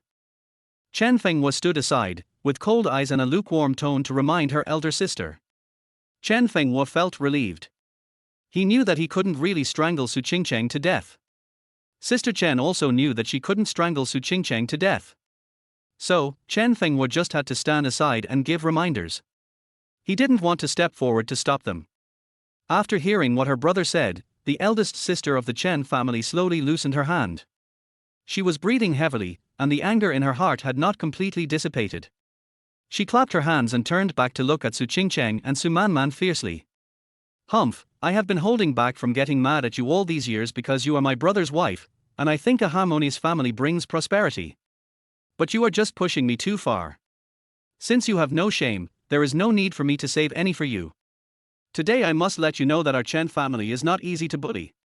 Su Qingcheng covered her neck and gasped for breath, her eyes filled with tears of grievance. She looked at Chen Fenghua, her heart aching and her thoughts drifted back to the past. She remembered that year, she was drunk and Chen Fenghua came to pick her up. At that time, a man whistled at her, and Chen Fenghua rushed up without saying a word and beat the man like a pig. At that time, Chen Fenghua was so brave in her eyes and cared about her so much that he didn't even care about himself in order to protect her. Chen Fenghua was taken to the police station that day, and she spent tens of thousands of dollars to redeem him. Chen Fenghua, you were not like this before. Have you forgotten that year? Su Qingcheng tried to evoke the deep affection Chen Fenghua once had for her, hoping that he would remember their old relationship and stop treating her like this again. Chen Fenghua interrupted her coldly, his eyes revealing a trace of sadness and determination, thinking to himself, that is something I will never forget in my life. It is because I remember those past events too clearly that I can see what kind of person you are, and that's why you are like this now. I haven't forgotten, and it's impossible for me to forget. It's because I haven't forgotten that I am like this. What do you mean? Su Qingcheng looked confused. She had indeed forgotten what she had said at that time and did not understand the deep meaning of Chen Fenghua's words at all. Have you forgotten what the first thing you said when you redeemed me after I was captured that year? Chen Fenghua looked at Su Qingcheng with disappointment in his eyes. The resentment in his heart surged up again. He thought that she would feel sorry for him, but he didn't expect that her words would be like a knife, stabbing him badly. What did I say? Su Qingcheng frowned and tried hard to recall, but her mind was still blank. You told me that I would only cause trouble for you. What's wrong with someone whistling? It's not like they were physically touching me. Even if there was physical contact, it would be fine if I just gave them a verbal warning. But beating someone up like that and having to pay tens of thousands of dollars is a huge loss. Chen Fenghua spoke word by word, and every word seemed to carry the pain of the past. Those scenes of being hurt appeared clearly before his eyes again, making his tone unconsciously carry a hint of sarcasm. Chapter 31 Everything is so dirty. Did I say that? I don't remember it. Su Qingcheng widened her eyes. She couldn't believe that she would say such words. But looking at Chen Fenghua's expression, it didn't seem like she was lying. She felt panicked and wondered if she was really so heartless at the beginning. Oh, I will definitely not forget it. That day I learned that you always sat on the lap of your clients when you were dining with them. I also learned that you were capable of doing anything except sleeping with them. As soon as Chen Fenghua said this, the restaurant suddenly became so quiet that you could hear a pin drop. Everyone present was stunned. They never thought that a woman who looked so noble on weekdays would do such a thing behind her back. They all looked at him strangely. You are accusing me. When did I ever sit on a man's lap? We were just drunk and were just hugging each other. Chen Fenghua, why are you so dirty-minded? Su Qingcheng's face turned red, she was both ashamed and angry. She was eager to defend herself, but her flustered eyes revealed a hint of guilt. Su Qingcheng never thought that Chen Fenghua would know about her behavior at banquets. In the past few years, she has been wandering around the marginal areas. Although she has not gone into the water, she has gotten her shoes wet many times. Chen Fenghua knew everything, and Su Qingcheng also knew that her life would be difficult in the future. Chen Fenghua sneered, I am dirty. You think I didn't catch you in bed, so you don't want to admit it, right? Su Qingcheng, stop it, don't embarrass yourself. Su Qingcheng knew that she could not admit it, but she had no better excuse and could only lie down. Whatever you think, I have a clear conscience towards this family and towards you. Chen Fenghua no longer wants to be entangled with Su Qingcheng. He didn't mention it before because he felt that Su Qingcheng had a hard time for this family. Now, it seems disgusting. Maybe this is the difference between love and not love. Chen Fenghua looked at the faces of his family members, none of which looked very good. He thought about taking them away first. He still didn't want to let his family members feel the awkward marriage between him and Su Qingcheng. Let's go. Seeing this, Su Manman rushed forward, stretched out her hand to grab Chen Fenghua, and shouted loudly, Chen Fenghua, apologize to my sister and Mr. Gu first, you went too far today. Her eyes were wide open, her face full of unconvinced, and she was still unconvinced in her heart. If Chen Fenghua left like this, how could she swallow this? Chen Fenghua frowned, shook off Su Manman's hand with annoyance, turned around and glared at her fiercely, his tone full of warning. Su Manman, you'd better not mess with me. You know my temper. I heard that you want to give me half of the things you just bought. Or do you want me to donate them all to you? He knew in his heart that Su Manman cared about those things of hers the most, and he threatened her with this just to make her give up and stop pestering him. When Su Manman heard this, her eyes turned red with anger.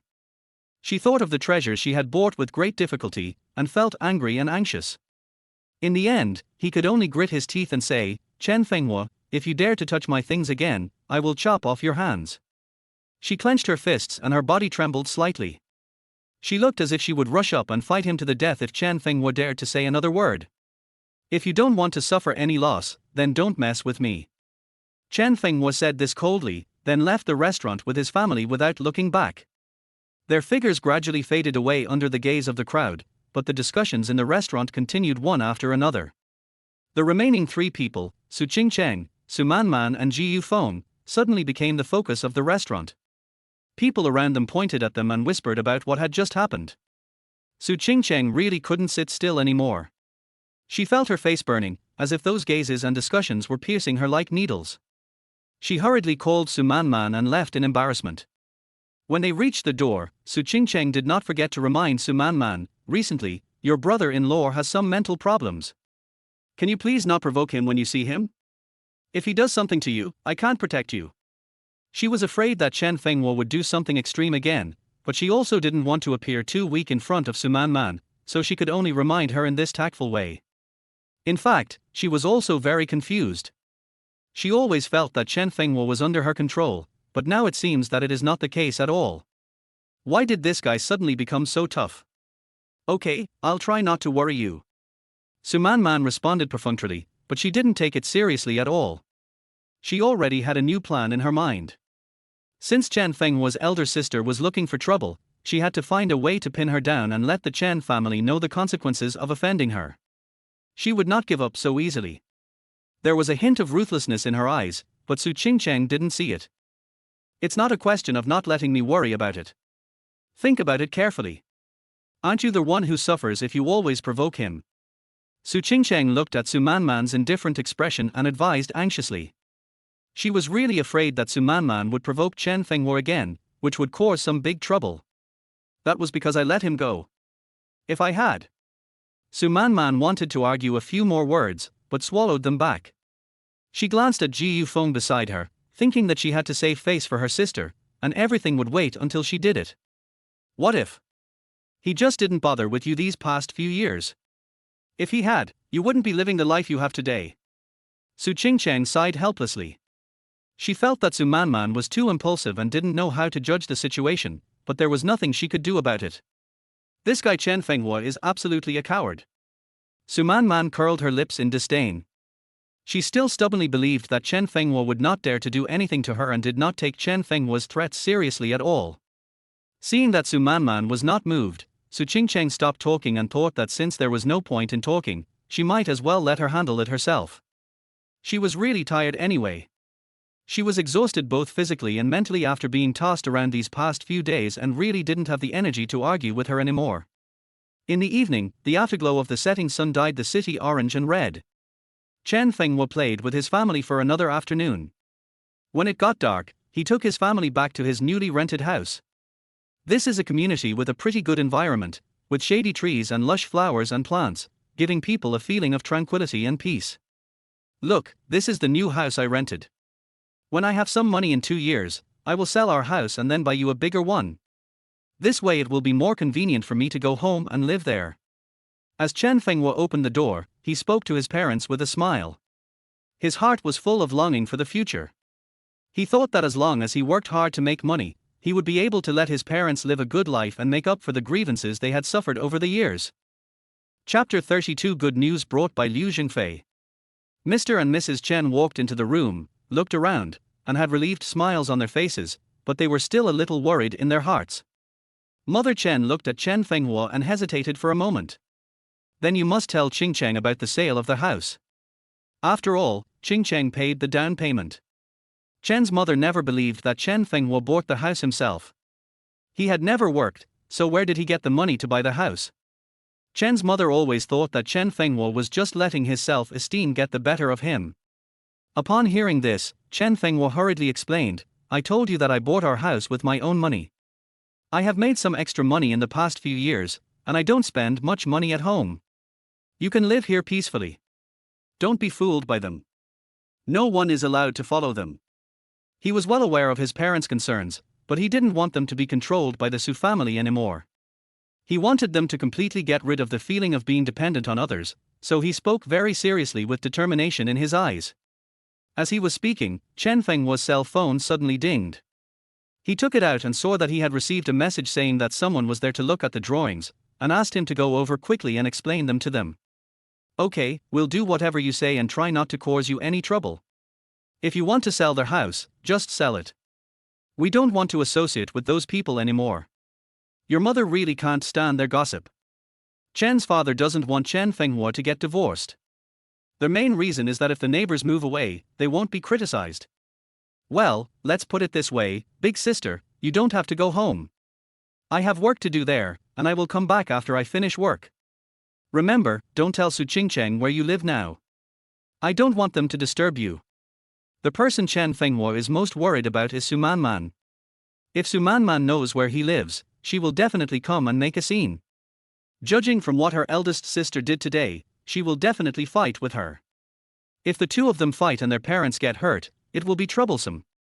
Okay, go get busy. I'll ask your eldest sister to call you if there's anything. Mother Chen nodded. Looking at her son's anxious look, she felt both relieved and distressed. She thought that her son had grown up and could support the family, but she was also worried that he was working too hard.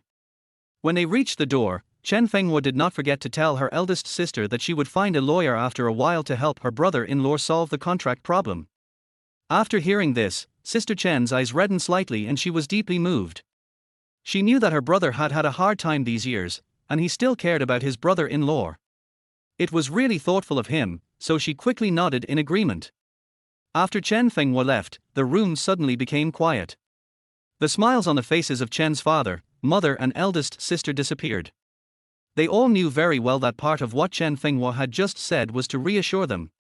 On the surface, they believed him and felt that Chen Fenghua had a hard time and didn't want him to worry about family matters, so they agreed with what he said.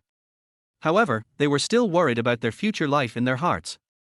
They didn't know how long this kind of peace could last. As the night deepened, the lights in the city lit up one by one. Chen Fenghua hurried to the studio, and as soon as he entered the door, he asked anxiously, Chen Jiao, which drawing do they like? All my brother's drawings, of course. A familiar voice sounded. Chen Fenghua looked up and saw that it was his good brother Liu Zhengfei. There was a smile on his face and confidence in his eyes. Why are you back? Are you done with your work? Chen Fenghua's words were full of surprise. He never thought that Liu Zhengfei would come back at this time. Soon Chen Fenghua's smile disappeared and was replaced by a serious look. Liu Zhengfei's sudden appearance must be due to something very important and urgent, otherwise, he would not have rushed back. I just arrived a short while ago. I came back to tell you that the day after tomorrow, some big shots from all walks of life will come and hold a banquet to meet you. You have to go this time no matter what. Liu Zhengfei went straight to the point. He knew that Chen Fenghua was in urgent need of money, so he wanted to tell him the good news as soon as possible to give him reassurance and make him feel more at ease. They come here to see me. Do I have that much face? Chen Fenghua still found it a little hard to believe. How could he have deserved the favor of such bigwigs from all walks of life to make a special trip for him? Yes, the bosses have been waiting for you for so long that the flowers have withered. They are all waiting for you to make the final decision. Okay, I will definitely go over, but how long will it take to get the money? When Chen Fenghua heard this, his eyes suddenly lit up. What he was most concerned about now was the issue of money. As long as he could get the money, there would be hope for his mother's illness and life at home would be better. I'll make the payment after the connection is completed. I've told the boss that you can wait for the money. I'll give it to whoever offers the highest price. Liu Zhengfei smiled and patted Chen Fenghua on the shoulder. He really wanted to help his brother. Seeing Chen Fenghua frowning because of money issues during this period, he was also very anxious, so he tried his best to get the best conditions. "You're holding an auction for me, thank you so much, brother." Chen Fenghua patted Liu Zhengfei's shoulder, his eyes full of gratitude. At this moment, it was the lowest moment in his life. At this time, he was really lucky to have a good brother like Liu Zhengfei to accompany him, and also met a good friend like Chen Jiao to support him. It was they who saved his dark world. As he thought about it, a satisfied smile appeared on his face. "You haven't divorced yet?" Liu Zhengfei looked at Chen Fenghua, hesitated for a moment, and still asked this question. He knew that the matter between Chen Fenghua and Su Qingcheng was quite complicated, but he still couldn't help but care about his brother's love life. Chen Fenghua shook his head, the smile on his face gradually disappeared, and a hint of helplessness appeared in his eyes. "My mother is in poor health, and Su Qingcheng's mother went over and made a scene again. People in the community are bossing the old couple around, and they can't accept it. So, they don't want me to divorce. If her illness can really be cured, it will not be too late for a divorce. Or, if my mother really passes away like this, then I won't be afraid of a divorce. Hey, Su Qingcheng doesn't seem like the kind of person who would drag her feet. Why is the divorce so difficult this time? Is it because she can't let you go, but can't say it out loud?" Chen Fenghua was shocked by what Liu Zhengfei said. He had never thought about these things before. However, even if he really didn't want to, he would not turn back. "Even if it's true, I won't continue. Will she realize it's important only after I leave? I don't think this dramatic answer is true. We must get divorced." Chen Fenghua's attitude was tough. If it weren't for his parents' problem, he would have divorced long ago. How could he possibly endure it here? Chapter 33, Meeting Su Qingcheng at the banquet. "Forget it, don't think about it. When Auntie recovers, send her to the Magic City. Then, you won't be so passive." This is the best solution Liu Zhengfei can think of. The only ones who can hold Chen Fenghua back are Chen's father and mother. "Yeah, I believe my mother will be fine." Chen Fenghua's hands were shaking all the time. He knew he was deceiving himself. Can the anti-cancer injection really cure the disease? He has been investigating this matter these days. An anti-cancer treatment is of no help at all for this disease. He thought that as long as he had money, he would be able to keep his mother alive, even for one more day. "Auntie, what kind of disease is it?" Liu Zhengfei asked worriedly. "There will be a big shot in the medical field at the banquet the day after tomorrow, and he needs the design drawings of the hospital in Chen Fenghua's hands." "Lung cancer, advanced stage. Then the anti-cancer injection I mentioned can't cure it, right?" Liu Zhengfei was a little annoyed. His knowledge was limited and the only thing he could think of was anti-cancer injections. Chen Fenghua didn't blame anyone, he just felt that he owed his parents. If he hadn't insisted on marrying Su Qingcheng and marrying into the Su family, their family wouldn't be so humble. "It can't be cured. I've checked this needle these days. I want to make some money. If not, I can take them abroad for treatment. Wait until the day after tomorrow. There's a medical expert coming over. Why don't you talk to him? Maybe he can cure it." Liu Zhengfei looked at the list in his hand and reported to Chen Fenghua. At this time, Chen Jiao walked in, put down the coffee in her hand, and started chatting. "I know that person. I heard he specializes in treating cancer. He's quite amazing." Chen Jiao's words caught the attention of Chen Fenghua and Liu Zhengfei. She thought for a while and then started talking again. "The doctor seems to be called Dong Han, a girl from a family of traditional Chinese medicine practitioners. People who go to her for treatment are simply, I don't know how to describe it. In short, that person is very mysterious and powerful. If my aunt can really go to her for treatment, she will usually be cured." When Chen Jie thought of the miracle Dr. Dong Han, she was suddenly at a loss for words. She didn't know how to describe her or how to explain her. In short, this woman was the top figure in the medical field. "You know a lot, I didn't even know that much detail." Liu Zhengfei typed on the computer and found the miracle doctor that Chen Jiao mentioned. He was exactly the same as Chen Jiao described. Liu Zhengfei couldn't help but admire this first-level secretary for being so well informed. Chen Jiao felt a little embarrassed when she was praised, and then she explained with a red face. The previous director has always wanted to meet this Dr. Dawn, and asked me to look up a lot of information about her, so I will know a little bit. Chen Fenghua smiled and nodded, very satisfied with the news they brought. Wait until the day after tomorrow, you guys can go with me. I have never been to such an occasion before, and I'm afraid it would be embarrassing if I went. Good. Good. The two agreed in unison. 3 days later. At the banquet entrance, Chen Fenghua, Liu Jingfei and Chen Jiao got off Chen Fenghua's electric car and met the people they least wanted to meet, Su Qingchang and Su Manman. Hey, who is this? Isn't this my loser brother-in-law? What are you doing here? As soon as Su Manman saw Chen Fenghua, she became very excited and wanted to provoke him. Chen Fenghua looked at them and his mood instantly turned bad. He called Liu Jingfei and the others and was about to leave. How could Su Manman let Chen Fenghua go? She ran over and blocked his way. Chen Fenghua, didn't you see me and my sister? Didn't you even say hello? Chen Fenghua frowned and looked at her with anger. Su Manman, you'd better get out of the way, or don't blame me for not giving you face. Su Manman was unhappy with Chen Fenghua, and she looked at Chen Fenghua arrogantly. Didn't your sister tell you that her husband lost his job? No one will hire him anymore. Su Manman's smug look made people feel uncomfortable, especially at this critical moment, which made her even more annoying. Do you think my brother-in-law needs a job? When I'm done with these 2 days, I'll find a better job for my brother-in-law. Get out of here. Chen Fenghua was really angry this time. He pushed Su Manman aside and walked over directly. Su Qingcheng was pushed and Su Manman chased after her.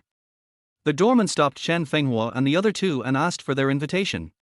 You don't even have an invitation. Chen Fenghua, why are you so shameless now? Is it because of shamelessness that is contagious? Is it because of the people around you that you are infected with this horrible look?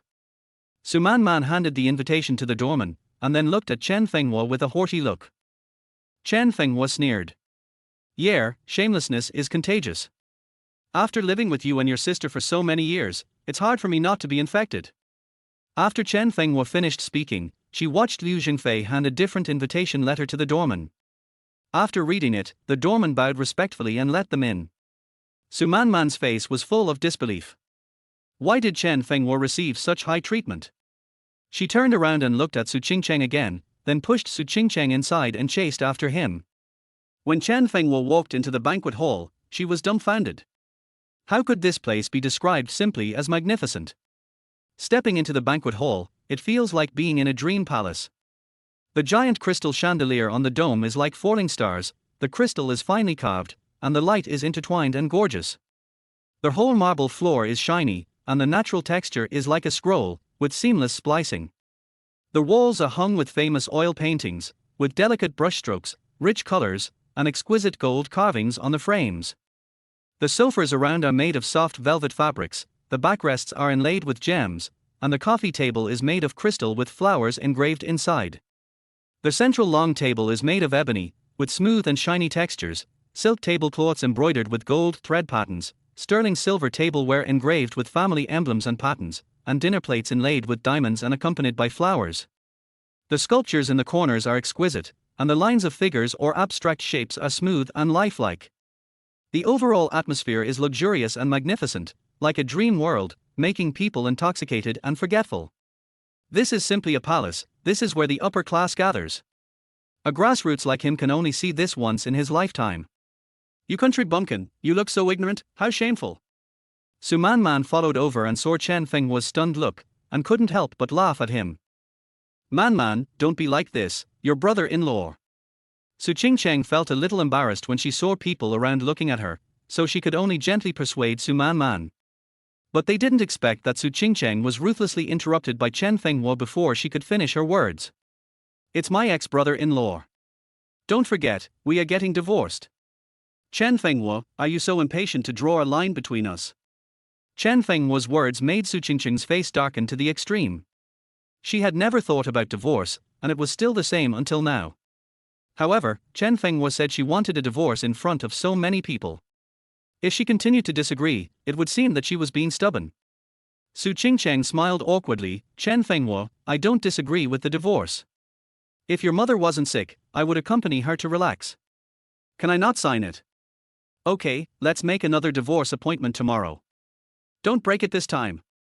After Chen Fenghua finished speaking, he walked directly to the center of the banquet.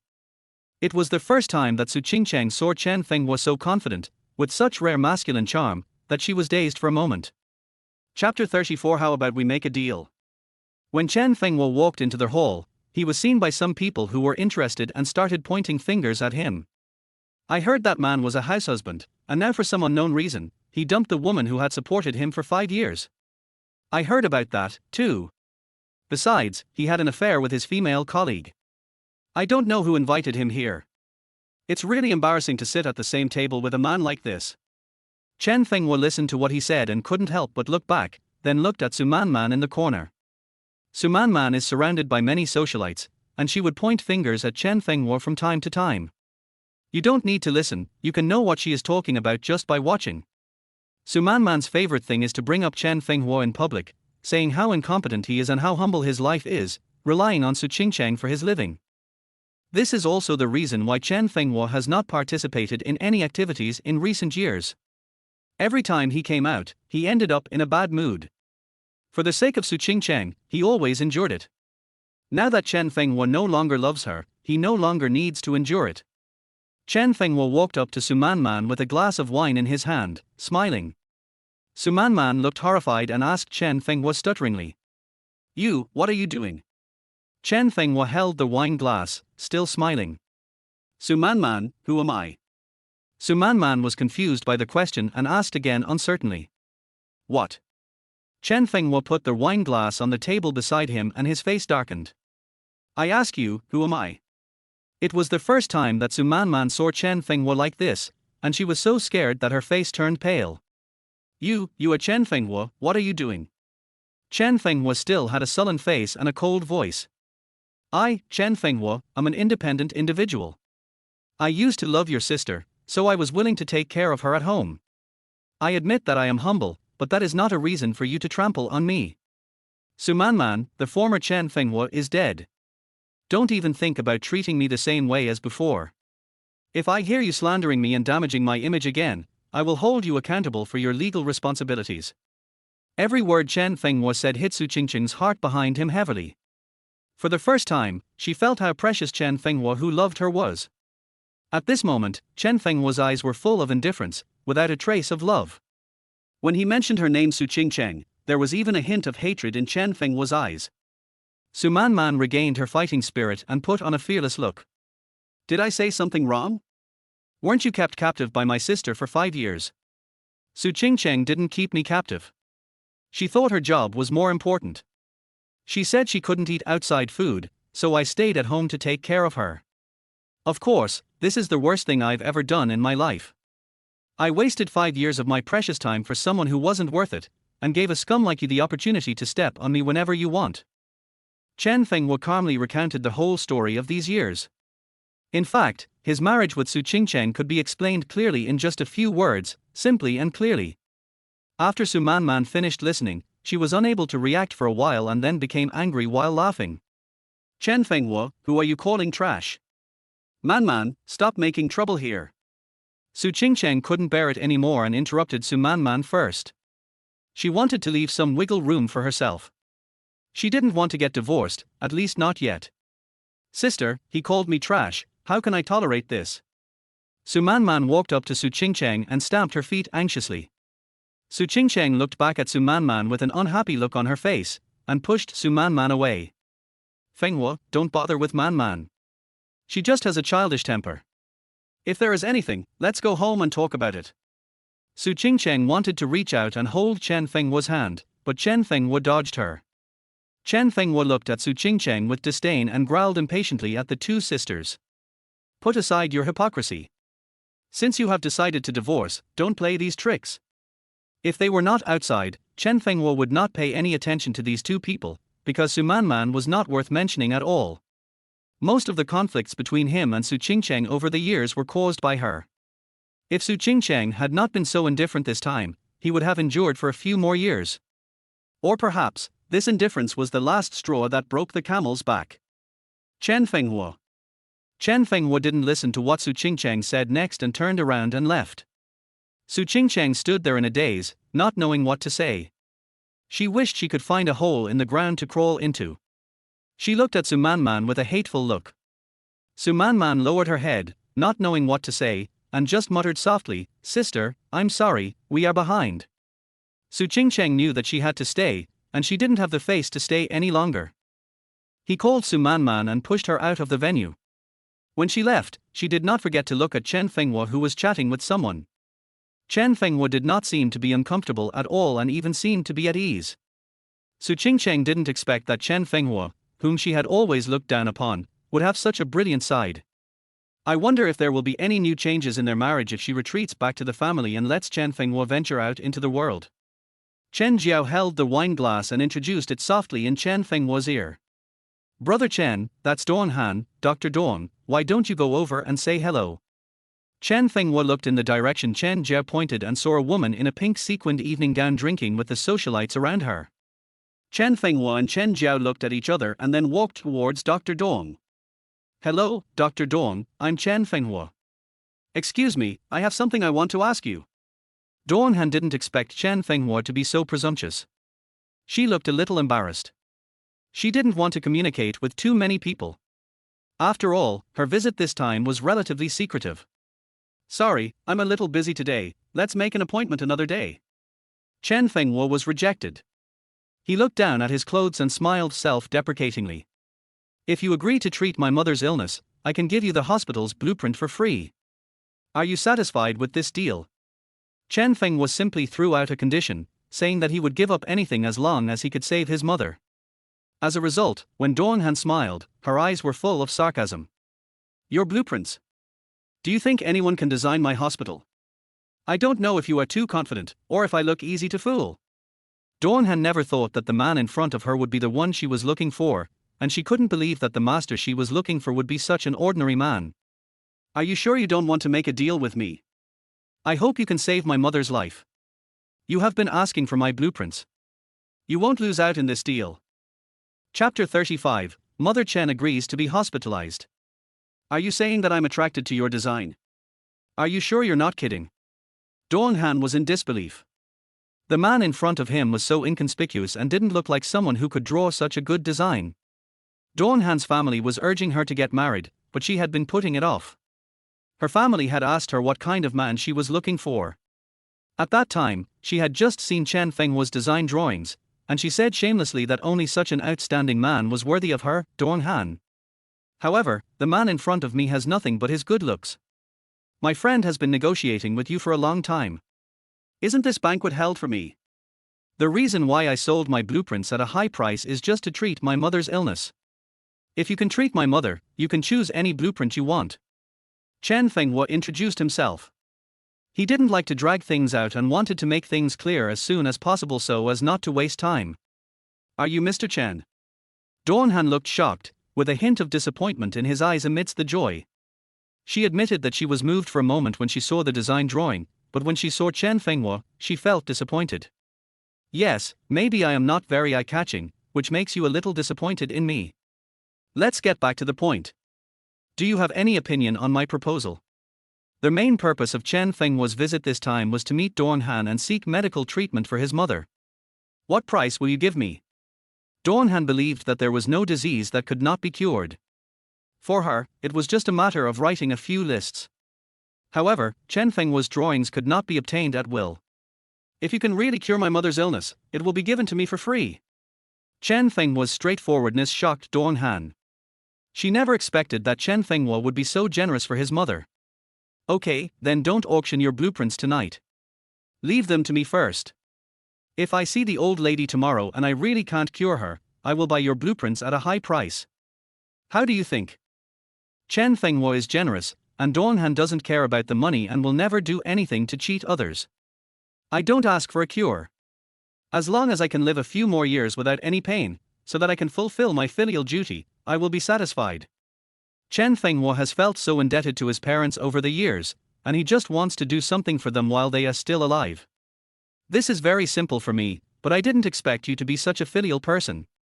Dawn Han looked at Chen Fenghua with admiration. Regardless of whether this man was excellent in other aspects, at least, he was very filial. Before the dinner was over, Chen Fenghua couldn't wait to leave. On their way, he called his eldest sister and asked her to pack some clothes for his mother so that he could take her to the hospital immediately. After entering the house, Chen Fenghua became anxious when he saw that no one in the house had packed up their things. "Sister, why don't you help our mother pack her things?" The eldest sister of the Chen family shrugged her shoulders and looked back at Chen's father and mother. She really wanted to pack up and take her mother to the hospital immediately, but the old couple was very stubborn and refused to go to the hospital.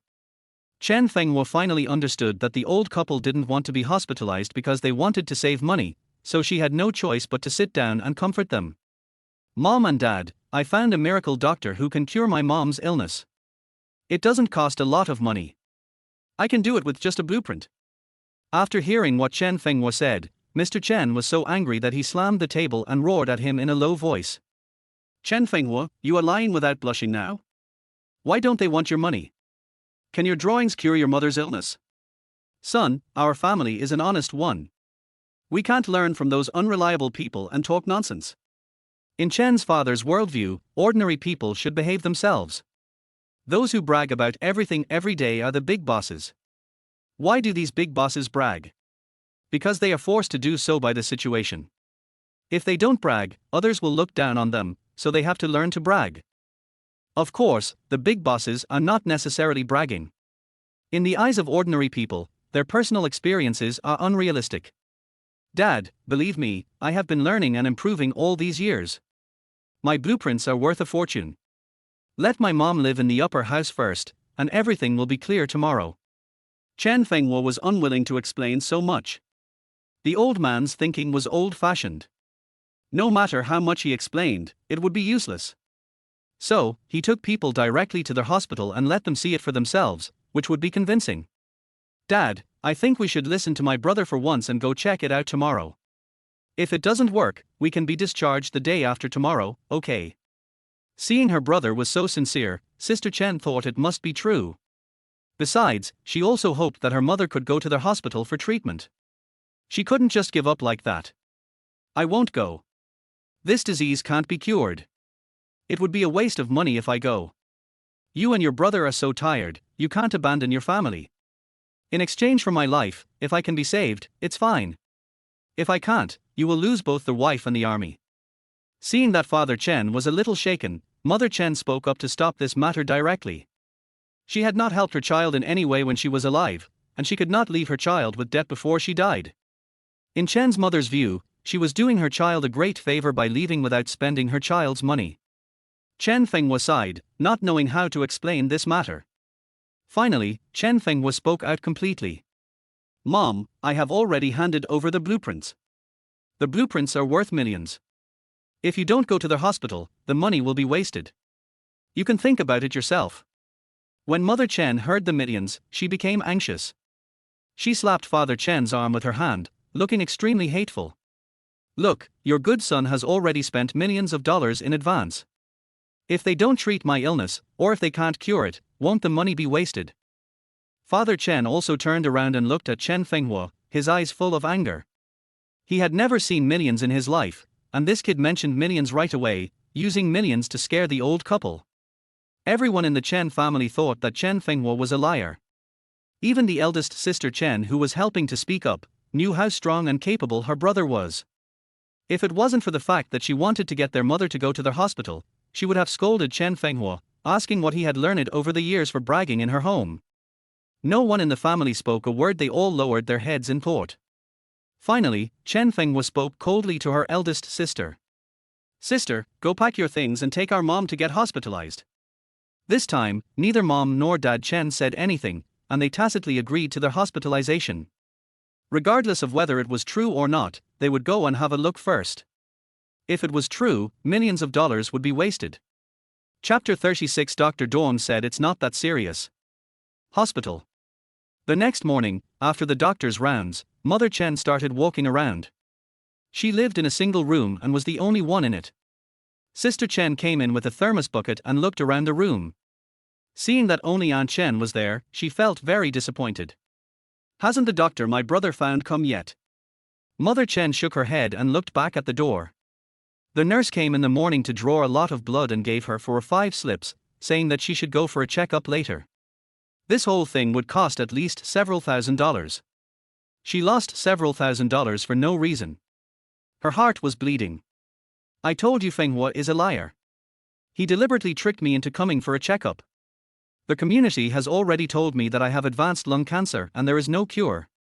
Why did I come to this big hospital and spend so much money? It's a waste.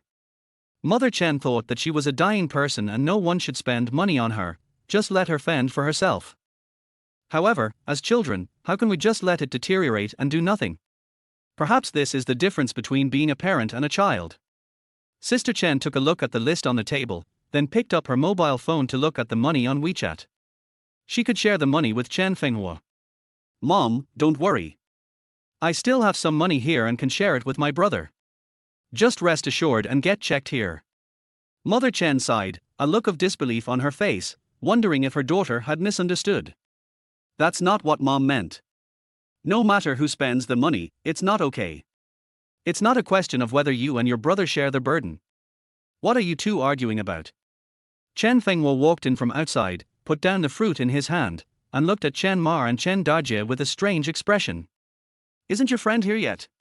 Are you sure you're not being scammed? It's almost 10 o'clock. If he doesn't come, we'll be discharged from the hospital. Mother Chen was anxious. She was afraid that after she finished all the tests on the list, Chen Fenghua told her that people would not come, and that would be a loss. You have to get checked first, and then the doctor will look at the results. If you don't even get checked, why would the doctor look at you? Chen Fenghua didn't take it seriously. Just now on the way, Donghan had already sent her a message, saying that she would come over after the test results came out. Although Donghan basically doesn't need test results when seeing a doctor, she still has to do it to be on the safe side. She at least wants to know what stage of cancer the patient is in and how much the result can differ from her pulse diagnosis. Chen Fenghua also agreed to get checked. A few days ago, Chen's father said that she had a checkup at the community hospital and was told that it was advanced lung cancer, so Chen's mother decided not to get treatment. What if it was a misdiagnosis? Wouldn't that be a huge loss? Mother Chen looked disapproving and was still worried about the doctor Chen Fenghua found. Such a great doctor still needs to look at the film. Are you sure you didn't meet a quack? After hearing what Chen Ma said, Chen Fenghua couldn't help laughing. How could there be such a high-level quack doctor? He had no way to explain. The Dong family was a family of traditional Chinese medicine. Their ancestors had all been doctors, and they were all famous doctors known far and wide. Mom, you can rest assured. The person I'm looking for is very reliable. Auntie, are you afraid that Dr. Dong is unreliable? Liu Jingfei was parking his car just now and went upstairs a little late. When he walked in, he just happened to hear these words and couldn't help but join in. He knew that Chen Fenghua couldn't handle it alone. Even though Chen Fenghua was good at drawing, he was still not good at dealing with people, even if the other party was his family member. When Aunt Chen saw Liu Jingfei coming, her face blossomed. She hurriedly took a stool and asked Liu Jingfei to sit down, and asked Sister Chen to pour Liu Jingfei a glass of water. I'm not worried that other doctors are unreliable. I'm worried that Fenghua in our family is unreliable. Who knows what the doctor he found is like? After hearing the explanation, Liu Jingfei smiled. I knew you wouldn't believe me, Auntie. Actually, I was the one who introduced this doctor to me. He liked his drawings and wanted to keep them for himself. It just so happened that you were sick again and needed help. Oh, you introduced him to him. I feel relieved now that you introduced him to me.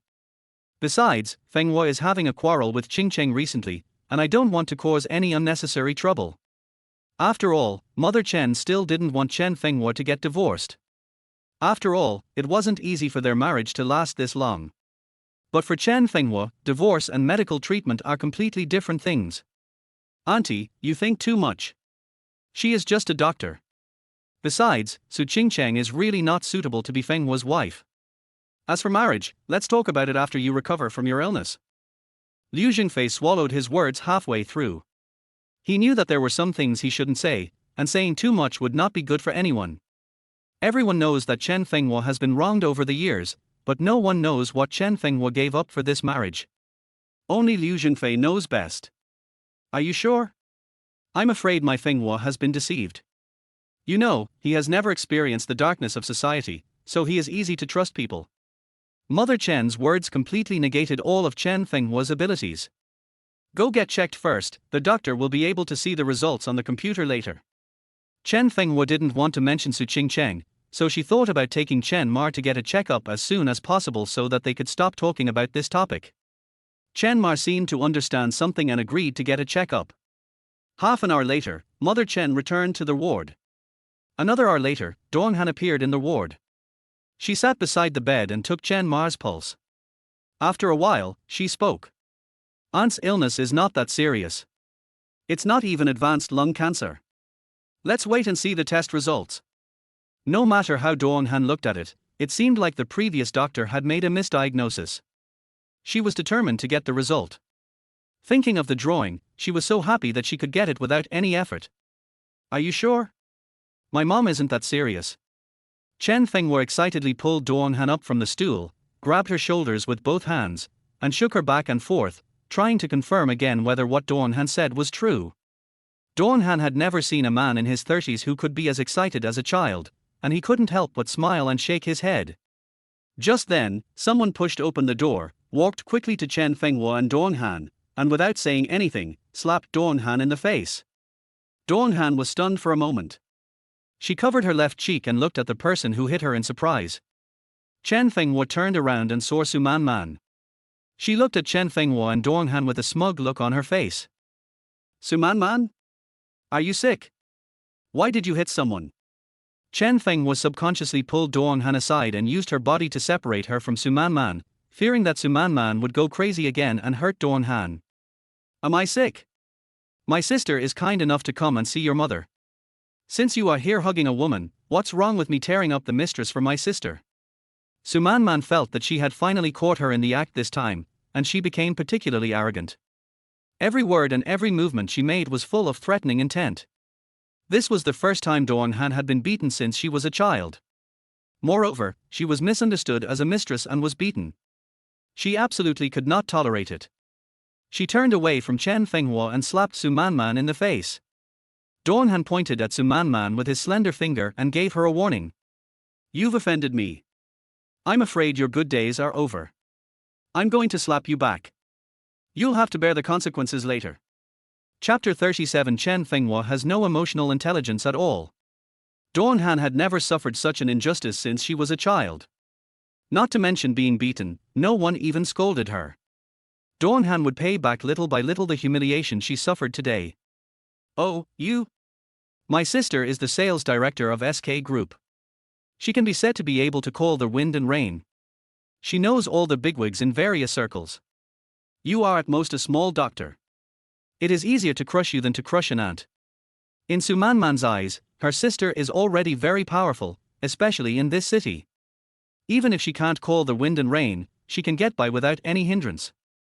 If I want to take care of your sister, should I ask the general manager of SK Group to come here? Or should I ask the chairman to directly issue the dismissal document? Dong Han took the cell phone and searched through it, threatening them as he searched. It wasn't entirely intimidation. After all, calling SK's general manager or asking the chairman to fire an employee was a piece of cake for her, so Dong Han directly called the general manager of SK Group. Soon the other party answered the call. Hello, Dr. Dong, what instructions do you have? Excuse me, your company has a sales director named Su Cheng. After listening to Dong Han's question, the general manager thought about it and remembered that there was such a person who didn't seem to be very outstanding, but was very hardworking. He was heard to be doing very well in the sales department. There is such a person. What's wrong? Do you want me to introduce him to you? He remembered that Dong Han wanted to build a hospital and might need sales staff to promote it for her. No need. Your subordinates are now in my family's hospital. They are said to be able to call the wind and rain. How come I don't know that SK Group is so powerful now? The hospital that Chen Fenghua took his mother to stay in this time was funded by Dong Han's family.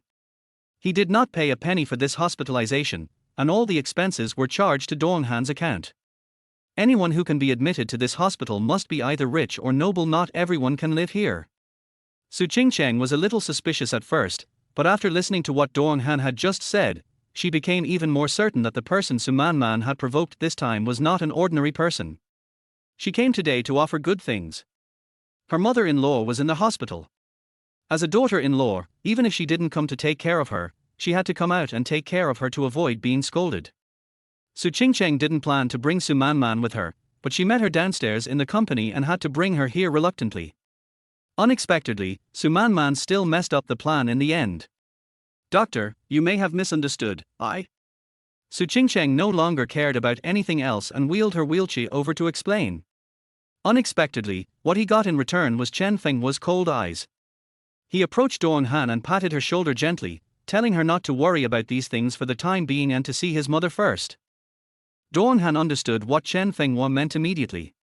He smiled coldly, turned around and mouthed the words, "You owe me a favor," to Chen Fenghua, then hung up the phone with SK's general manager.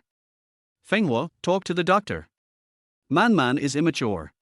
Don't let her get into trouble with Man." This was the first time that Su Qingcheng used a delicate voice to ask Chen Fenghua to do something. In the past, even if Chen Fenghua was asked to do something, it was always in an imperative tone, and such a scene was rare. Dong Han looked back at Su Qingcheng, then at Chen Fenghua.